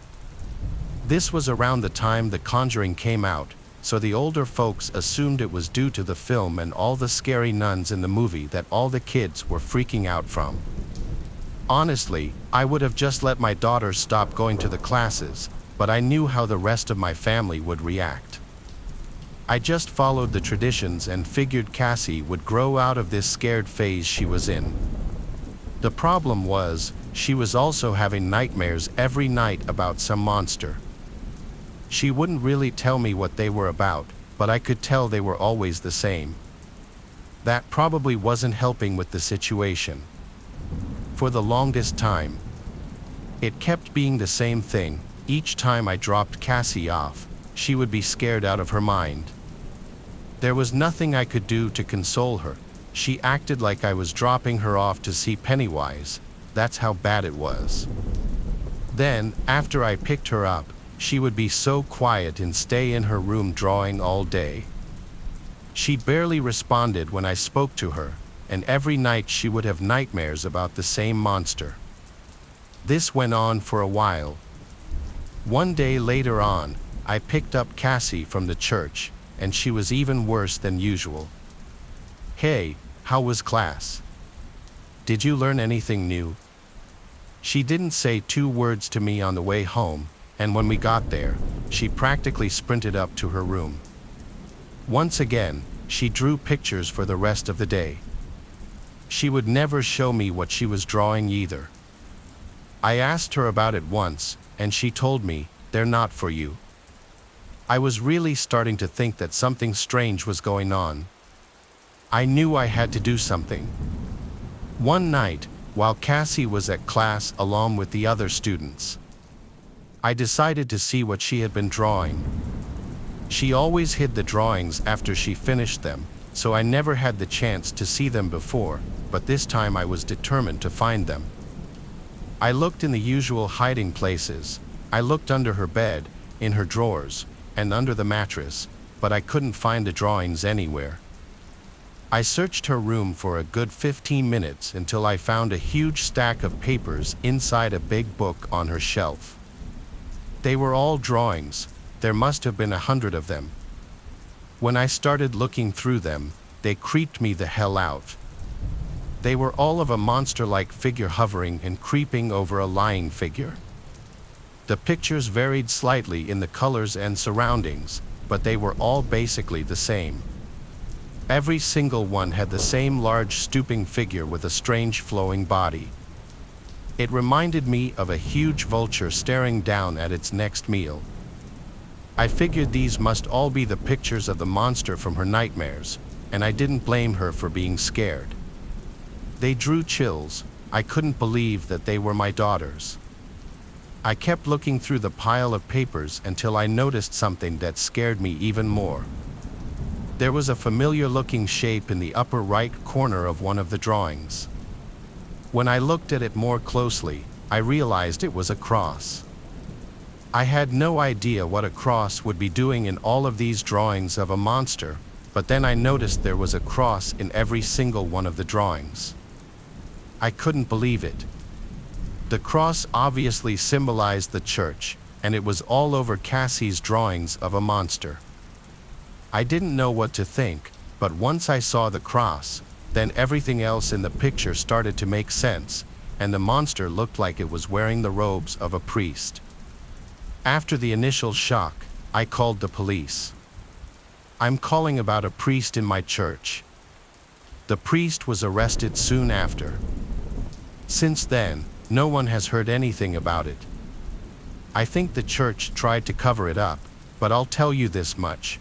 No one in my family enrolls in the classes conducted at that church anymore. This story was inspired by an incident that happened in 2016. A victim had repeatedly expressed that they no longer wanted to be a part of attending a priest's classes after constantly displaying the same behavior. The victim was removed from the classes, but what makes the story more disturbing was the discovery of 6 bizarre drawings hidden amongst the victim's books. Here's an image of the first one, here's an image of the second one. The drawings are pretty bizarre and downright terrifying, as it looks like a monster-like figure hovering over someone. After disclosing the drawings to law enforcement, it later led to the arrest of the 54-year-old priest. My 2 kids, Audrey and Radley, are twins. They're 6 years old. A year ago, we were living at our old house, but something happened that led to us moving. It's a long, awful story. I lived in my old house for 4 years. My wife Louisa and I got married while I was living there, and we had our kids there too. The neighborhood was slowly changing, and not for the better, but even still, we originally planned on staying in that house for the foreseeable future until this happened.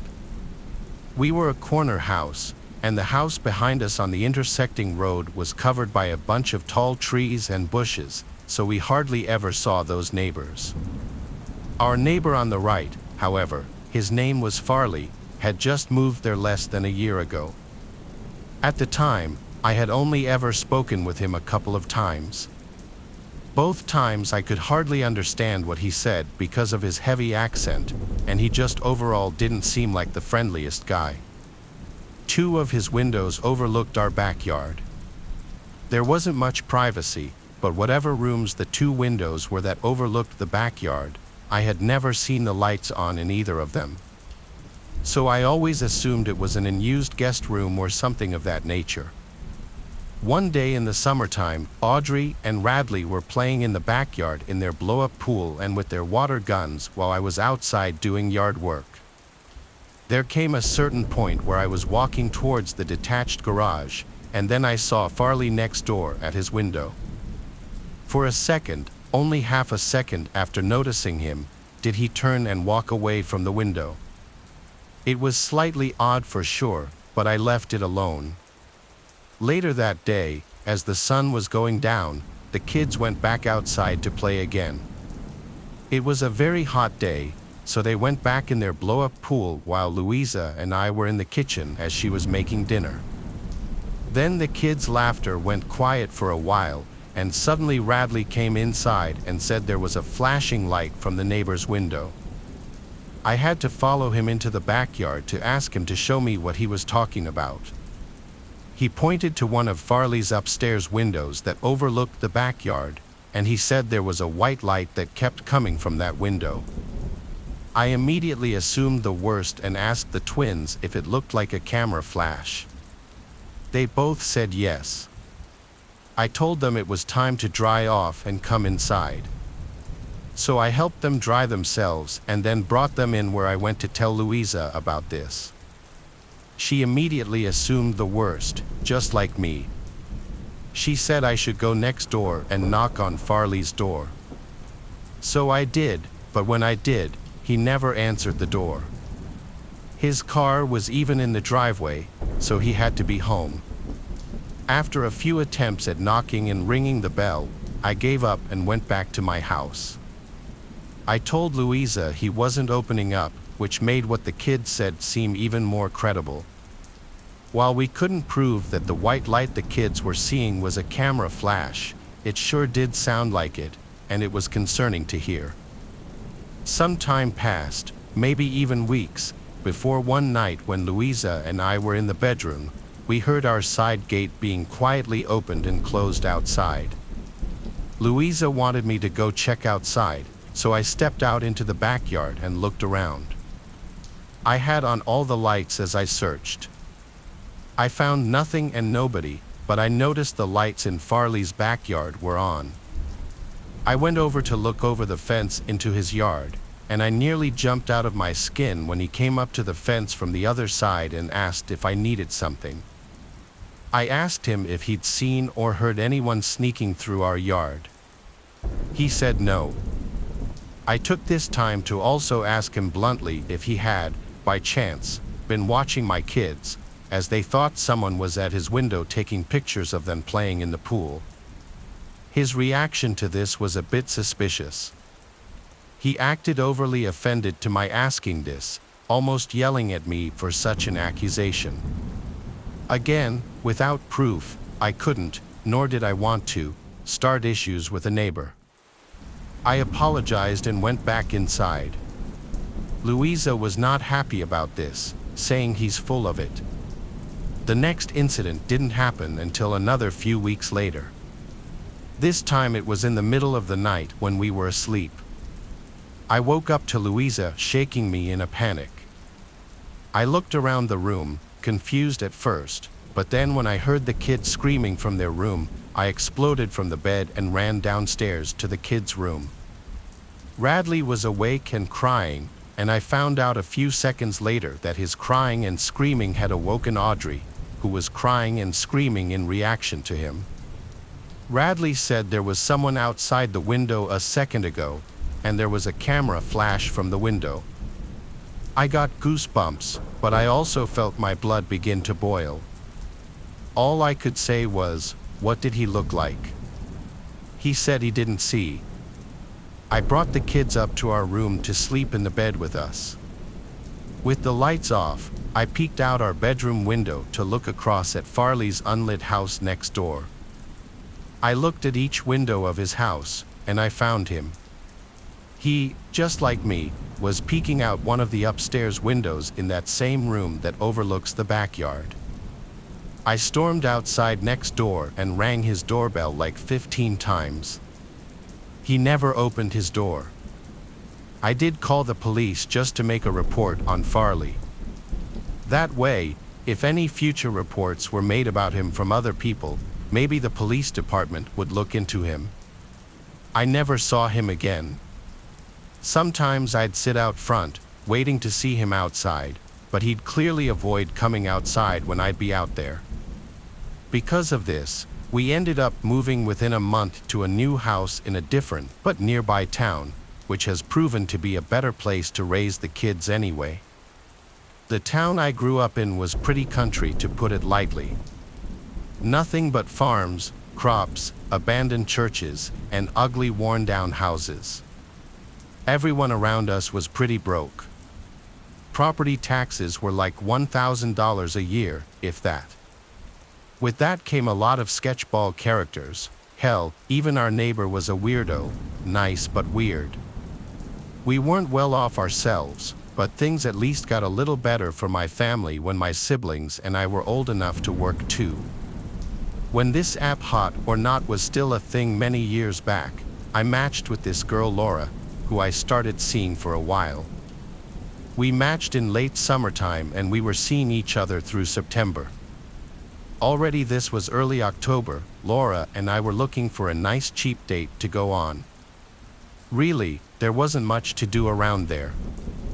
We've gone on hikes, explored, and gotten food, not much else going on. So we took a new route in the car this day, somewhere neither of us had been, just to find something. We found this little restaurant sitting in a random parking lot on the side of the road. It had outdoor seating, so we went there. It was a warm, cloudy day when we arrived and got seated at a table outside the restaurant. We were there for 45 minutes to an hour, and after leaving, it grew noticeably foggy out. We continued to drive down this route we'd never been down before, a really desolate road with just open fields and farmland on either side with occasional patches of trees and woods. Then we passed something different. It was a sign for a pumpkin patch, only it was a very cheaply made sign. It wasn't some big billboard or anything like that. It was a wooden picket sign that said, "Pumpkin picking this way," and an arrow pointing to the right. Right behind the sign was a dirt driveway cutting through the field. Through the fog, we saw a house that the driveway led to, so in a spur-of-the-moment decision, we both agreed we wanted to check it out because why not, and drove off the road down the driveway. We passed the house into this back area, which was covered by trees in two directions, the left side and the far back side. Tucked between the house and woods was this big pumpkin patch. It was a genuine pumpkin farm, and we saw at least 200 pumpkins scattered all over the place, and that was just what the fog allowed us to see. We parked next to this old jalopy of a pickup truck, the only other vehicle visible on the property. We noticed an older couple sitting on the back deck of the house as we got out. The two of them got up and greeted us. I said we're here for the pumpkin picking, and the old woman said with a smile, "Welcome, pick anything you'd like." I asked her how much it would be for a pumpkin, and the old woman said, "It's free." We were surprised. The fog was acting as a sort of barrier, so we couldn't clearly see the two. It was a little creepy, but I could still tell that it looked like the old man was smiling at Laura. His smile was very gummy, it was kind of gross. We both said thank you and started walking into the pumpkin patch. A lot of the pumpkins were on the smaller side, were mushy, and just not very attractive. The ground was also kind of wet from the fog, I guess, and some of the pumpkins felt wet and muddy too. It was hard to find a really nice one, but eventually, we did find one.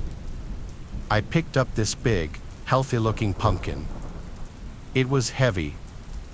I brought it over to the back deck where the old couple just was. They weren't there anymore. I asked Laura if we should just leave. She said probably. It really felt like we were clear to leave since we already thanked them, and they made it clear they were free. So we got back in the car, and I started doing a 3-point turn on the dirt driveway to leave when we heard someone yelling outside. We both got startled and turned to face the house, where we saw a middle-aged man in a cap yelling, "Hey, stop." I lowered the window, and he put his face through the window and yelled, "What the hell are y'all doing?" "I'm calling 911. I said, "What did we do?" And he said, "Put that pumpkin back right now." Laura and I, talking over each other, both tried to explain to the man that the older couple told us to take whatever we wanted. I assumed they were his parents. The man said, "What older couple? What are you talking about?" I replied, "Are your parents also here?" He said, "I ain't got no parents." Laura and I, both equally confused, looked at each other. I said, "Sir, there was an older couple sitting on your back deck 10 minutes ago, and they told us to take whatever we wanted." The man said, "There ain't no older couples here." He asked where the pumpkin is. I told him in the back. I unlocked the door, and he grabbed the pumpkin. He said if we ever came back here, he'd shoot us, and then he spit at the ground and walked back to his house. I drove us out of there. We were as confused as could be.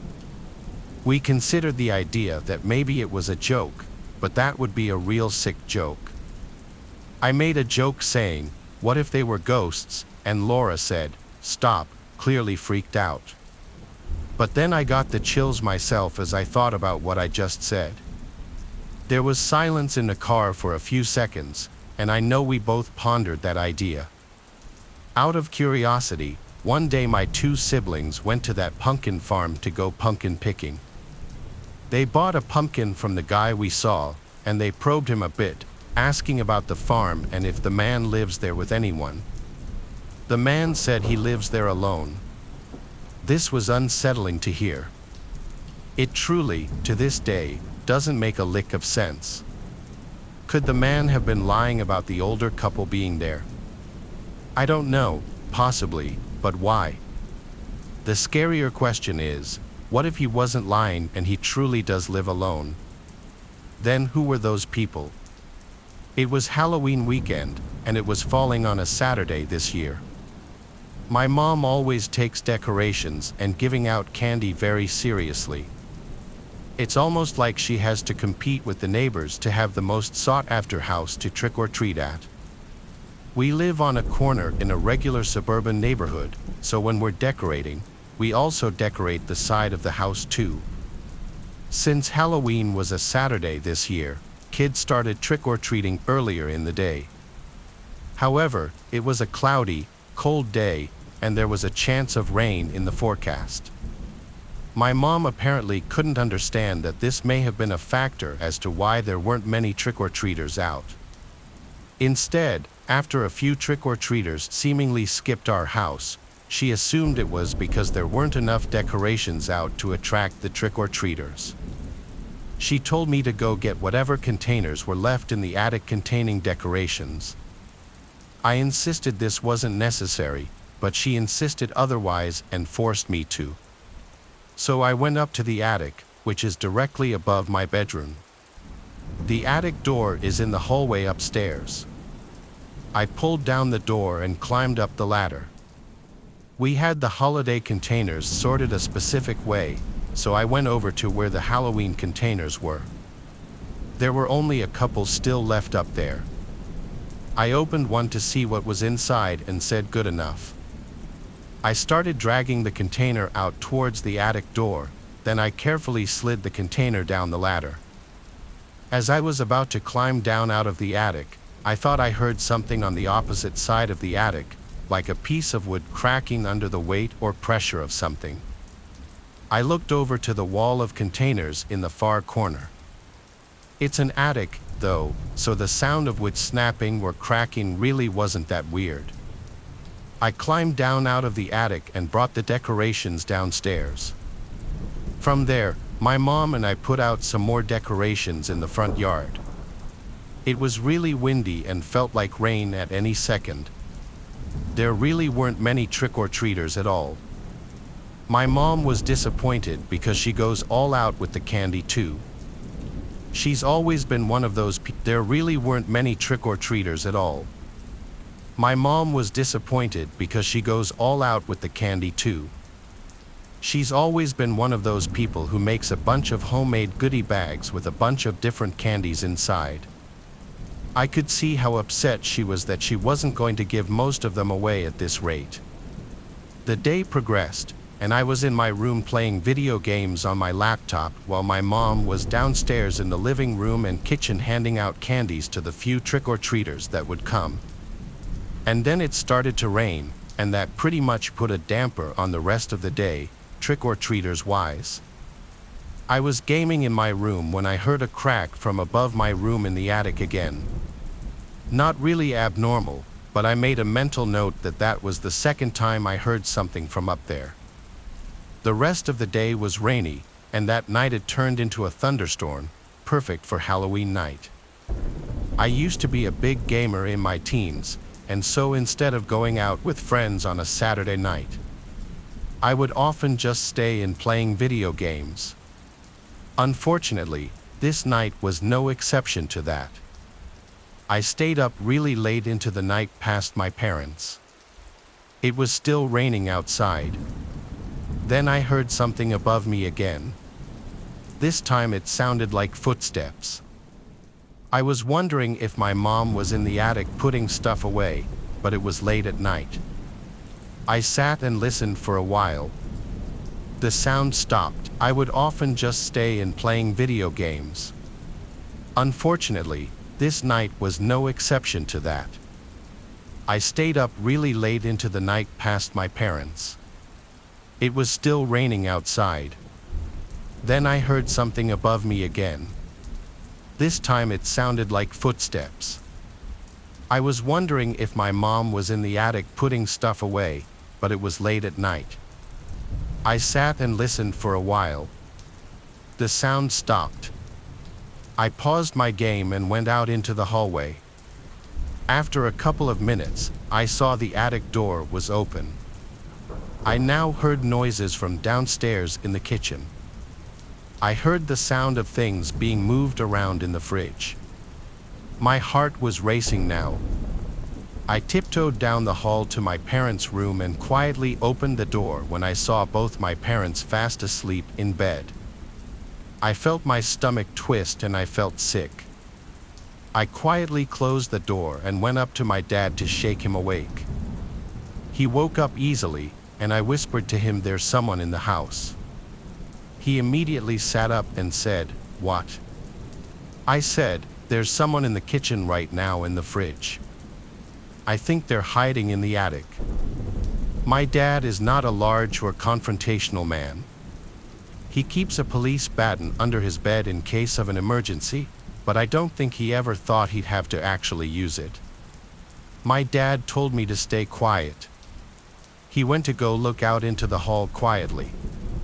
When he came back inside, he whispered that he saw someone down the hall climbing into the attic.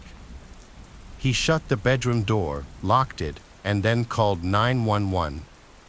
By now, my mom was awake too, but we all stayed as quiet as possible and didn't freak out. It was now a waiting game until the police showed up. My dad went downstairs to open the front door. The attic door was now shut. The police had to go inside, and they found some homeless-looking man hiding in the corner behind that wall of containers. The sounds I was hearing were, in fact, from a person the whole time. The man, while seeming dirty and kind of scary looking, apparently was very straightforward and honest that he simply walked in when he saw the front door was open the day before and he had no place to sleep. He brought one of our blankets up there, and there was a jar of peanut butter up there too that he was eating. The whole thing is still very disturbing, and I wonder how things would have played out if I or my father confronted the man instead of the police. My parents didn't press any charges. It was junior year of high school and it was the last day of school. A lot of people cut school this day or left early after lunch period. My friends and I were some of the latter. It was a stormy, dark day. A bunch of people from our grade originally planned to hit the beach on the last day of school, but that was obviously canceled. So my smaller core group of friends decided to do something else. There used to be an abandoned elementary school in town that hadn't been used for like 10 years. There were plans to tear it down by the year's end. So, still wanting to do something fun on the last day of school, we all agreed to break into the building and just around exploring. There were no cameras in that old building, and on a stormy day, no one would be outside monitoring the place or anything. So we all left after lunch period. Our friend Darius already had a car and his license, so he drove us all to the abandoned school. The school was in the middle of a neighborhood, not on any main roads for anything. There was a back parking lot covered by overgrown bushes and trees on one side and the walls of the school on two other sides. It was a perfect spot to park and go unnoticed. The place wasn't boarded up or anything, it was just locked up. Darius had a baseball bat in his trunk that he took out to smash one of the windows of the school. I was honestly so nervous that even through the pouring rain, one of the houses over the fence would hear the smashing sound. We all watched and nervously laughed as Darius swung the bat into the window in front of the car. After a few good swings, Smashing it, he pushed away the stray pieces of glass stuck to the frame with a bat, and then he waved us over. We one by one climbed through the window into the school. My logic was that the school was being torn down anyway. What's a broken window matter? We all were inside the building now. The window we climbed through was actually one of the windows for a classroom. A lot of stuff was still left in the room, including the desks and some decorations on the walls. Based on the decorations, it looked like we were in a 4th or 5th grade classroom. It was very surreal to be inside of what was once an active classroom where little kids would come to learn, now nothing but a cold, dark, and abandoned room, collecting dust, waiting to be destroyed. The sounds of thunder and lightning outside also added to the surreal feeling of it all. There were no lights on in the building. Power to the place was likely cut completely. We anticipated this, though. The flashlights on our phones were plenty to get around and see. Even without them, it wasn't completely pitch black in there, as even though it was a dark day, some light was still creeping in through the windows and doors. We started traversing the hallways, going from room to room. Each classroom was still full of desks and chairs that hadn't been sat in for probably a decade. We all 4 were in the same classroom when there was a sound that echoed down the hallway and into the classroom. We all went silent and turned off our lights for a moment. After a flash of lightning, we slowly accepted that it was probably nothing, so we continued on. We just went from room to room as our wet shoes all squeaked on the floors. Sneaking around wasn't really possible. A lot of things in the school were visibly decaying. You could really tell no one had stepped foot in there in ages. As we neared the corner of the hall, I turned around just to look back down the other way. At the doorway of one of the classrooms, it looked like there was something sticking out from the classroom. I asked my friends to also look. Their lights might help see what it was. When all 4 of us were pointing our phone flashlights toward the door, whatever that thing we were seeing was retracted into the classroom. All 4 of us quietly went, "Oh," amongst ourselves, and we started running down the intersecting hallway. We stopped when we were far enough away. It seemed we were in the kindergarten wing now. Then we heard another sound echo from down the hallway. It seemed we weren't alone, but who could be in here was the question. The place was locked up and every light in the building was off. The sound scared us into going into the first classroom we could find and shutting the door. It was indeed a kindergarten classroom. We were now concerned we'd get in trouble, so we waited in silence with our flashlights off. The rain was still coming down hard, and there was still thunder and lightning crashing every 20 seconds or so. Suddenly, the door to the classroom clicked open, and someone pushed it as it eerily creaked to a fully open position. We didn't see anyone at the doorway, though, and the hallway was almost pitch black. We all tried our best to stay quiet, and then slowly something appeared through the doorway. It was the shape of a head. We all saw it, and when there was another flash of lightning, we saw what it was. It was, in fact, someone's head looking into the classroom directly at us. I started apologizing for all of us, saying we're leaving. The person at the doorway didn't move. They motionlessly and almost lifelessly just peered around the doorway into the classroom. Darius asked, "Do you work here?" No response. Darius had to this moment clearly. He handed me the bat as he struggled to unlock one of the windows to slide it open just enough to crawl through. He crawled out first, then my other 2 friends, and I was last. Before I crawled out, I looked back one more time at the head at the doorway. I crawled through as quickly as I could, fearing I'd hear the person run up behind me and grab my legs. Once I was out, I ran to catch up with my friends who were already booking it back to Darius's car. We drove out of there in a hurry and never looked back. The building was torn down later that year and has since been turned into a park. We never got in trouble for breaking in. To this day, we have no idea if that was some kind of worker or just some random person.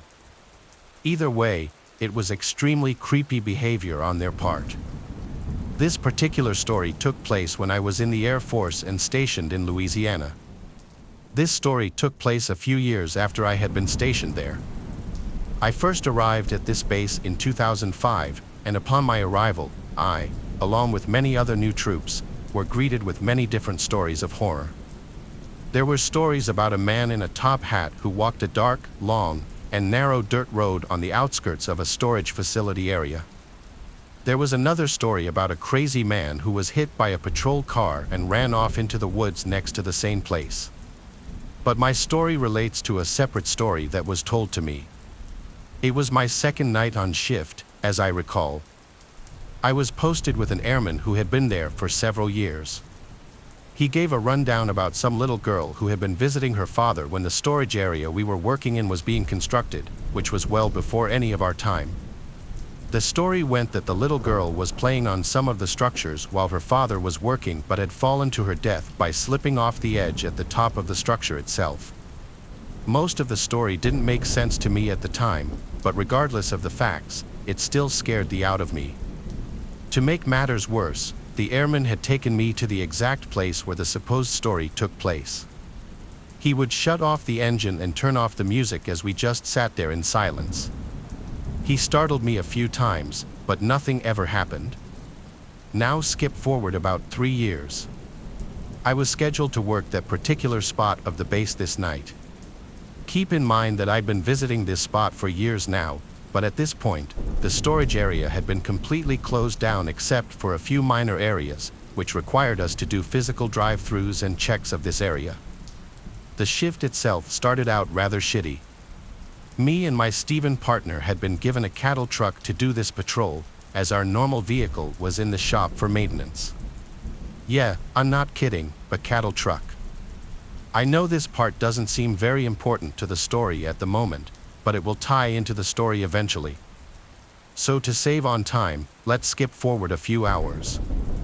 We were scheduled to do 3 random checks of the storage facility that night, and we had already completed 2 of the 3 prior without any issues. So, come about 4 o'clock in the morning, we decided to do our last check. Seeing as all the main maintenance guys had gone home for the night in this area, the only way to access the area was with 2 very large separate gates, which took forever to open. We piled in, locked the gates behind us, and continued on our way. Steven was driving during this check, and I was the spotter who used the flashlight to check the lock on each structure.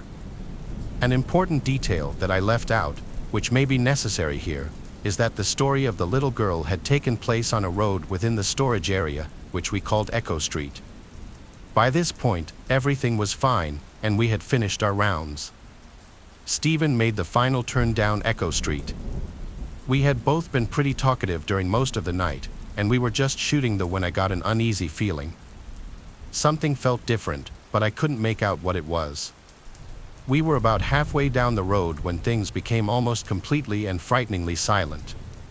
Even the rumble of our cattle truck and the faint noise of the radio plane seemed to become less audible as we approached the structure from my previous story. And I must stress at this point that even telling or typing this part still brings a chill down my spine and makes my eyes tear up in fear. But as we approached the structure itself, I turned my head to the outside of the window opposite the structure, and out of my left ear, I heard a sound that nearly caused me to piss myself. It was the sound of a person groaning or moaning in distress, sort of like the moan of the girl from The Grudge. Yes, I'm very serious. The faint, creepy moan began to ring inside the cab of the truck between the 2 of us, in between the dark emptiness of the middle seat. I felt my blood turn cold, and I quickly turned to Steven and yelled, "Dude, cut that out." Steven turned to me with a confused look on his face. At this point, he began to take his foot off the accelerator and asked, "Am I going too fast?" I remained silent for a moment, with my hand in a pausing gesture, and I listened. I heard the noise again. My partner interrupted and asked, "What's wrong?" I quickly turned the music off without saying anything at first, and then I whispered to him, "Do you hear that?" He stopped the truck in confusion and listened closely. It was almost dead silent for a second or two when we both heard at this time that long, chilling groan of a woman. It echoed in my ears. It sounded like someone was struggling to breathe and taking in a giant breath of air while someone was trying to strangle them. The sound was beyond terrifying, and the fact that I wasn't the only one hearing it only made it more of a horrifying experience. I found myself beginning to ask him my original question again, but he quickly interrupted and said with a strong sound of fear in his voice, "What the is that?" We stupidly waited to see if we could hear it again. The rumble of the gates on the back of the truck was easily heard and recognized as they made a sort of metal-on-metal clatter, and the diesel engine had that typical rumble as well. But in between both the noises, we heard it again for the final time, that groan. It sounded even louder, but this time it sounded like it was coming from both inside and outside of the truck, like we were being surrounded by whatever was making that noise of distress. Without even making a peep, Stephen put the truck in drive, and he hauled our asses off that street quicker than I have ever gone on any other street, and that entire base veered us off the road to speed back. He nearly flipped the truck going around a curve, but it didn't bother us one bit. We were both in an unspoken agreement that we wanted to get out of there quickly. We got to the 2 gates again, and I hopped out of the truck as fast as I could. Stephen watched my back as I quickly opened both gates. He jumped back into the driver's seat, sped out, and waited for me to close both gates as well. Once we completed that task, we quickly returned to the main part of the base, and we requested to meet with our flight chief to tell him what had happened. When we finally met up with him, we expected him to think that we were both full of it or that we had just imagined the entire thing, being as it was so late into our 12-hour shift and we were both tired. But I clearly remember him saying to both of us, "I completely believe you." As a matter of fact, I had something like that happen to me twice, once in that same place and the other in that building behind you, as he pointed at our jailhouse. Again, I know that sounds completely cliché with that grudge-like moan we had heard, but it honestly happened, and it still brings those tears of fright into my eyes every time I tell it. I went back to that storage area only once after that, but I never went down that road again, and I never went after dark. Hopefully, I don't dox myself by writing this, but I'm a graffiti artist, or as some might see it, a delinquent. I'm fine with either title. Point is, I like to spray paint, and I'm decent with a can in my hand. The tagging community is atrocious. People are unfriendly, and there's no respect between artists. Because of this, I've adopted a much more inconspicuous routine. I like tagging up quieter spots where my art likely won't be seen by other artists or the general public. Old train lines are usually a good bet since the train cars are endless, and new trains get decommissioned and left to rot on them all the time. My friend Paul likes to come with me when I tag up, even though he's not big into the whole thing himself. I welcome the company. Some people don't understand the importance of a good friend, and I think that's sad. Most of my other friends don't seem to respect my time or interests as much as he seems to. Paul and I found ourselves smoking on some nameless set of old tracks I found earlier that day on Google Maps.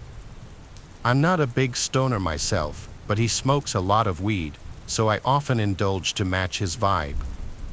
It wasn't that late, maybe a little past 10 p.m.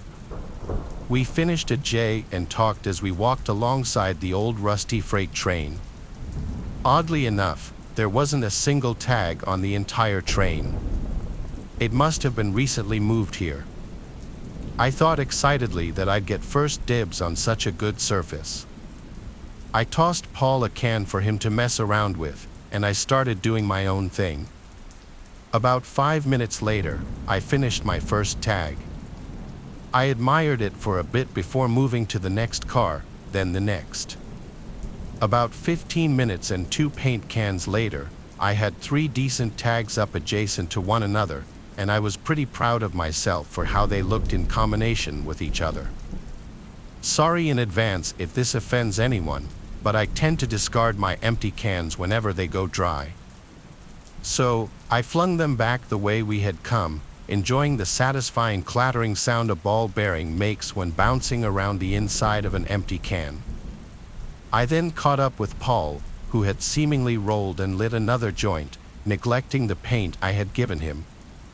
For context, the reason I'm not a big stoner is because I started getting unbearable anxiety highs much more frequently, maybe 90% of the time.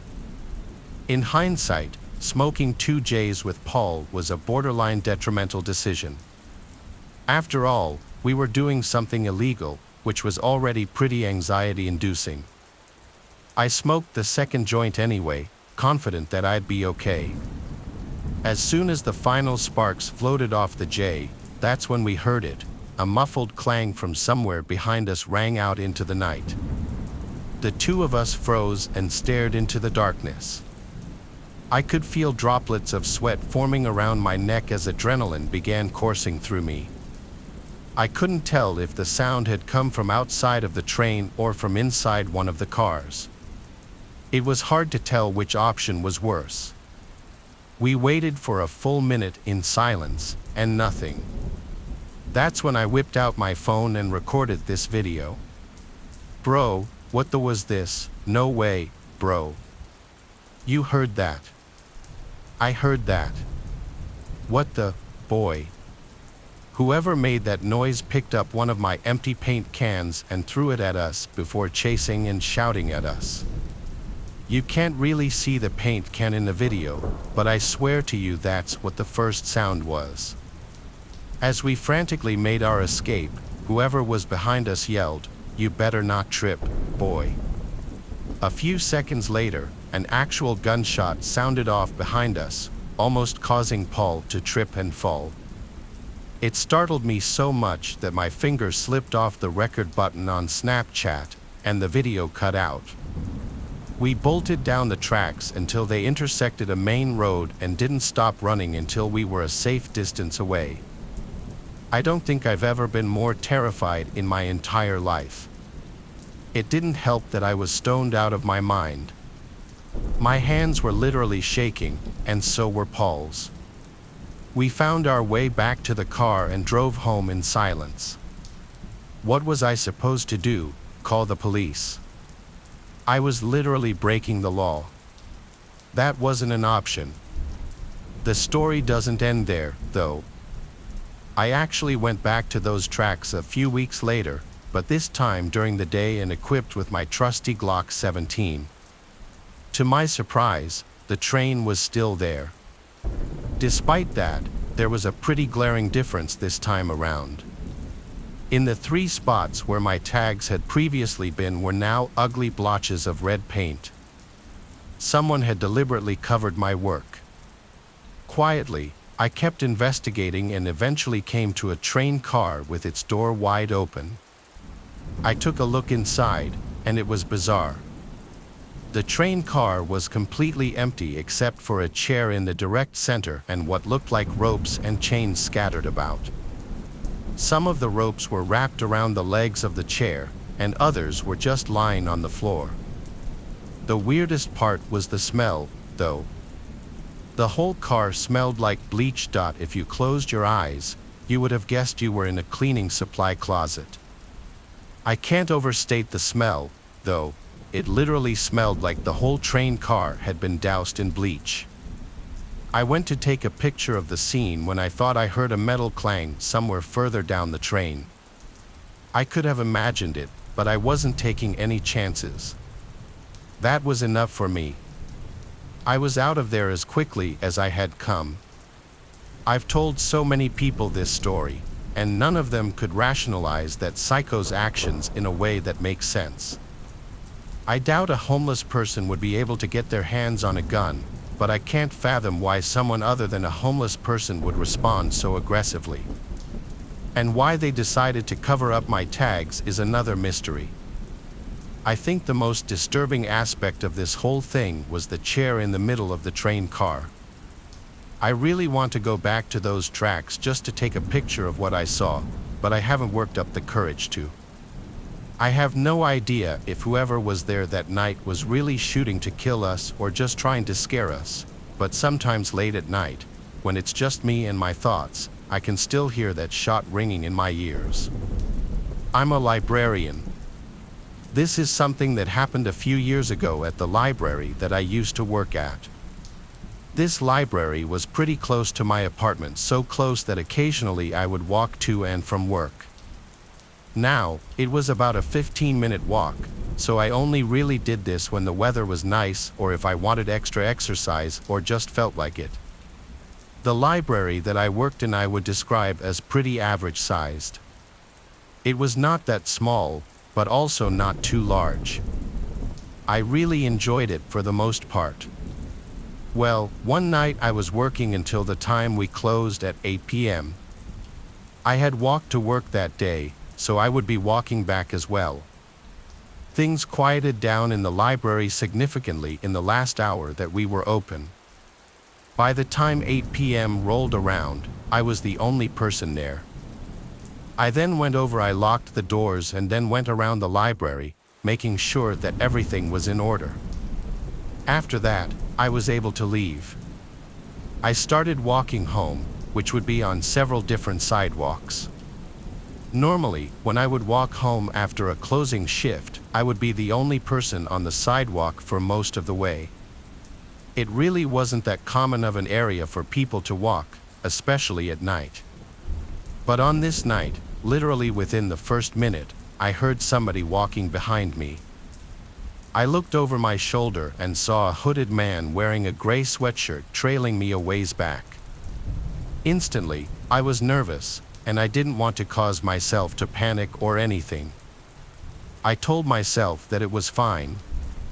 But as I kept walking, the man remained behind me. When I turned, he did as well. I remember at that point I took a wrong turn intentionally onto a different road that was sort of out of my way. The man behind me did the same thing. Then, at the end of that block, I turned back and reconnected with the road that we had been on. The man still did the same thing. At that point, it confirmed to me that he was following me intentionally. This made me really nervous. I also realized that I had not brought my pepper spray with me to work. Normally, when I walk to work, I do, but I forgot on this day, which was bad luck. So I kept walking back home, and the man remained the same distance back. Soon, though, I reached a McDonald's restaurant. Never in my life was I so happy to see one. They were open, and I walked inside. When I did, the man did not go in but seemed to stop somewhere in the parking lot. After going in, I waited and texted my friend Mina. I told her of the situation and asked her to come and pick me up. She agreed, and luckily she lived very close to me, so within 5 minutes, she had arrived. I quickly left the restaurant and went into her car. We drove away, and I did not notice the man when we left. But luckily, I made it back home safely. After that, I didn't walk to work for a while, but that's not the last I saw of the man. This was probably almost a week later, and I was working another closing shift. I was behind the counter where I would usually work. From my view, I could see several bookshelves as well as some of the computers that we had. I remember at about 7:30 p.m., the library had become very quiet. I had only noticed a couple of people here and there, and some had left. Then I casually looked around and noticed that the same man who had followed me home was sitting at one of the computer desks. He looked up at me, and it really creeped me out. I tried my best not to look at him, but when I glanced back over, he was gone. I was really glad to see that soon it was 8 o'clock. I just hoped that the man had actually left the library. I went over and locked the doors like usual, then I went around the library to make sure everything was in order. Now, I had already done the announcements, such as, "The library is closing in 10 minutes," and "The library is now closed." Those announcements were made so if anybody was here, they knew that they were supposed to be gone by now. I went around the library, going up and down each aisle of bookshelves. Everything was empty, but when I approached the back corner of the library, I heard a noise. I looked over and saw that the same man was still here, and he was entering the aisle that I was in. My heart instantly started racing. I told the man that we were closed. He didn't answer me or say anything but kept approaching. I moved away and ran out of the aisle. I went to the next one over and heard the man coming after me. I then ran out of that aisle and quickly into another one, trying to confuse the man. I was able to stay ahead of him, going from one aisle to another like it was a maze. I heard footsteps in the distance but couldn't tell exactly where the man was. I then slowed down and tried to listen better. When I did, it seemed like he slowed down too. Very carefully, I moved out to another aisle. I needed to get to the front of the library where the doors were. I slowly moved over to the side wall and then went alongside it. I heard the man starting to approach, so I had to stop. I went around a corner into a little nook area where a comfortable chair was for reading. I went behind the chair and hid. The man walked closer but did not know exactly where I was, so he didn't go to the exact area but got within maybe 30 feet. He passed by and moved a little farther down from where I was. Then I carefully and quietly moved out from my hiding place. I walked back along the side wall until I could see the front doors. When I did, I started sprinting for them. When I did this, it gave away my location. The man started running after me, but he was a long way away. I made it to the doors and went outside. Then I got to my car, quickly went inside, and then watched the front doors. But the man did not leave. I called the police and waited there in my car. The police got there a short time later. They went inside and soon came out with the man. I was very grateful to have escaped. Looking back, I honestly don't know how I did it. I worked at that library for a few more months and then changed locations to where I currently work. I have to share something that's been happening to me. I am a single mother raising a 10-year-old boy. We live in a small 2-story townhome, making ends meet off child support payments and my retail job. For the most part, my son goes with me wherever I go, as I can't afford to put him in daycare or hire a babysitter. The father, of course, is a deadbeat who isn't around and is usually late on his payments. Unfortunately, I'm also not close with anyone in my family, so I've basically been raising my child entirely on my own. That, along with work and everything else, makes me a very busy person, so I'm always in need of ways to keep my son entertained when I can't give him attention. Out of what's available to him, he would always talk to his imaginary friends. I always found it bizarre but assumed that's what all kids did. Aside from him talking to himself, he really likes to draw. I don't have the money laying around to get him any video games, but paper and crayons are cheap. During the summer, when he's home from school, he spends a lot of time drawing. Most of his drawings were just stick figures and a bunch of legible scribbles at best. I constantly find them around the house whenever I clean. I found this all normal, except for his obsessive fixation with a particular subject. He started to exclusively draw the same 3 stick figures over and over again. If I had to describe them, all I could say is that there's a giraffe-looking thing, a walrus, and some kind of masked person. It looked like all 3 of them were dressed like businessmen with red ties.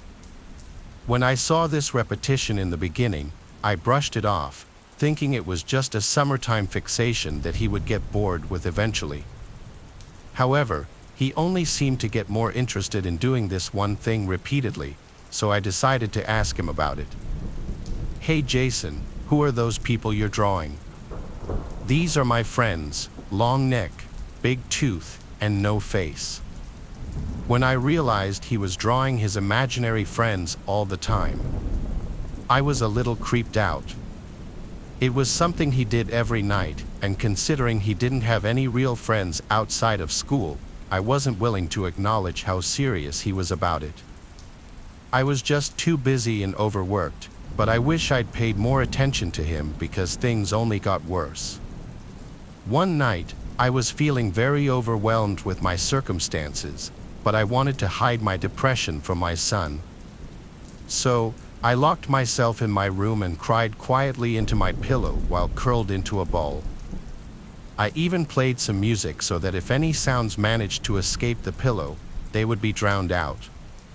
When I had cried myself out and dried my tears, I went downstairs to make some sad, cheap comfort food. My son was sitting at the kitchen table as usual, drawing endlessly, but when I came in, he stopped, then looked at me and said something that genuinely shook me. "Are you okay, Mommy?" "What do you mean, Jason? Why are you crying?" "What? How did you know?" "My friend Longneck told me he was watching you through the window." I fell silent. A chill ran through my whole body, and suddenly I felt like I couldn't stand on my own 2 feet. I sat down and watched my son continue to draw his pictures, trying as hard as I could to figure out some other way that he could have found out. But I knew there was no way he could have heard me or seen me. Only that long neck could see through my bedroom window. For better or worse, I denied it anyway. I couldn't admit the existence of that thing because then I would be admitting that I was crazy. I told myself that my son was just heavily invested in the narrative of his imaginary friends. Over time, I forgot about it. But then, months later, something even more baffling happened.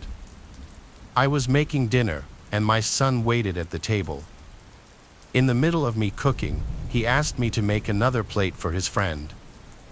I refused, of course, as I was only serving one plate, and I couldn't afford to make more food for nobody. Still, he insisted, so I shut him down and said he could have his imaginary friend. But I wasn't going to waste food feeding someone who didn't exist. A few awkwardly silent minutes later, I had made my son his plate and set it down for him. Then I turned around for a few seconds to fix my own plate, and when I returned to the table to sit down, I was once again floored by what I saw. All the food I had given him was gone. Not only that, the plate was cracked, and the edges of the dining table were so chewed up that it looked like a dog had gone at it for hours without anyone stopping it. Yet it happened in just a few seconds. I was done. There was no logical explanation for it. What happened? What did you do, Jason? Wasn't me, Mom. It was my friend Big Tooth. You wouldn't feed him, so I wanted to share. The entire experience had shaken me up. Honestly, I don't think I've ever been able to relax ever since. I still can't catch a break from work, and now, for some ungodly reason, I have to come to terms with the fact that my son's imaginary friends are real. I don't even have the luxury of pretending they're real just to placate my son. I'm afraid of my son now. I have to actually believe in the existence of whatever he says, while something I can't even see might gnaw the flesh right off my bones in a matter of seconds. It's been a few years since this all started, and I'm almost at my breaking point. I can't go on not talking about this with anyone, so I've decided to share my story on the internet to see if anyone believes me, to see if anyone can help me. If anyone out there can do something for my situation, I beg of you, please help me. I swear I see no face in the mirror sometimes. This story was inspired by a viral incident online that happened to a Reddit user. It was alleged that the user was a mother who had a son who claimed to have imaginary friends. The mother would then play along with it like any mother would, but things took a dark turn when she began to hear noises at night and experience strange paranormal-like things around the household with no other explanation. She turned to her son and discovered that he had drawings of these so-called imaginary friends called long neck, big tooth, and no face. The mother's story has since remained a disturbing tale on the internet.